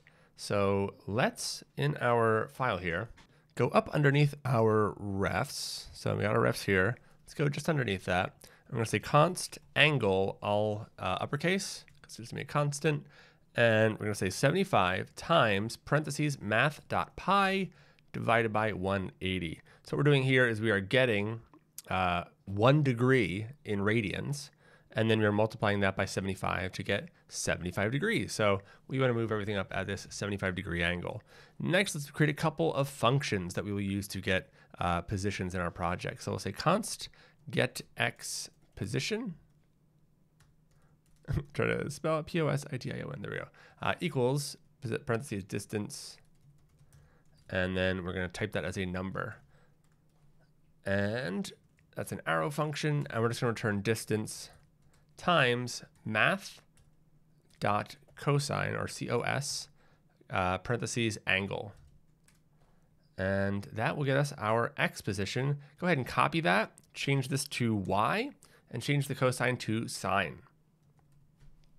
All right, we have one more function to add in here. It's going to be const get x, y positions equals, I'm going to say distance. I can just grab this arrow part. Go ahead and copy that over. And then we're going to have parentheses, and then we're going to return an object.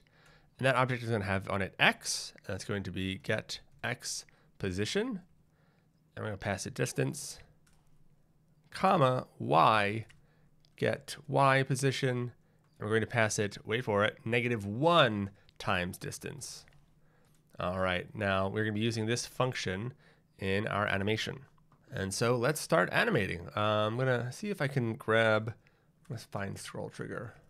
So we are typing out the same thing over and over again, or at least we will be, I guess. There we go. I'm going to grab this chunk here. GSAP, use GSAP, scroll trigger.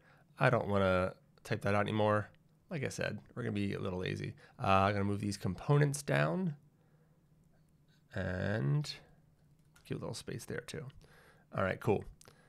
Now we have GSAP, use GSAP, scroll trigger, and I want to register those plugins. So we'll say use GSAP and scroll trigger. Excellent. So we are now ready to use GSAP. So underneath get XY positions, we're going to call use GSAP, parentheses, we're going to pass it an arrow function, and we are going to do what we did in the last one. Right off the bat, we're going to check to see if our refs are there. So if parentheses, exclamation mark, clouds, ref dot current, and I'm going to give this some space so that I can do this. I think that should be enough. So clouds ref, then we'll check can ref, and then words ref. There's no real order, it doesn't really matter. And then cloud 1 ref and cloud 2 ref. You can move this around. All good either way. So if I don't have anything after that, return. There we go, that fixes it. So if none of those are there, or sorry, if any of those are not there, just to be super clear, if one of these is missing, it will return. So that shouldn't ever happen. Next, we need to set some initial positions. We want the clouds to be behind the camera at first. And by that, I mean like closer to me. Yeah, like if you're taking a picture and someone's behind you, right? So I'm going to say gsap.set, parentheses, clouds ref, .current.position. And the vars object is going to be z10. So if we save that, here we go. It is gone, but if we look, turn around, there's our clouds. That worked well. Then we want to have the can move up and to the left. So it's off the screen when we scroll in, and then it can come down. So we're going to say gsap.set, parentheses, can ref.current.position, and then we're going to pass that the result of spreading get XY positions. We're going to pass it -4. If we do that, it moves up and off. There it is. This is working well. Then we move each individual word down and to the right. So the words go down and to the right. The can goes up and to the left.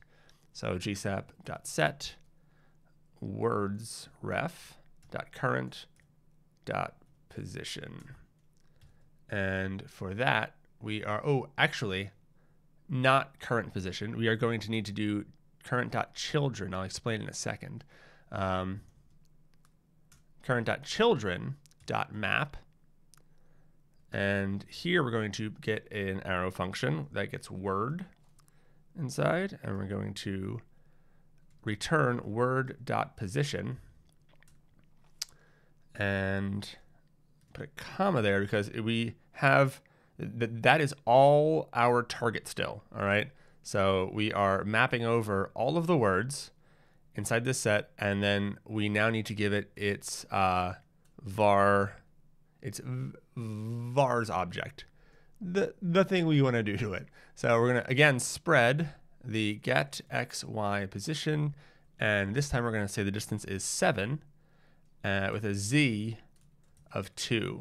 And that just gives it a, like, I don't know if you can tell, but here it's a little bit bigger at the bottom here than it is at the top, kind of like it's flying away from us also. And that's why we have the Z of 2. So now that should be down and away, and there we go. So now we want to make the can spin like it does in the final version, but not on the world's y-axis, because that would make it go kind of super wobbly. We want it to spin on its own y-axis. So we're going to say gsap.to, parentheses can ref dot current dot rotation. Oh, not that rotation.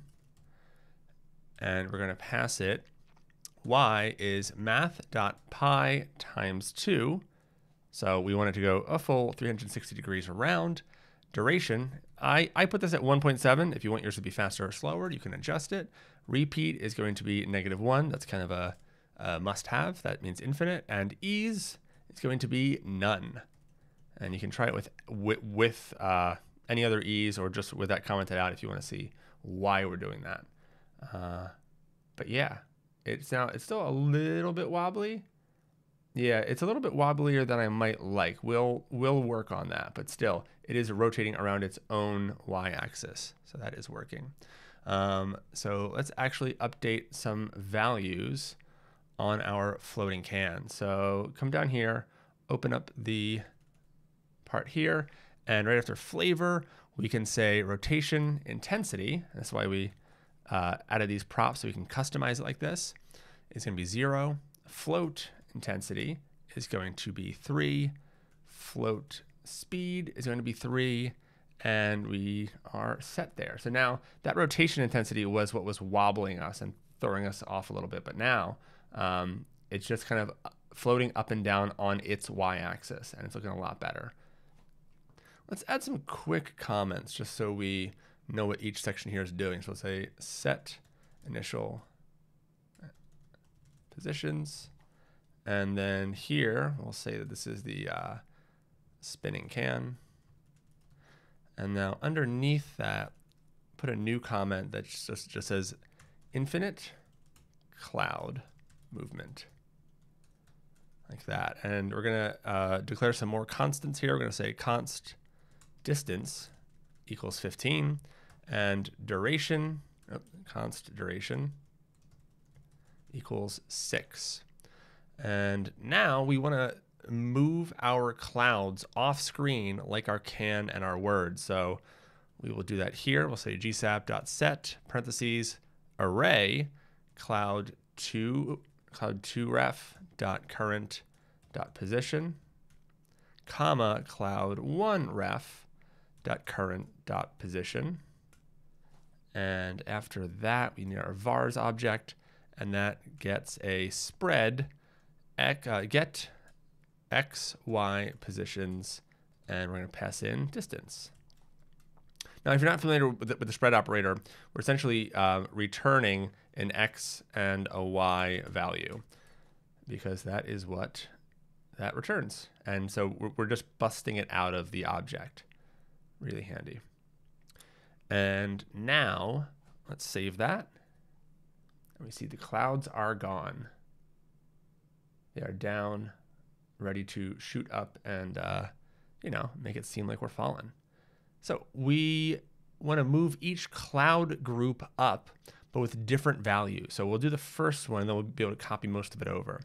So gsap.to, and this one's just going to say cloud1 ref dot current position, and we're going to say y is, we're using backticks, because it's going to be plus equals $, and then curly braces, get y position, and then we're going to pass that distance times 2.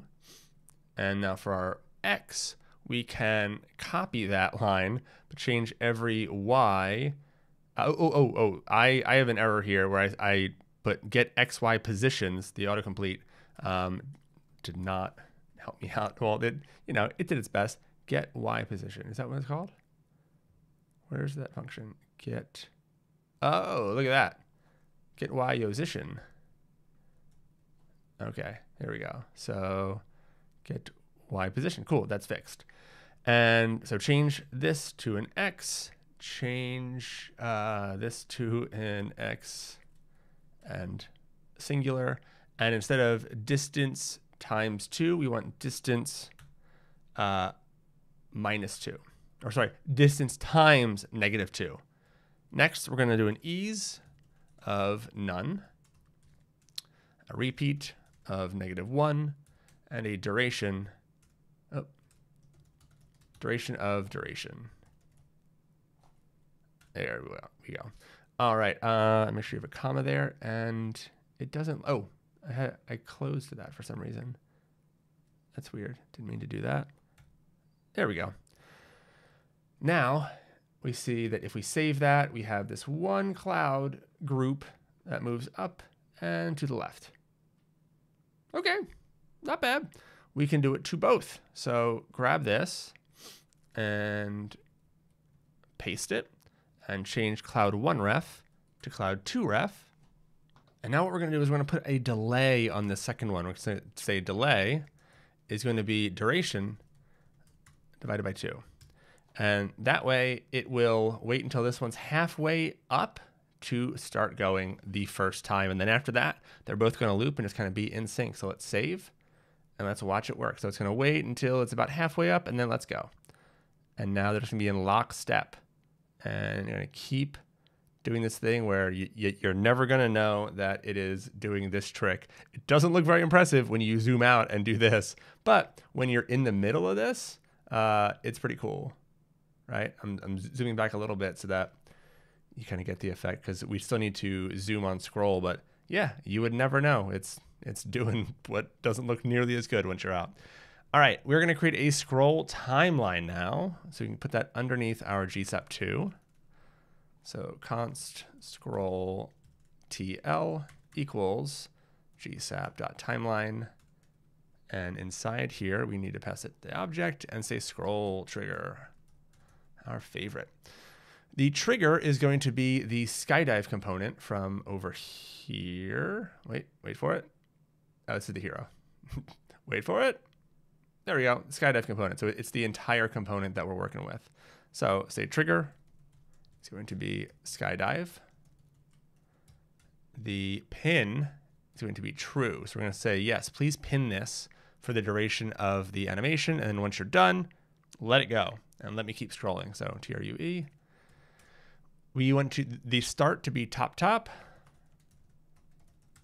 But this time, we're not going to do bottom. We're going to say end is going to be plus equals 2000. So you can change that value if you want it to last a little bit longer. If you have a lot more words, maybe you want to scroll for longer. But 2000 just felt right to me. And we'll say scrub is going to be 1.5. So now we don't need to save and see this because this isn't doing anything just yet. But in our scroll timeline, let's call that scroll timeline dot to. And the first thing I want to do is I want to change the background color because this is not a pretty sky. It's not where I'm from. Say body, and then we'll pass it the vars object. And here we go background color. And that's going to be hashtag, or yeah, hash whatever, C0, F0, F5. And we'll see in a little bit if that worked. We'll say overwrite auto, because like before with the background colors, we want to make sure that it really takes effect. So overwrite auto. There we go. And duration is going to be real quick. It's going to be 0.1. And we can go ahead and save that. So I'm going to remove orbit controls, and you should do the same, because then we can't scroll with orbit controls there. And I'm going to yank them out of here. We are done using orbit controls. All right. Oh, we are. Okay, that was weird. Cool. That's looking good. And then we come down here, and we're slowly going to blue, but this is clearly not what we want. We don't want it to be half green the whole time. So we need to add a few more things to this scroll timeline. Where was it? Here we go. Scroll timeline to body. Let's add some more stuff here. Right now, the only thing that this 2000 pixels of scroll has to do is to change the color. So the duration doesn't really matter that much. It's all relative to other animations. So now let's move the clouds in front of the camera. So to parentheses clouds ref current position. And we'll pass that a z of 0. So it goes back to where we had it in the first place. And a duration of 0.3. And so that's already a longer duration than our background color change. And we want this to happen right at the start. So we'll say 0, so that background color is changing and the clouds are moving at the same time. And now let's bring the can in from the top right. I'm going to say period 2, parentheses, oh, no, I opened it, can ref dot current dot position. I know it's a lot to just keep typing that, but I do think the GSAP folks are going to have a nice little solution for this. Maybe, we'll see. But I would like one, right? X 0, Y is 0. So we're basically bringing it home, and a duration of 0.3 and an ease of back out. I'm going to say 1.7. So that's just like the intensity of that. And so now if we save, let me go up, let's come back down. Let's see how this looks. As we scroll down, we get blue and we start to see some clouds going in front. So they're moving and they're in, and we get our can. Nice. All right. So right now we're just chilling. We've got these clouds, we've got this can, and it just hangs out, and that's the end of the animation. But this is progress, people. This is progress. Now we want to map over the children inside the words ref group and return that position. I said I'd come back to it, and I did not forget.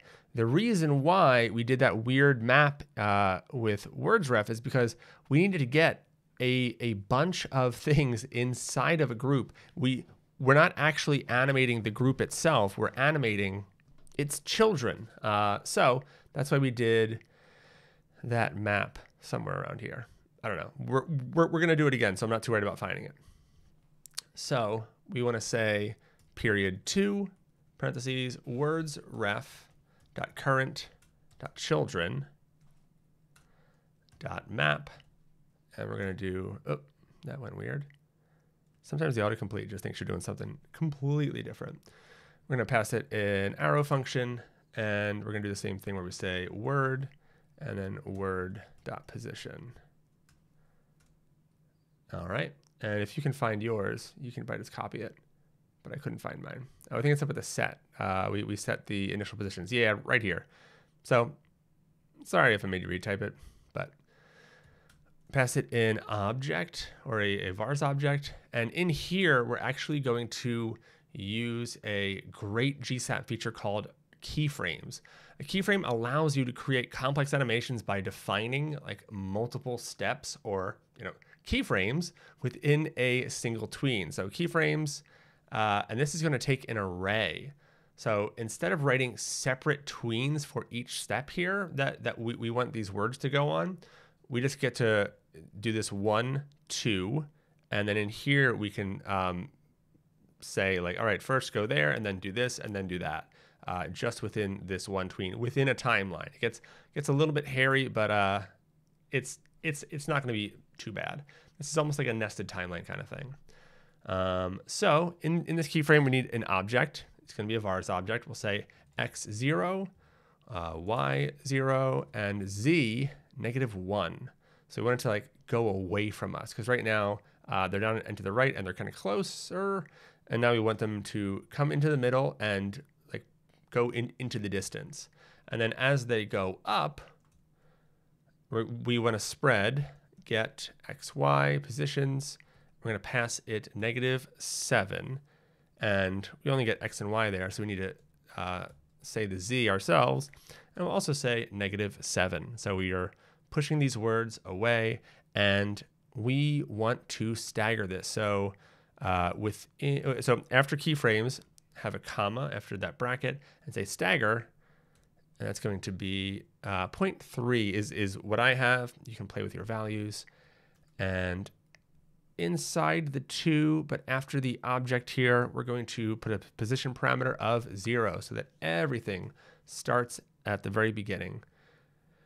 And so it's a timeline, but everything's kind of happening at once, but it's still handy to have it within a timeline. So we have this coming down, and we have dive into better health. And there it is. That's our animation. We are going to spice it up a little bit more, though. After the word's finish, we want the can to fly by and leave the scene. So we're going to do .to, can ref .current .position.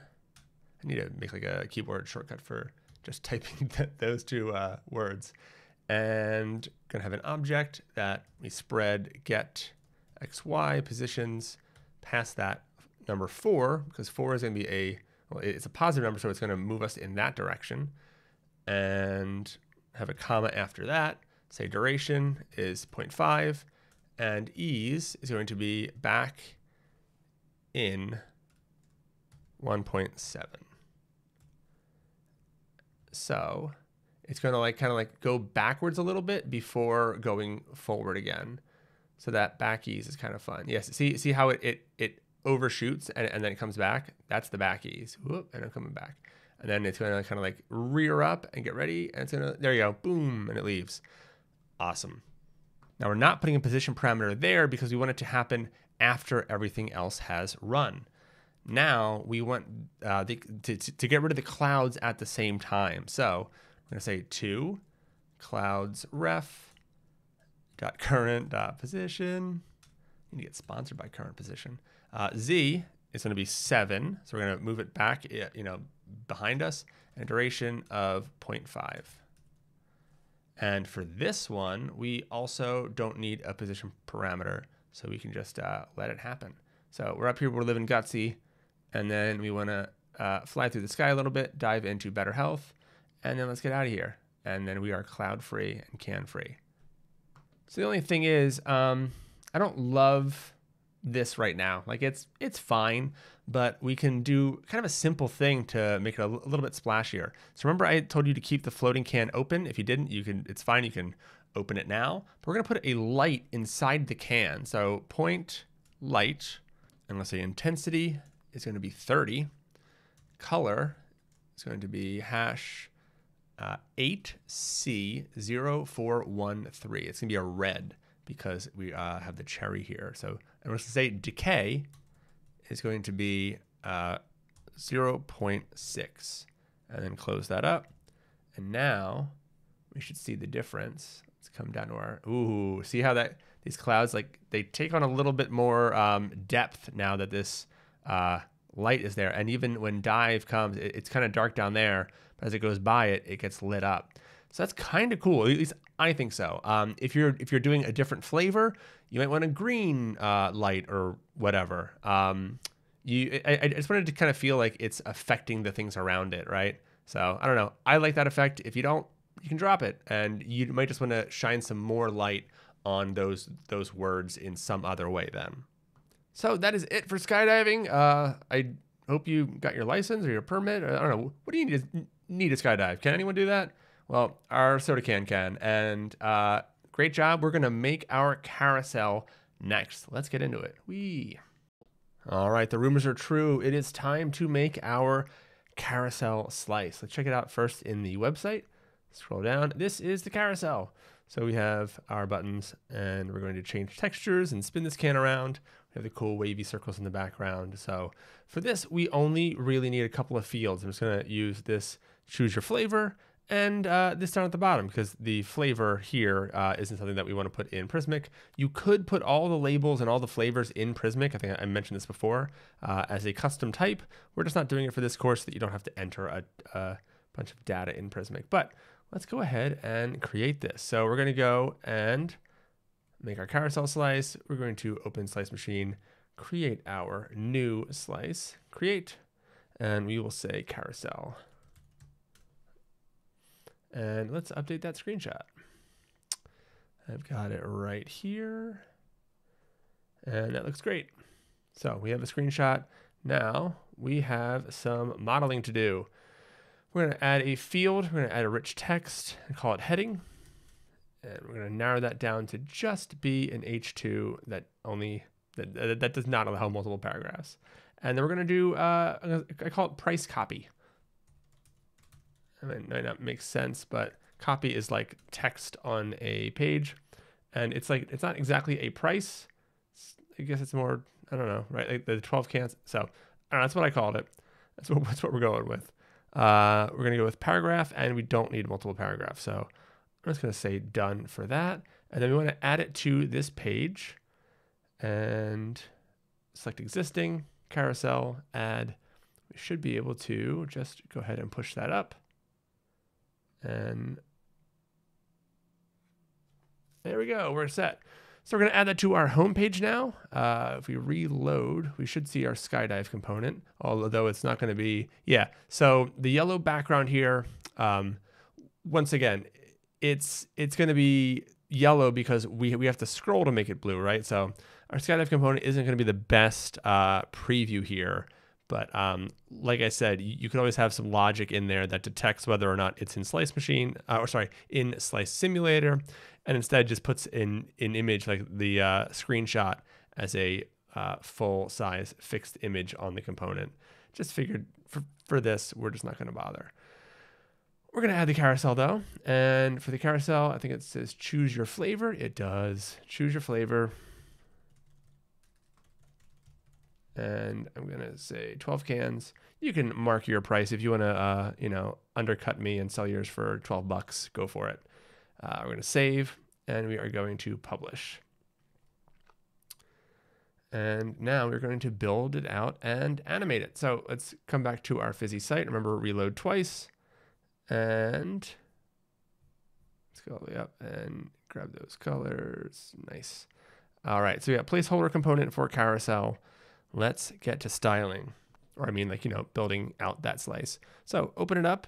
Let's go carousel index, and we're going to close this sidebar. First, we are going to make this a use client.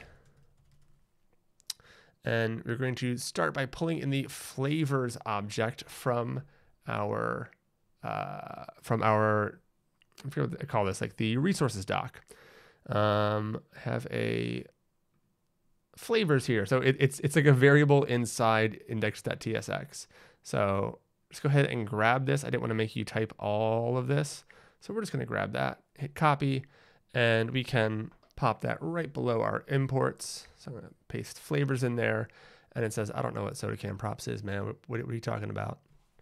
But hopefully we can get an auto import on that. Yep, from @component soda can. So we're importing that type, and there we go. So with this one, we're actually going to go without our bounded component. So we don't need to swap that out. We don't need like the padding and everything it gives us, but we're going to style this section. So we're going to say class name, and we'll say carousel, just to give it a name that we can grab later. Relative, grid, H screen, grid rows. And we're going to put brackets to make a, I forget what this is called exactly, but just like a custom value. So we're going to say auto, comma, for FR, comma, auto. And that seems to work nicely for the can in the middle and the buttons just taking up as much space as they need, which is not much. I'm going to do justify center, overflow hidden, BG white. Oh, I didn't hit a space. And PY12, text white. All right. So if we save that,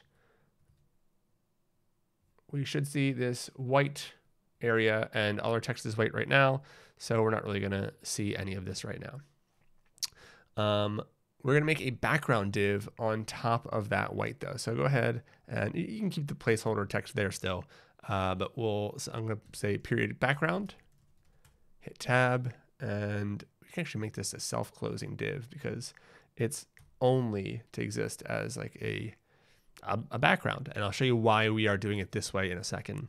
So pointer, events none, absolute, inset 0, BG is going to be brackets, hash 710523. That's 710523. Opacity 50. Now that is kind of part of the reason why we're doing it, because we want to be able to change the color on this and set it to opacity 50 and have that all stack on top of a white background to give it that look. So that is half of that on top of white. Next, we are going to bring in our heading. So let's go over here. Let's go to our slice, carousel, and let's show code snippets. Grab both of these. I'm going to get rid of placeholder component text and paste that there and paste that there. Import Prismic rich text. And what we're going to do actually is we're going to, I'm gonna make it lose money. I don't know. I was going to make a joke about it not being rich anymore, but we're just going to take out the rich part of Prismic rich text and import Prismic text from the same library. And I'm not sure if we mentioned it before, but that just returns a string. So we're going to wrap that in an H2 that is relative. And I just like having the class name done for me. It's so nice. We're going to say on this, we're going to say text center. Oh, there we go. Text 5XL and font bold. If we hit save, do we see anything? We do. Perfect. Now let's add the div that's going to hold on to the the carousel component. So just say .grid, and in here let's just comment out. It's going to go left, and then can, and then right. Just to kind of leave that for now, and we're going to add some more styles to this grid. I misspoke earlier. I was confusing these two grids. So this is grid rows. I thought it was the grid that goes here, here, and here, but it's the top, middle, bottom.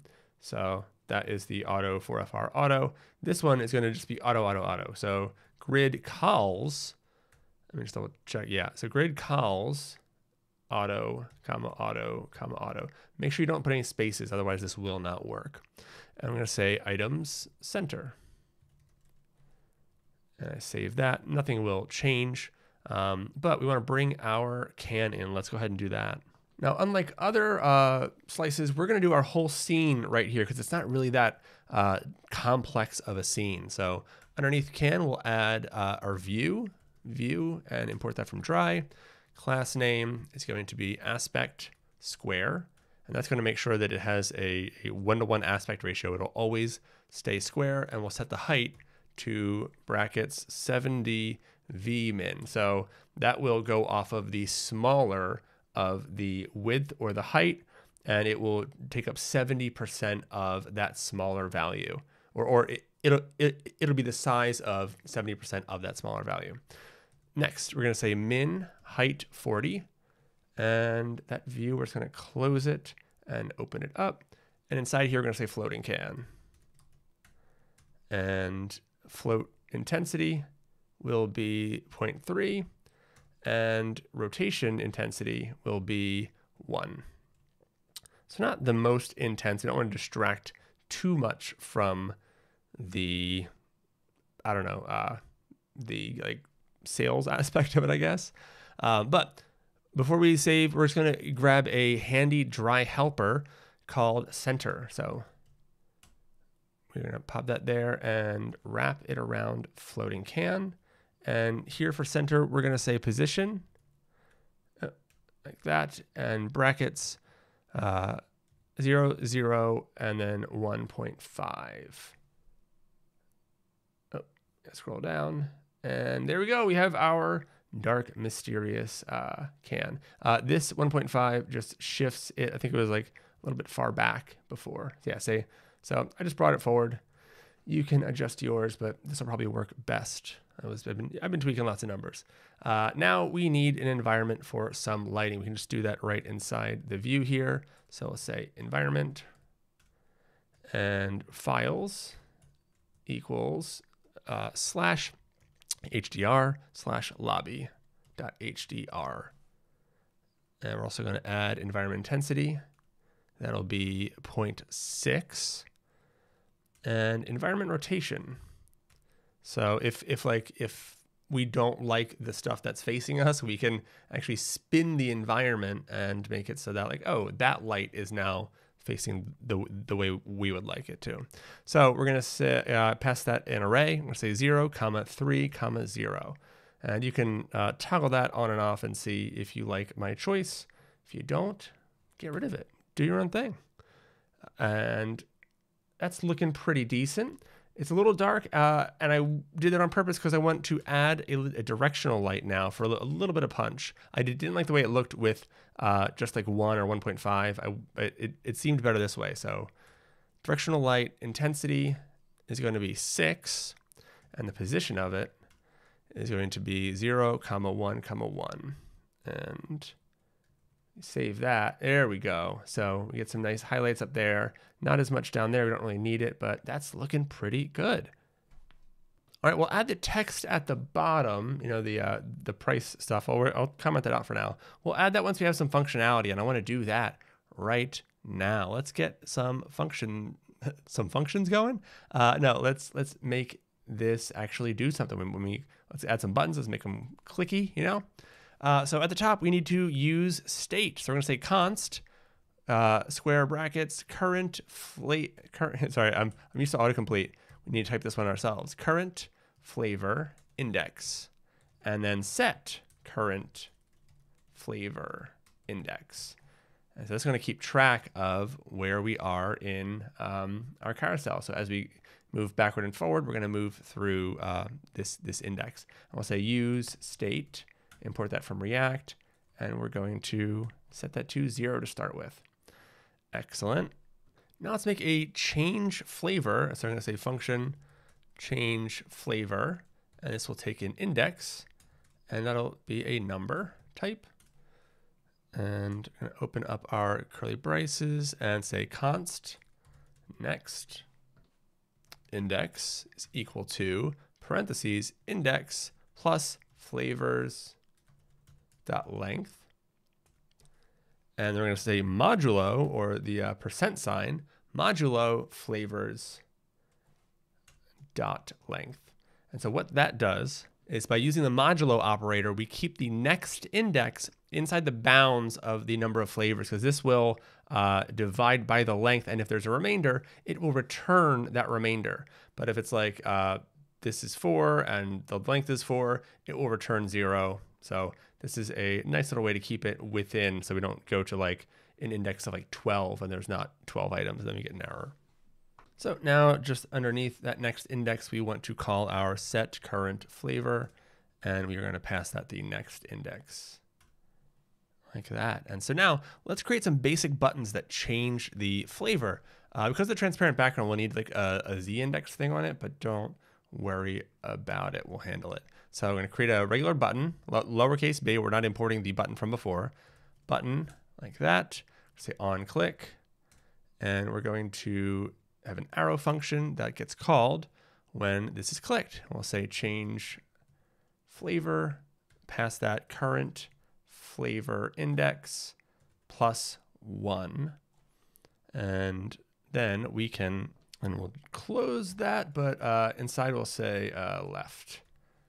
And you can do that. We don't see anything just yet. Let's give this a class name.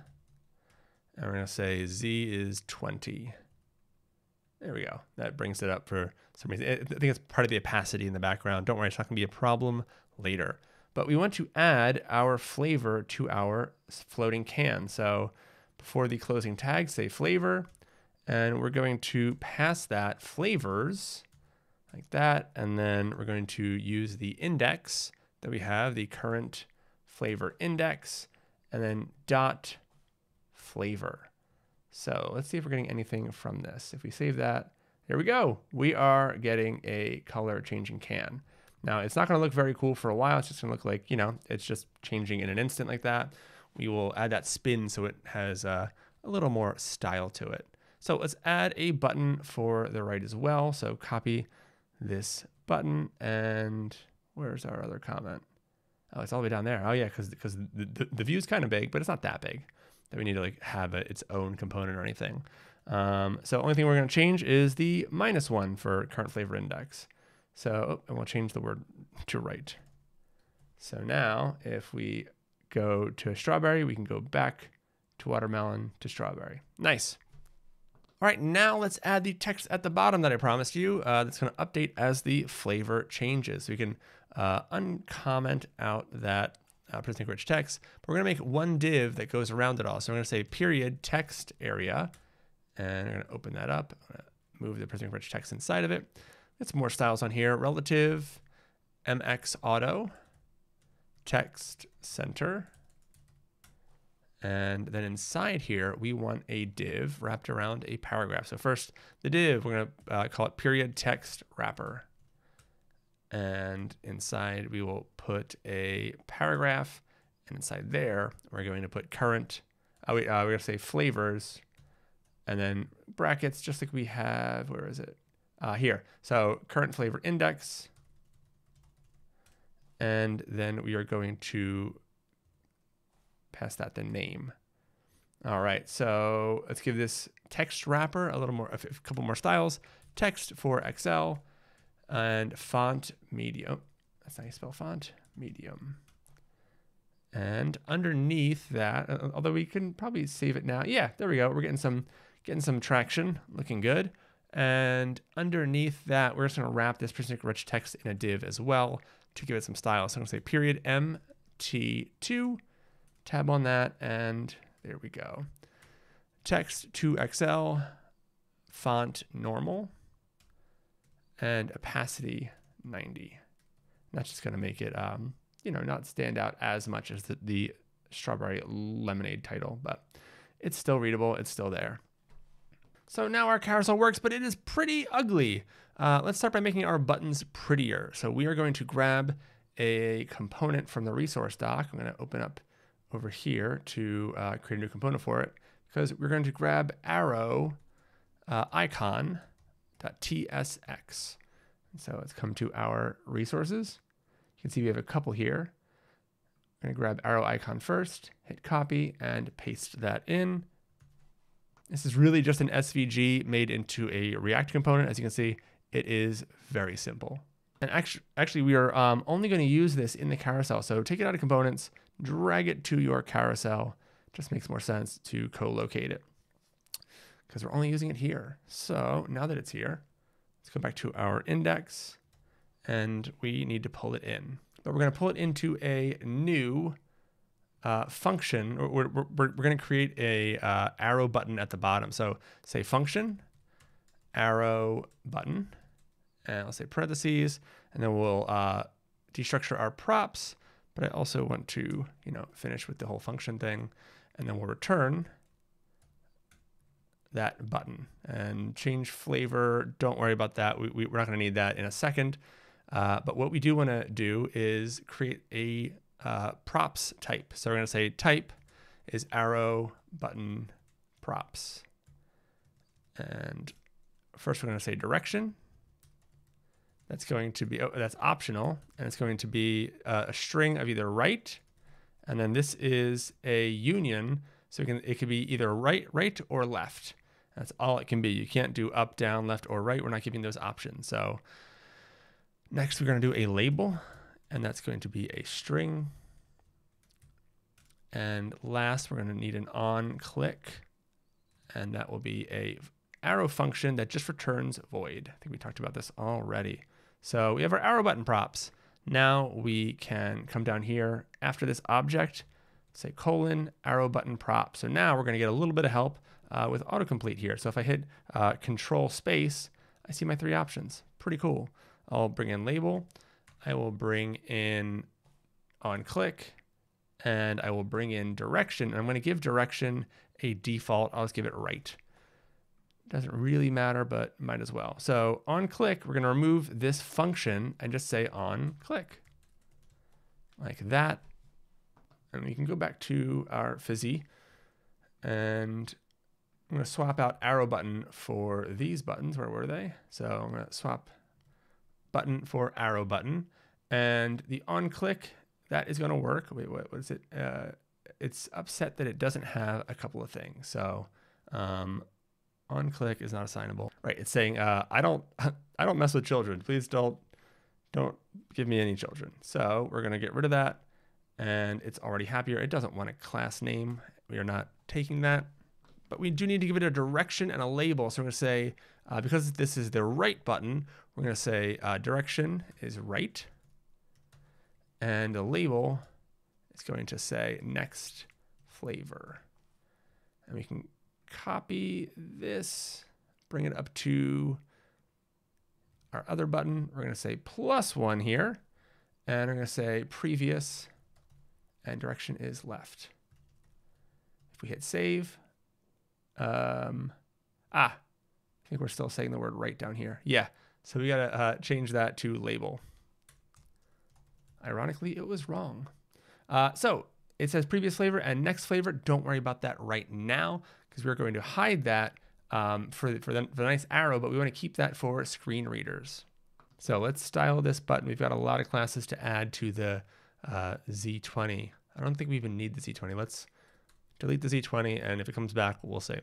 We're going to say size is 12, and size is a shorthand for setting the width and the height to the same value. So pretty handy if you haven't used it before.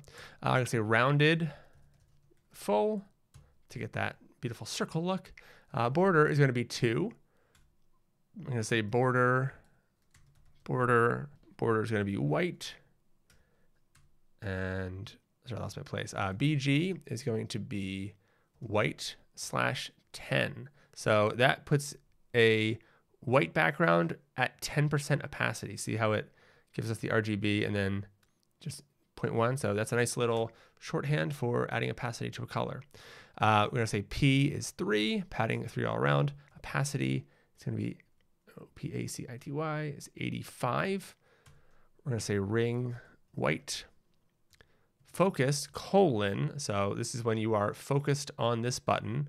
We're going to say outline none, and that's because we're going to use a focus ring, one of these styles that comes with Tailwind. It's pretty great. I'm going to say focus visible. So this is if they're using the keyboard. We don't need it to have this focus ring if you're clicking on it. We only want it to be when you're using the keyboard. Focus visible, we'll say opacity 100, so we'll make it a little bit more obvious. And focus visible again, we're going to say ring 4. And on medium screens and above, MD size 16, LG size 20. All right, let's save that, and it is looking pretty good minus that text. So let's pull in the arrow icon. I'm going to pop that right here. Arrow icon, import it from, it came in from .arrow icon. That's fine because it is co-located with this slice. That's the time I don't get mad at it. And then around this label, we actually want a span .sr only. And then we are now much more accessible. This arrow icon is going to get a little bit of styling that is, it's going to be logical. It's going to depend on the direction. So we're going to say class name, and we're going to give it the curly braces. And we're going to import CLSX, and we're going to call that as a function. And we're going to say if the direction is equal to right, and then we are going to add negative scale x 100. So if this is true, then we're going to return that. So scale x 100, but it's going to be negative. So there we go. So it just scales it in the opposite direction, kind of inverts it, and it is looking great. So now if you click that, that is working. Our name changes, our labels change, we're in good shape. So the buttons are done. Let's now bring in those wavy circles in the background to give us something kind of cool to look at. So come over here, get your wavy circles. Now pop those right in that same folder, carousel wavy circles.tsx. And once again, this is really just an SVG that I made in Figma, and it has a couple of GSAP tweens in it that you should definitely be able to figure out. There's nothing too wild here. Transform origin just tells us where we want the animation or the transform to start at. So it's kind of like if you put your finger on a piece of paper, like dead center, and then spin it, it's going to spin, you know, from the center. But if you put your finger at the corner of it, it's going to spin in like a much weirder way. So we want it dead center so that they spin in you know, a normal way. And anything else here that is worth pointing out? No, we're just using current color to color our circles. And we've used that with the logo already, so we're familiar with that. Now, where do we want to put this? We want to put this below our background element. So here's our background. Come up here and say wavy circles.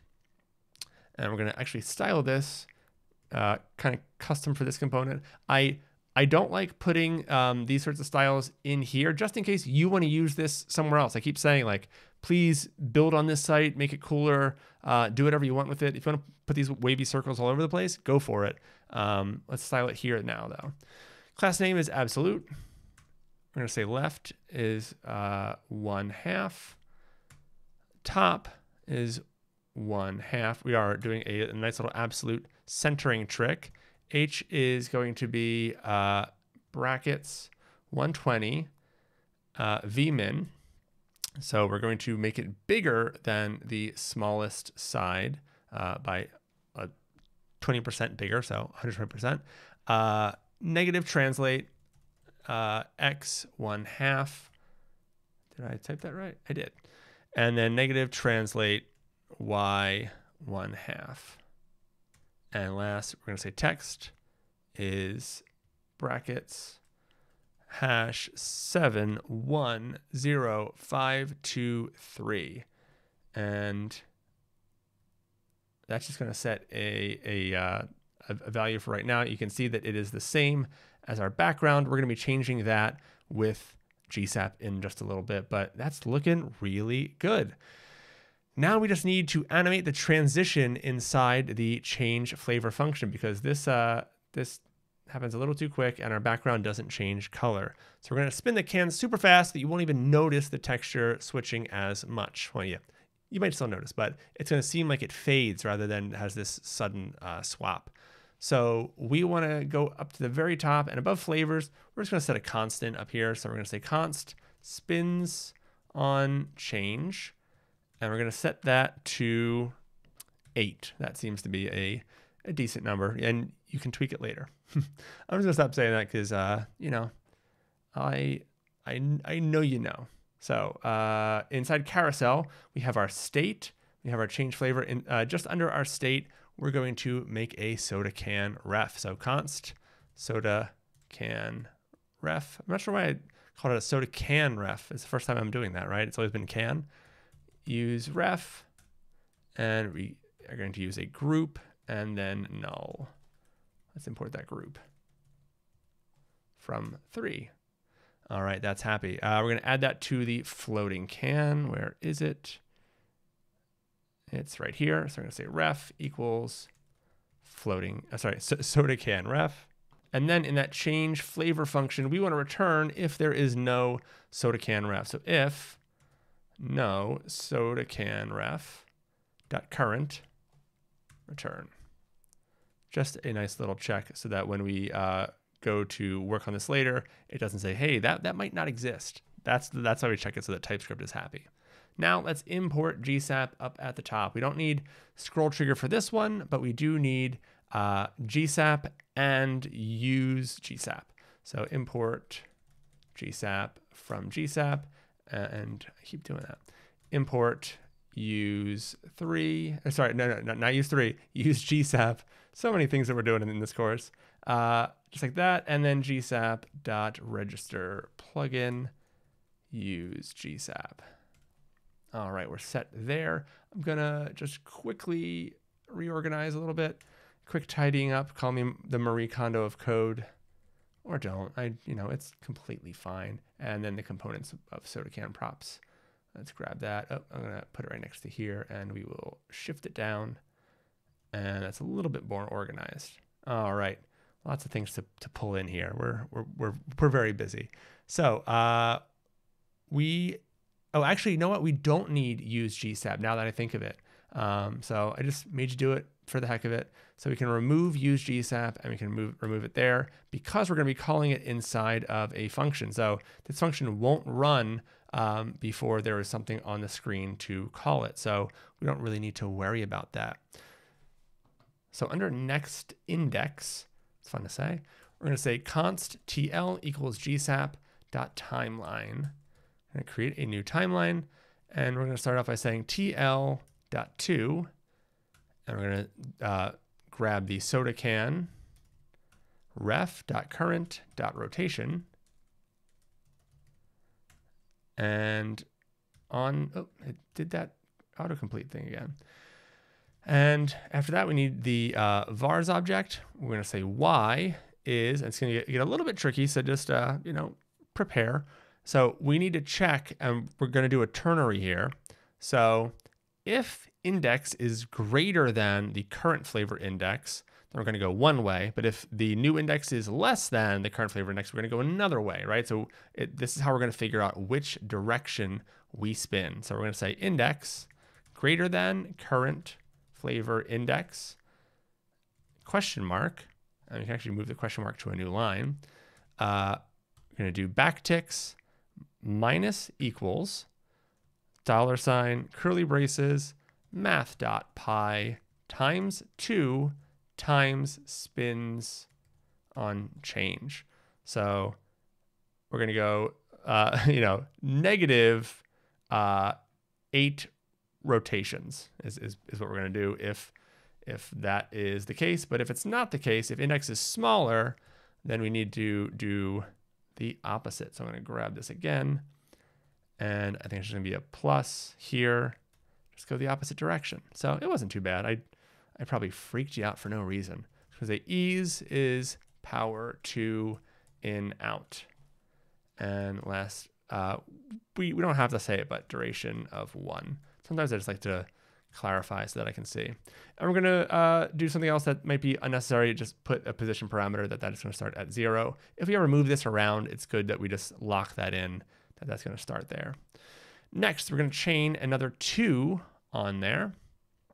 And we're going to say, first I did type 2. We're going to say dot background. And we're going to say comma. So just like you would with CSS, we can select multiple CSS classes by just putting a comma and a space. So we want the background, we want wavy circles outer, and we want comma wavy circles inner. And make sure you do the comma if you did that. Is that period supposed to be there? That's weird. Like that's breaking on the period. If you don't do the commas, it's not going to work. Next, we want to do background color. So we're going to change both the background color and the fill of these just to kind of get all of it. So the background has a background color, but the circles have a fill. So we're going to say background color is going to be flavors, and it's the next index, and that is coming from right here, right? We figured that out with the modulo. Next index.color. So now we have the background color. We're going to just copy and paste that and change this to fill like that. And then we'll say ease. We'll do the same thing. Duration. I originally had these values here because I was like tweaking them and trying to see what felt right. I ended up just landing on duration of 1. So we want this to happen at the same time. So we're going to put it as a 0 like that. Let's chain another thing. We're gonna move the text wrapper. If you don't remember text wrapper, that is the one inside text area. So we're gonna animate the thing that's wrapping around the name of the flavor. Where's my cursor? Here we go. So we're going to do 2 parentheses dot text wrapper, and we'll pass it a vars object of duration is 0.2, y is -10, so we're gonna move it up, and opacity is 0. And that will also happen immediately. So we have a lot of stuff happening right away. Then we're going to actually take a little break with our animations because this is, well, you'll see. Just follow me. So 2, we'll say parentheses. We are going to just pass it an object. Just an object. And you'll be surprised. It's happy with that. Now we need a vars object. And we're going to say on start. Now this is a callback that GSAP has. That there are a bunch of callbacks that you can use with GSAP. So on start, on complete, on repeat, on delay. On delay, huh? Yeah. Anyway, these are really useful, and we're just going to say, hey, as soon as this tween starts, here's what we want to do. On start, we're going to call this function, and it's set current flavor index to next index. So what we want to do, and we're going to have a comma, I'm going to say 0.5, the position parameter of 0.5. What we need to do is we need to have it change color at the midpoint of our animation. It has to change at the midpoint, because at that midpoint, the can is like at its fastest speed and the text has disappeared. So we need to change it then, and then the text can come back in and the can can slow down. So that's the entire idea. We have 0.5 for that reason. And so, and once again, we have a duration of 1, and so this is going to happen at the halfway point for everything else moving around. So 0.5, and we're going to chain one more tween onto here. I'm going to say 2, period text wrapper. We have to bring it back in, otherwise it's just not going to ever be seen again. That's sad. Duration is going to be 0.2. Y is 0. I'm going to bring it back to where it was. And opacity is going to be 1. And that will happen at 0.7. So it'll happen a little bit after the midpoint of these other animations. Now, that was a bunch of GSAP without actually testing it out. Let's see if we got it. So let's reload, because that, we still have this. Remove your set color flavor index. From the very bottom. So you should have this now. I need to save. There we go. So now it spins and it feels like it's fading in and out, but it's actually happening like as a hard cut, but you can't really tell. And the background changing color helps with that as well. Now you might have noticed that wavy circles, these each have an opacity of 0.5.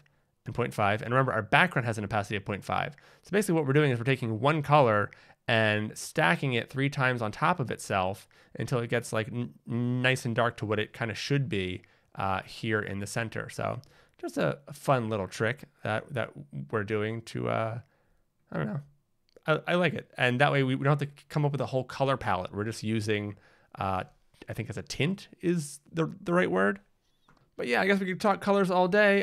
The moral of the story is that this slice is complete. You could add a buy button to this if you want to link it to a product page or for a full website experience. But for now, this is great. And we just have a couple more slices to go. Play with this for a little bit. Have fun with it. And, you know, if you ever make new flavors, toss them in here and just go wild. All right, we're going to make our alternating text slice. So that is this one right here, where we have that on the left and then on the right and then back on the left.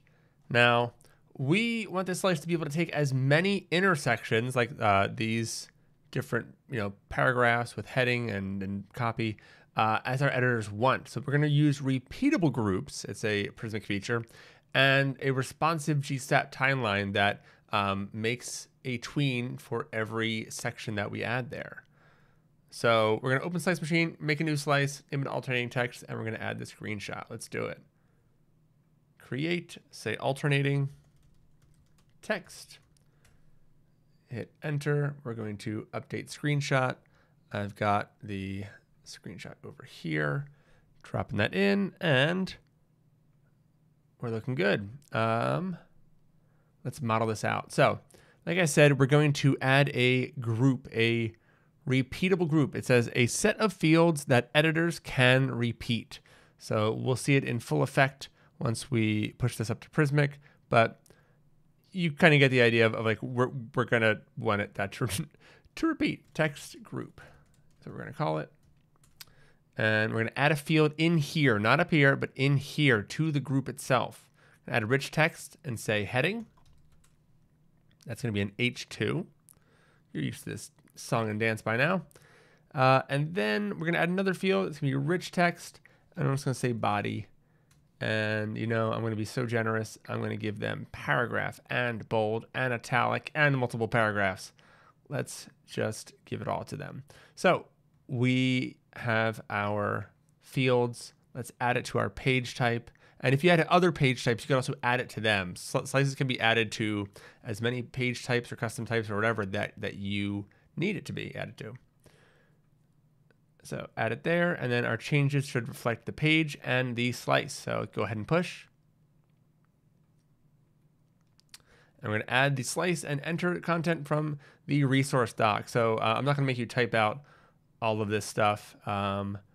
So let's go over here and grab this alternating text slice. And we see that we get a text group. So I'm going to pull the Notion doc off, and you see it alternating text content.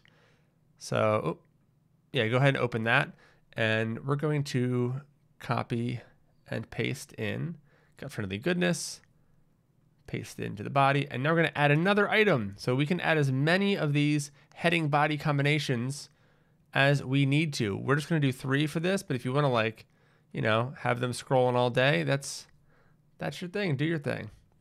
And last one, naturally refreshing, and the body here. All right, cool. We've got some good looking content. I'm all about having it feel like a real website. So I like when there's like actual content and not just like lorem ipsum. So now that we have that added, the slice is not complete yet. We still have some stuff to do, but we can reload our page and check it out down here. There we go. Placeholder component for alternating text variation default slices. So let's put this back over there, and we are going to open our alternating text. So to start, what do you think we're going to do? Use client.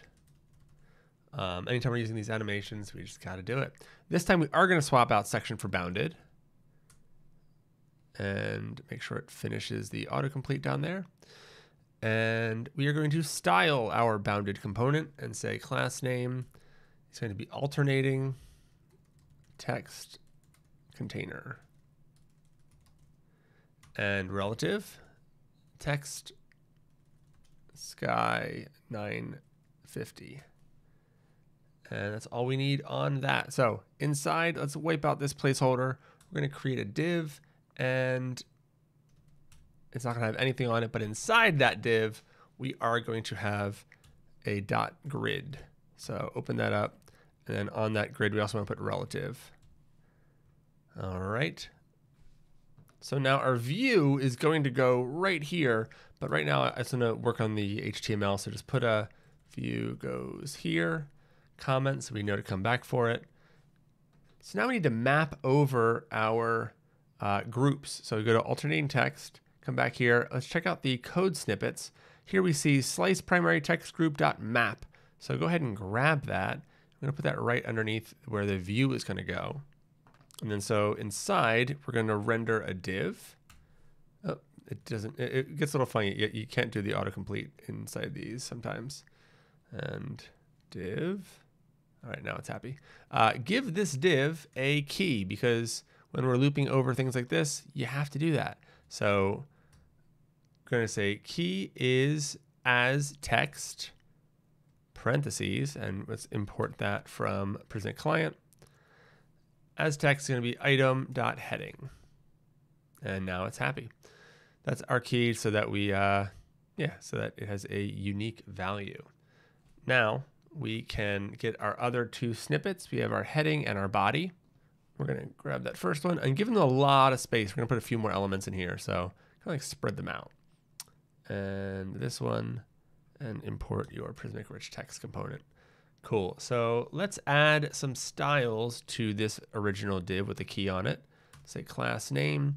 We're going to say alternating section, grid, H screen, make it as big as the screen, place items center, gap x12, MD grid cols 2. So on medium screens and above, we have this back and forth 2 grid thing, but then it'll fall down to a single column as a default. Now we want to wrap these rich texts in divs. So just say div and wrap it around both of them because we need to kind of group them together. And we need this div to shift to the right if the index, oh, I need to grab the index here.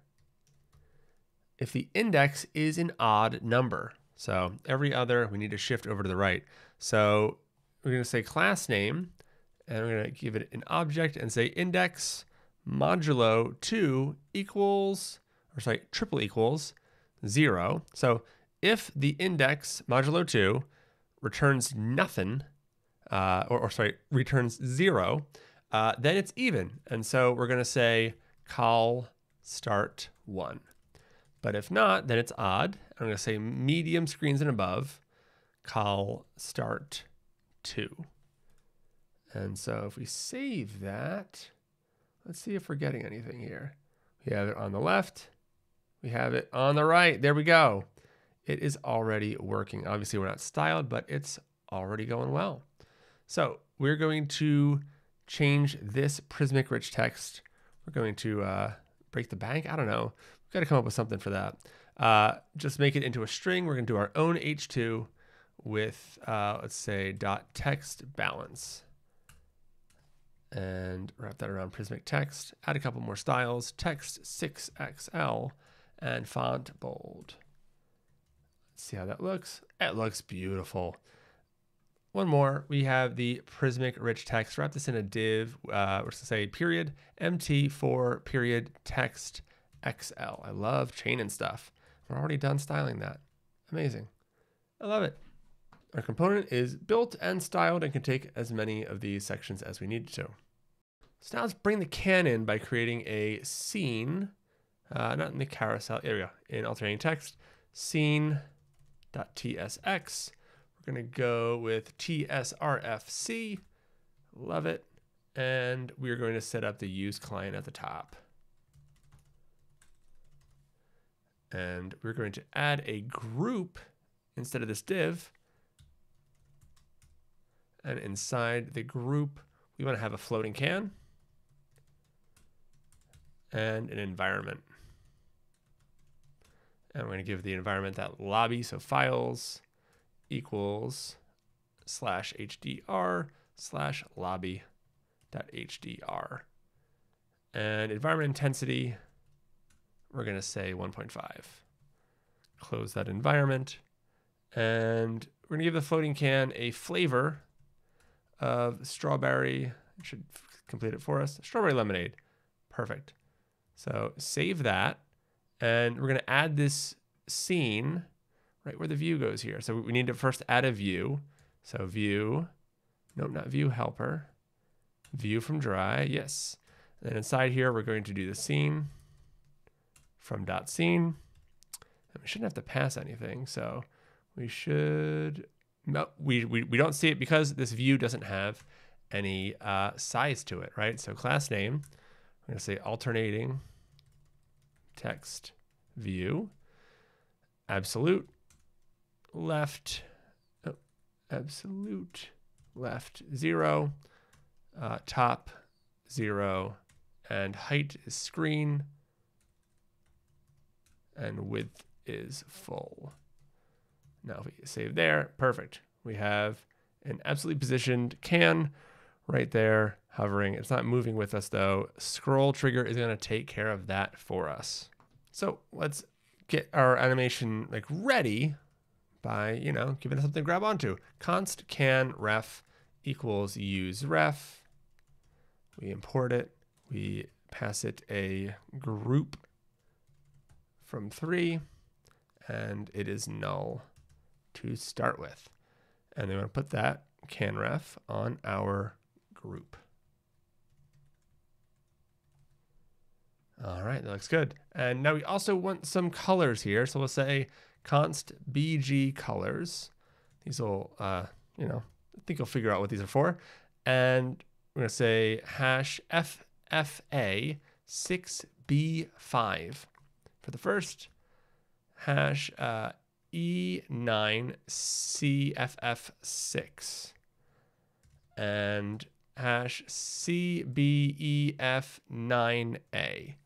We got our 3 colors. You can add more if you'd like. We're putting it in an array so that it can like loop over, and all of your sections will have a color change. Now we want to import GSAP, and we are going with all 3. Put the floating can down with all of the GSAP imports. So import GSAP from GSAP. Why didn't that work? GSAP from GSAP. Import scroll trigger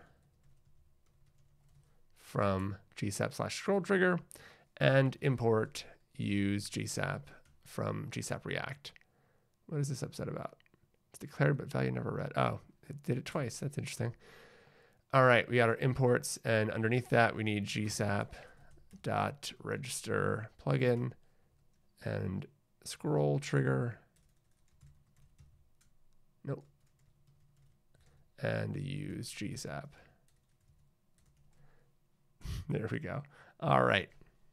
Underneath BG colors, let's call use GSAP and pass it an arrow function. Inside here, we're going to check to see if that canref exists. If no canref.current, return, get out of here, don't do it. And then we need to get all of the alternating sections. Once we get past that, we'll say, okay, what are your sections? We're going to use a simple GSAP utility function. And by the way, when I say sections, I don't mean in the HTML sense. I'm just kind of calling this group of text a section. So just want to be super clear there that it's not a literal section element. But const sections equals gsap.utils.toArray, really handy little helper function. And we're going to give it the class alternating sections. Section. It's going to be plural because there are multiple of them. So now we're going to get our sections. It's going to be an array of those elements. Now I want to create a timeline with scroll trigger. We're going to use the pin property for this so that, like I said, the can sticks. So say const TL, and you can call it scroll TL. Maybe specify there. That sounds good. GSAP.timeline. And we're going to pass it a object. I'm going to say scroll trigger. We're using it so much in this course. I love it. So the trigger is going to be period alternating. LTERNATING. There we go. Text view. And the end trigger, we'll touch on this in a second.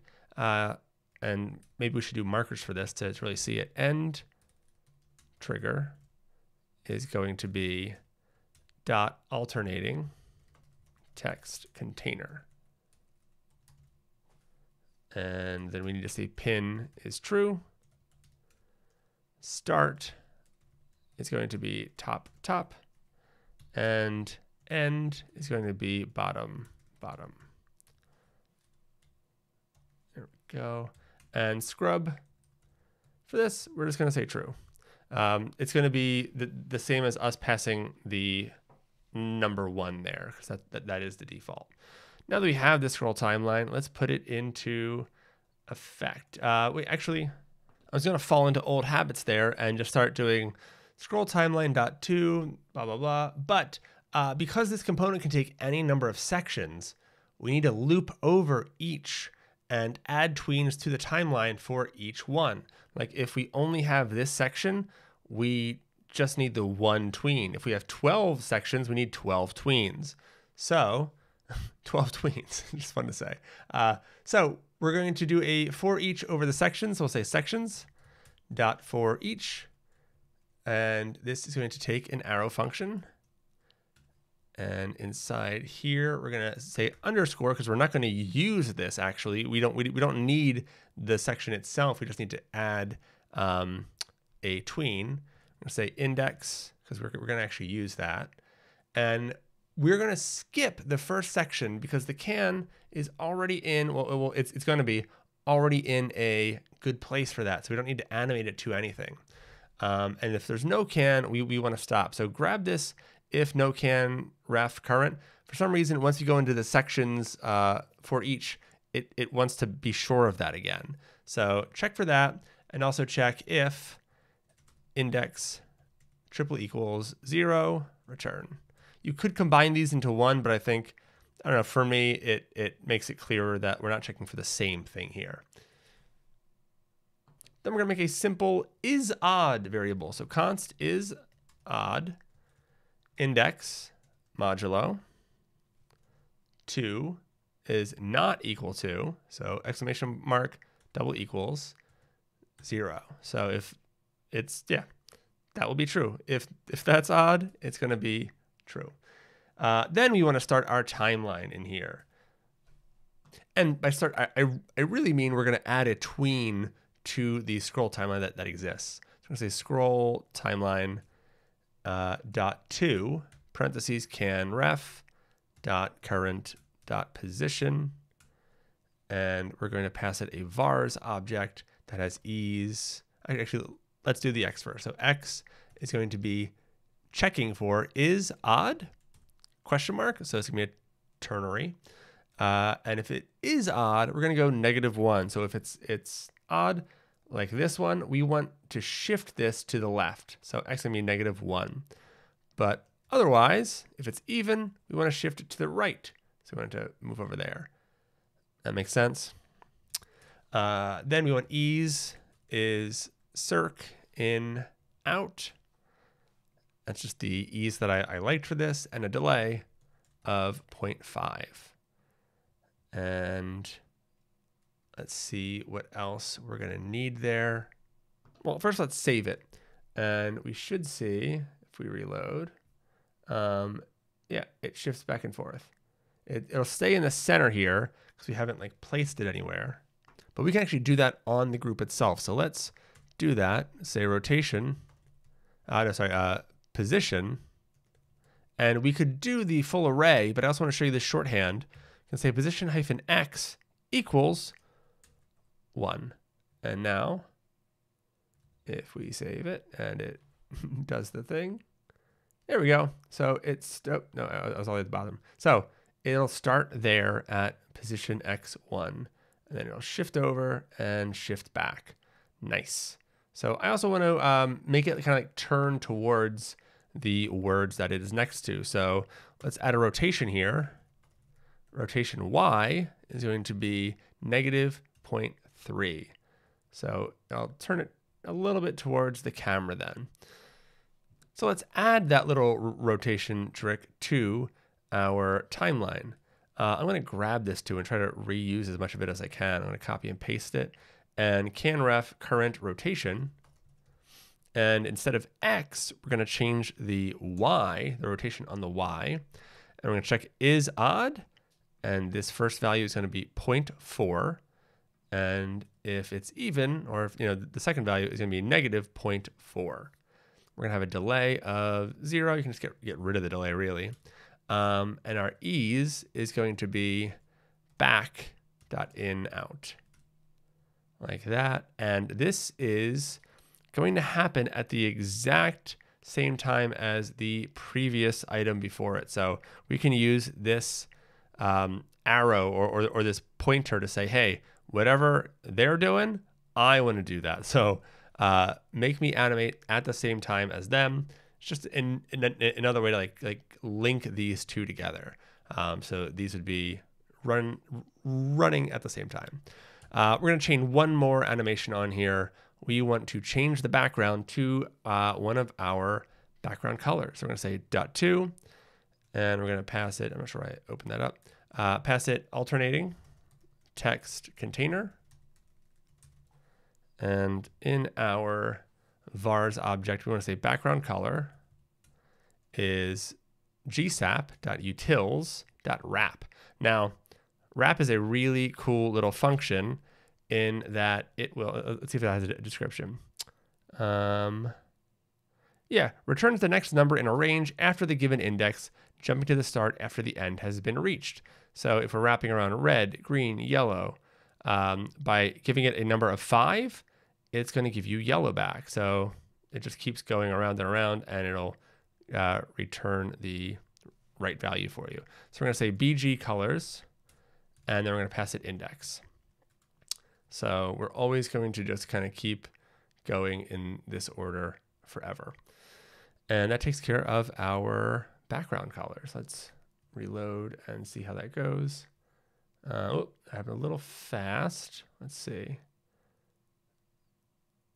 There's something wrong there. You see how it's like getting dim and then coming back?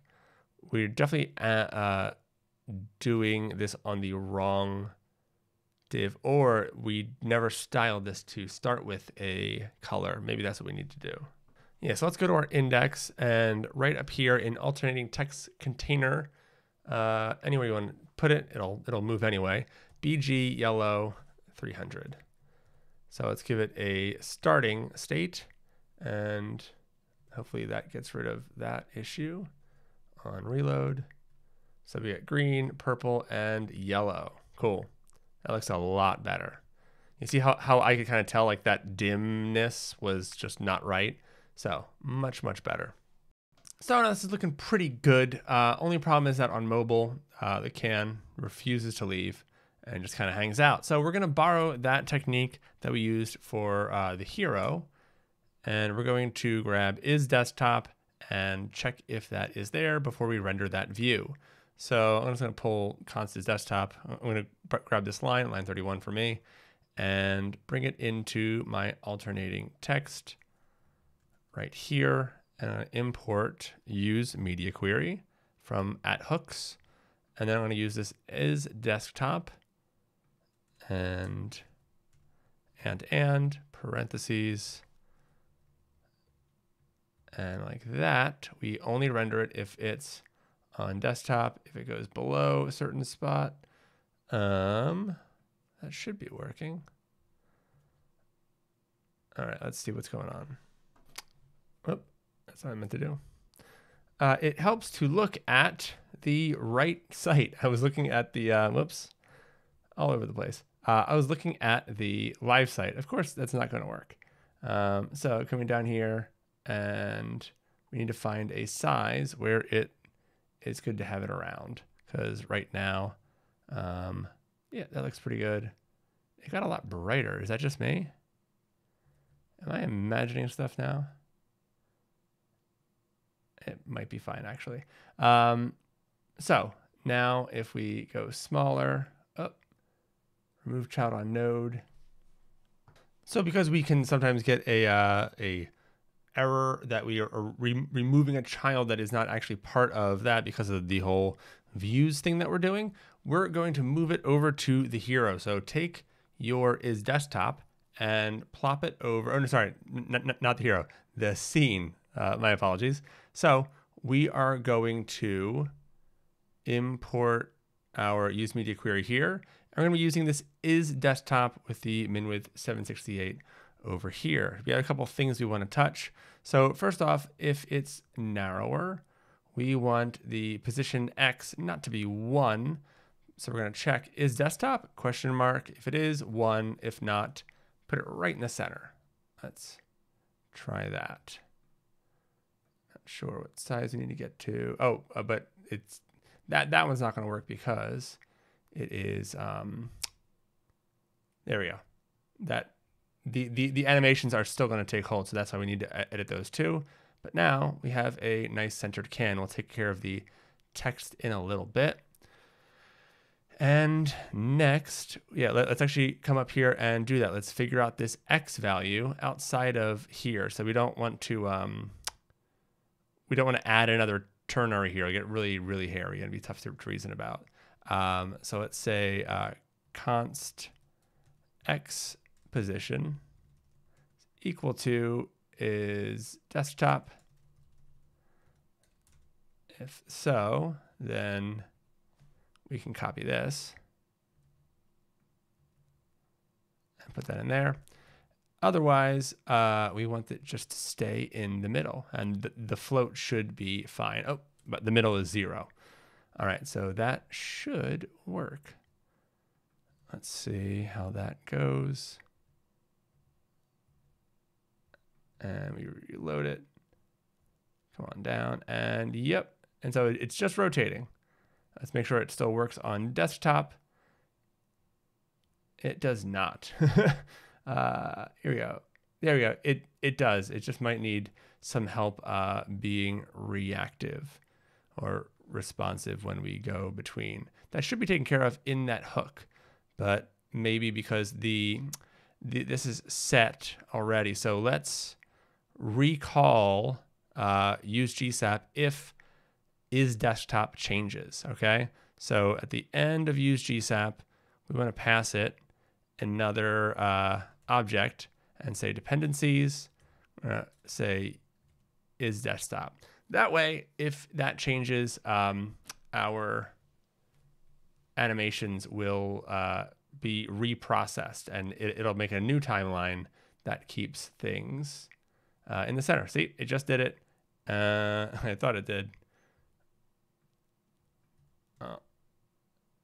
To be honest, I did not focus as much on mobile for this because it's really a desktop kind of experience.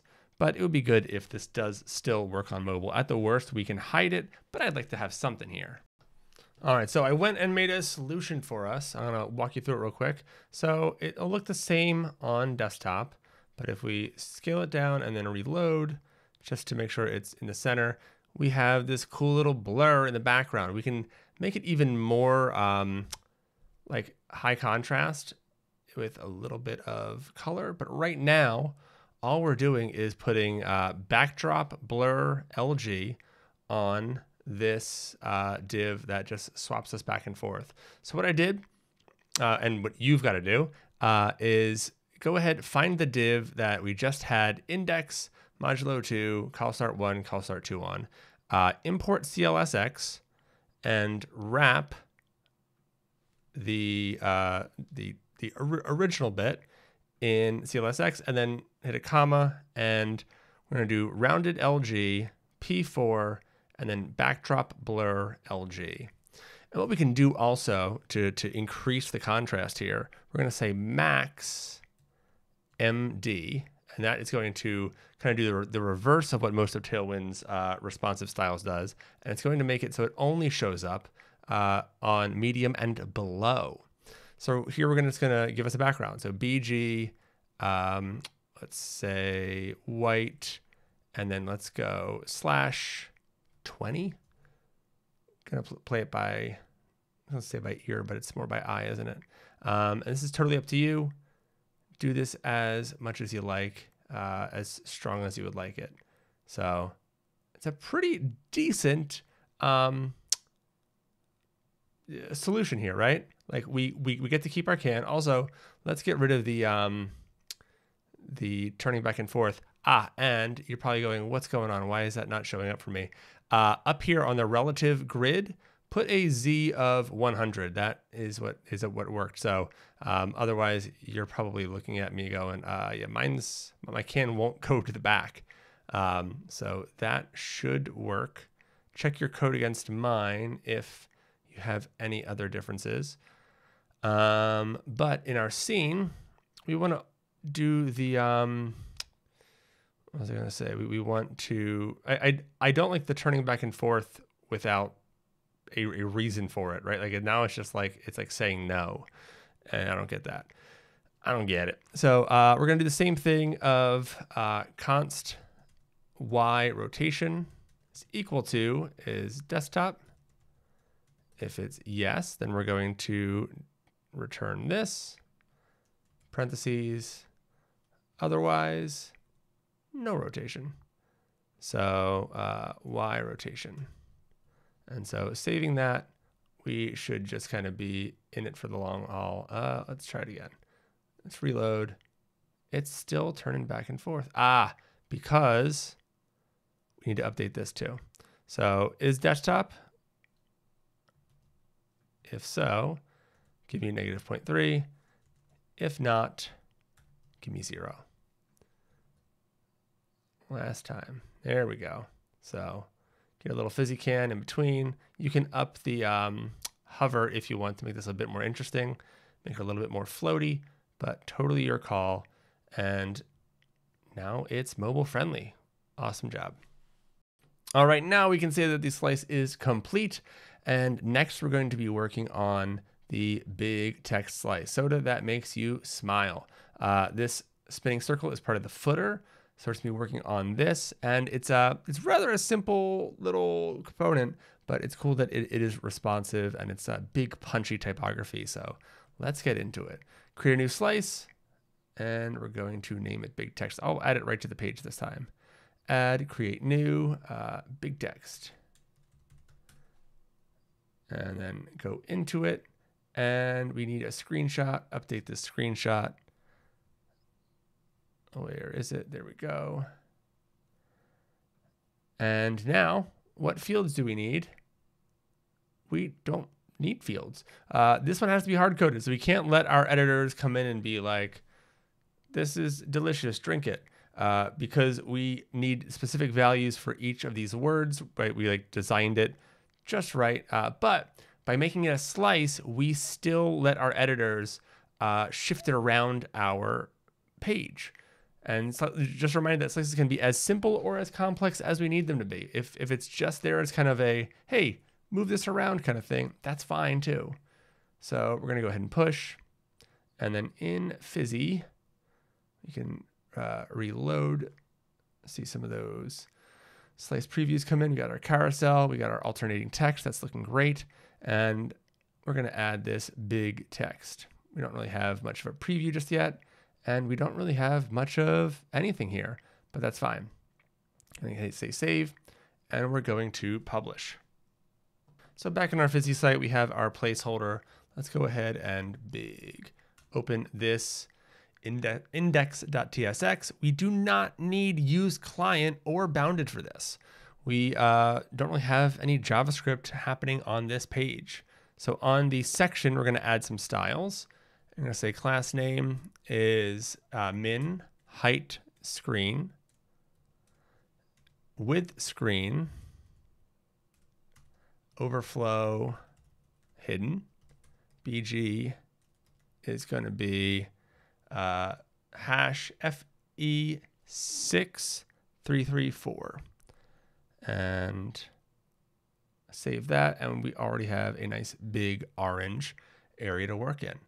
Going to get rid of this, and inside we're going to put in h2 with grid. So h2.grid, and we're going to continue styling that for now.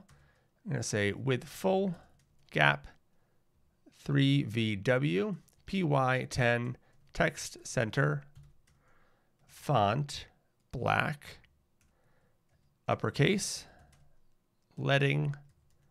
I'm going to put that at 0.7. This is a very, we're going to have a lot of brackets in this because I just tweaked the numbers a bunch to get it to work right. So you'll see what I mean as we continue on. A bunch of these brackets. And then text is going to be hash FEE832.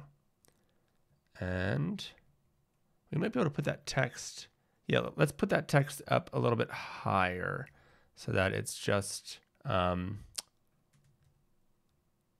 of the section, because we just have one color for our text. And we're not typing the same thing over and over again. Now, remember, we're not pulling in any data. We're just going to say the word soda in here, but we're going to do it inside a div. So we're going to say period text hyphen, and then we're going to finish that class in here. 34 VW. See what I mean with the very specific thing? So we're going to say soda, and let's save that and see how that's looking. Soda. All right. It is working. Next, we want to build out this middle section. We have this soda that makes you, right? We have 3 words going across the middle. So let's say .grid, and inside that, we're going to have a few spans, but for now, let's continue to style out this grid component. Say gap is 3 VW. Text is 34 VW. On medium and above, we're going to do flex, and then MD text bracket 11 VW. So we want it to, on small screens, break it down so that every word has kind of the same-ish size, right? And then on desktop, these get nice and small and these stay big. So that's why we have the medium flex and the smaller size there. Now, if we go back to our site, and we're not going to save because there's nothing to see in here yet. Let's go ahead and make a span with inline block. So span.inline block tab. We're going to say that space, and I'm going to make another span just like that. I'm going to say makes, but this one we're going to override the size a little bit. We're going to say max MD, so that this is on the smaller screens. We're going to override it and say this text should be 27 VW, and we're going to copy this span and do one more, let's say U, and we need to change this at max MD text to 40 because U is a small word, so we need to get really big on small screens, and that should do it. There we go. That makes U, and that's looking great. So did that makes you. Let's bring in that smile. I sound like the Joker. All right, and then a final word, we want to put smile. Let's see, we want to put that just inside the H2. So period text hyphen, and then we'll say smile, and then come back and do text 32 VW. And that's pretty sweet. Wait. We will deal with whatever that is. Don't worry about that. I'm not sure yet, but we'll handle it. Okay, I reloaded the page and it went away. Just a like a build artifact, not a big deal. And this is it. This is really a simple component, not that wild or anything, but it's just a nice big punchy typography slice that can be fun on a big impact site like this. Feel free to change the words, and you'll need to figure out new text sizes. It's just trial and error. I can't say it's not like the Pythagorean theorem or the square root of anything.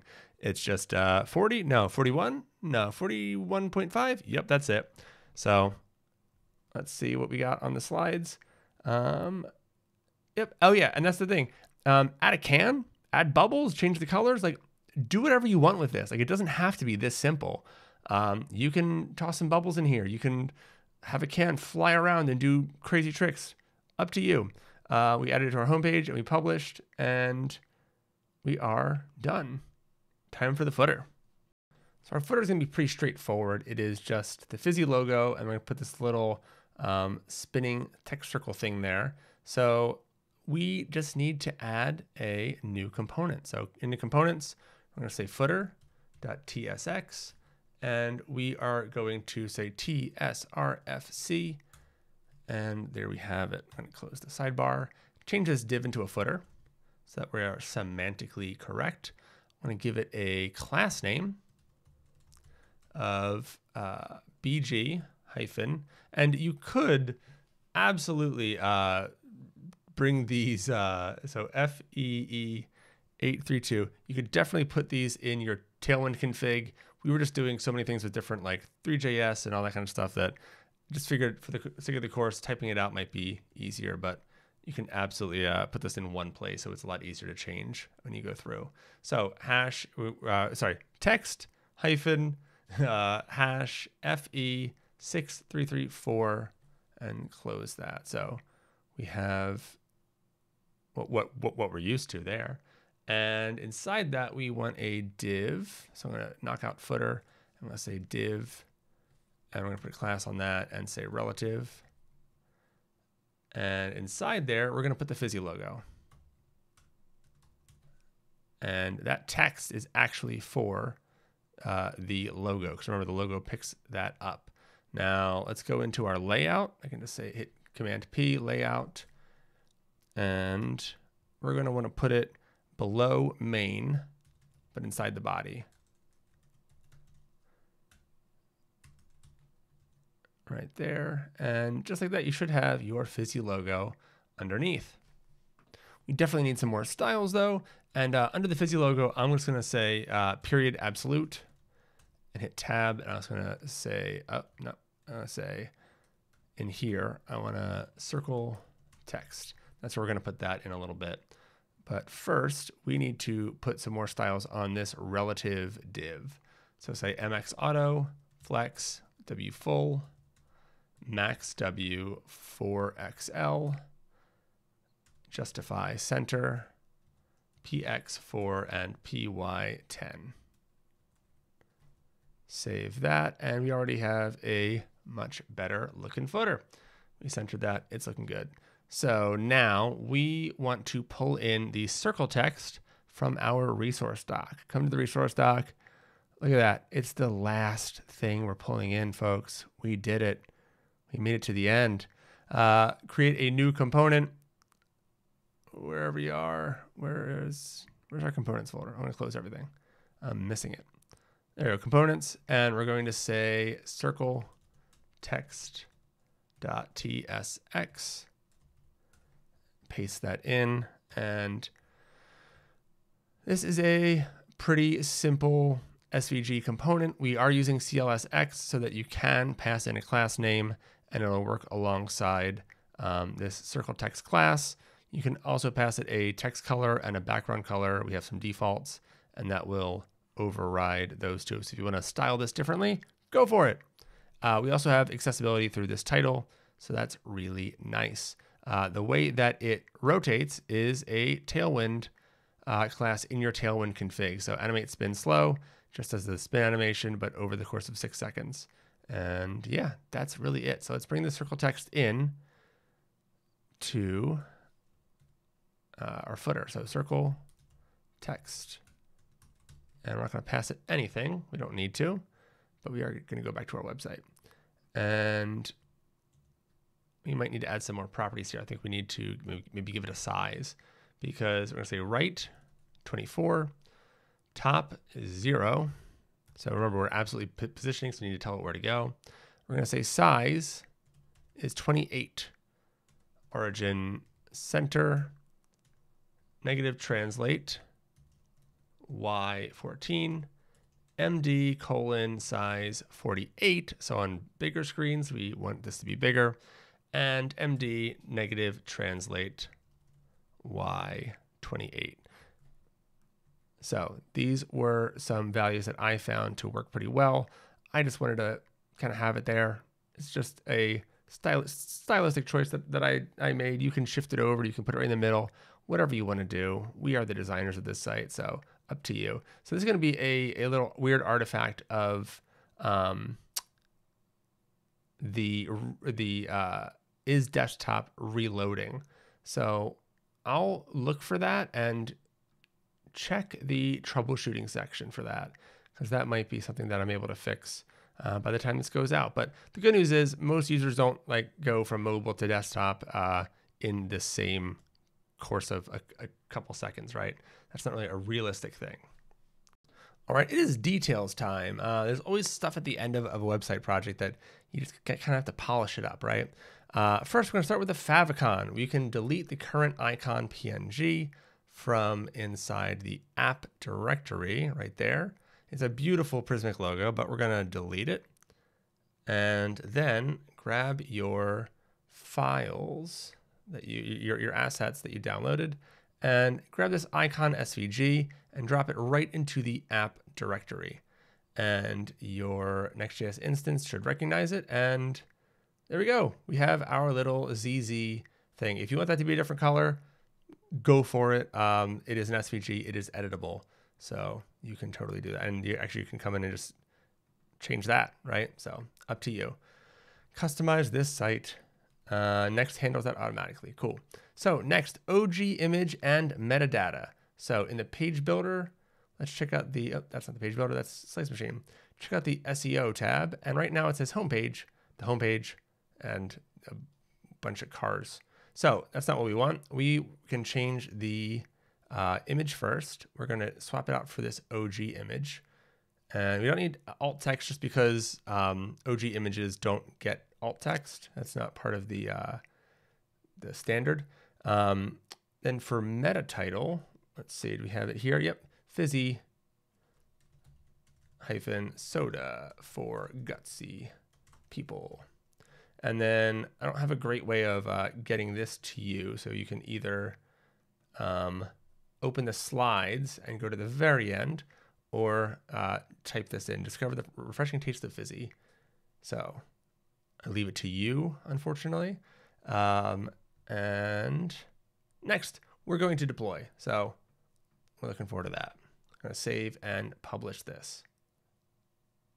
So we're going to deploy our site and put it live. In order to do that, we need to host our code on GitHub.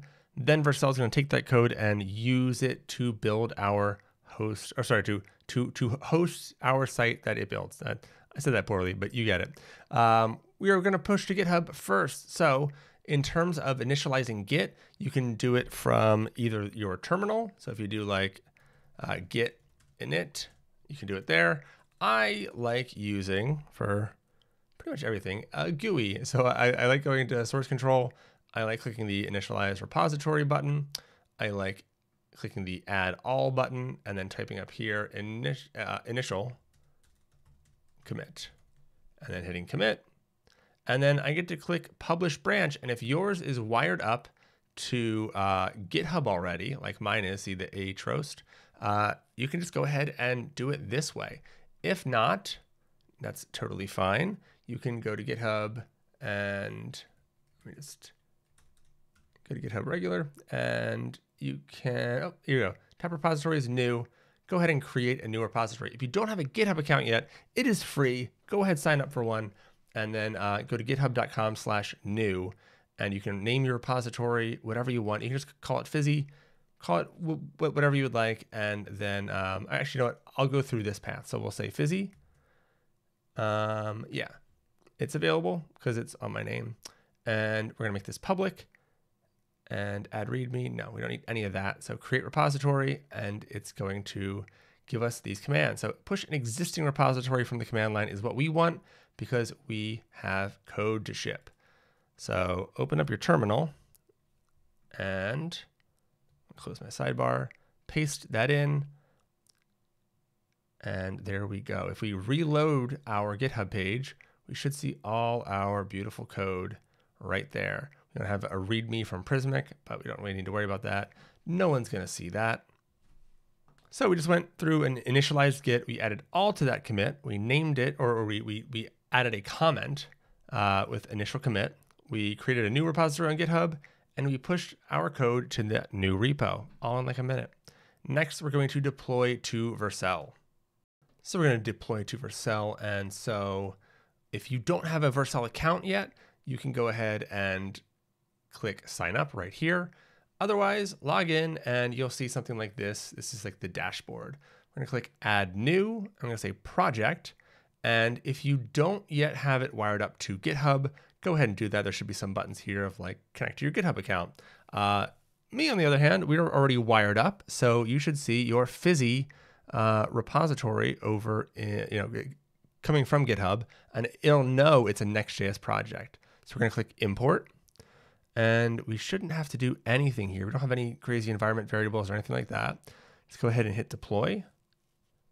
And I'm going to pause it and see you on the other side of this deployment. All right, so I am 1:30 older than last you heard from me. And now we have our site deployed. So we can continue to dashboard. The thumbnail is always going to be kind of bad. That happens with these kinds of 3D sites. It's not anything we can really do anything about because it's just not supposed to run like that. So I have fizzi.vercel.app. You cannot get that anymore. I apologize, but you can have your own kind of Fizzi/Dave, Sandra kind of thing. And now it is live. Fizzi.vercel.app is going to be the site that you're seeing as you go through this course. we just built it together.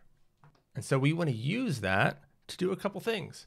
Back in our page builder, we've been using this whole time localhost for these previews. So come up to these three dots right here, and we're going to say live preview settings. And in here, we still have our localhost. Paste in your new vercel.app link, and Slice Simulator should be added to the end automatically. And just like that, we have live Slice previews that anyone can come in and use, because it's not referencing something that's on your desktop. It is referencing, something that's live on the internet. So that's set there. But Prismic has a great preview feature, but this preview is not enabled. So let's go back and let's click settings, and you should see, where is it? Previews right here. So we have this previews feature. I'm going to make the window a little bit bigger. We're working on a new settings area, so this will be better very soon. But we are going to create a preview.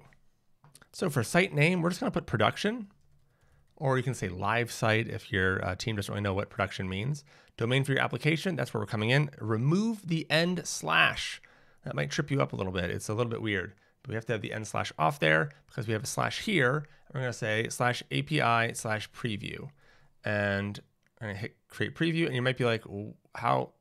I didn't make an API preview path, right? So if we go back to our project, we can check API, exit preview, preview, and revalidate. So these are part of the boilerplate that we use. And so this is all Prismic specific code that we just don't have to worry about. You didn't have to copy and paste this from anywhere. Just you're up and running with a preview feature. And this is what we're going to use to rebuild our website whenever we have changes in a very fast way. And this is obviously the function that exits our preview.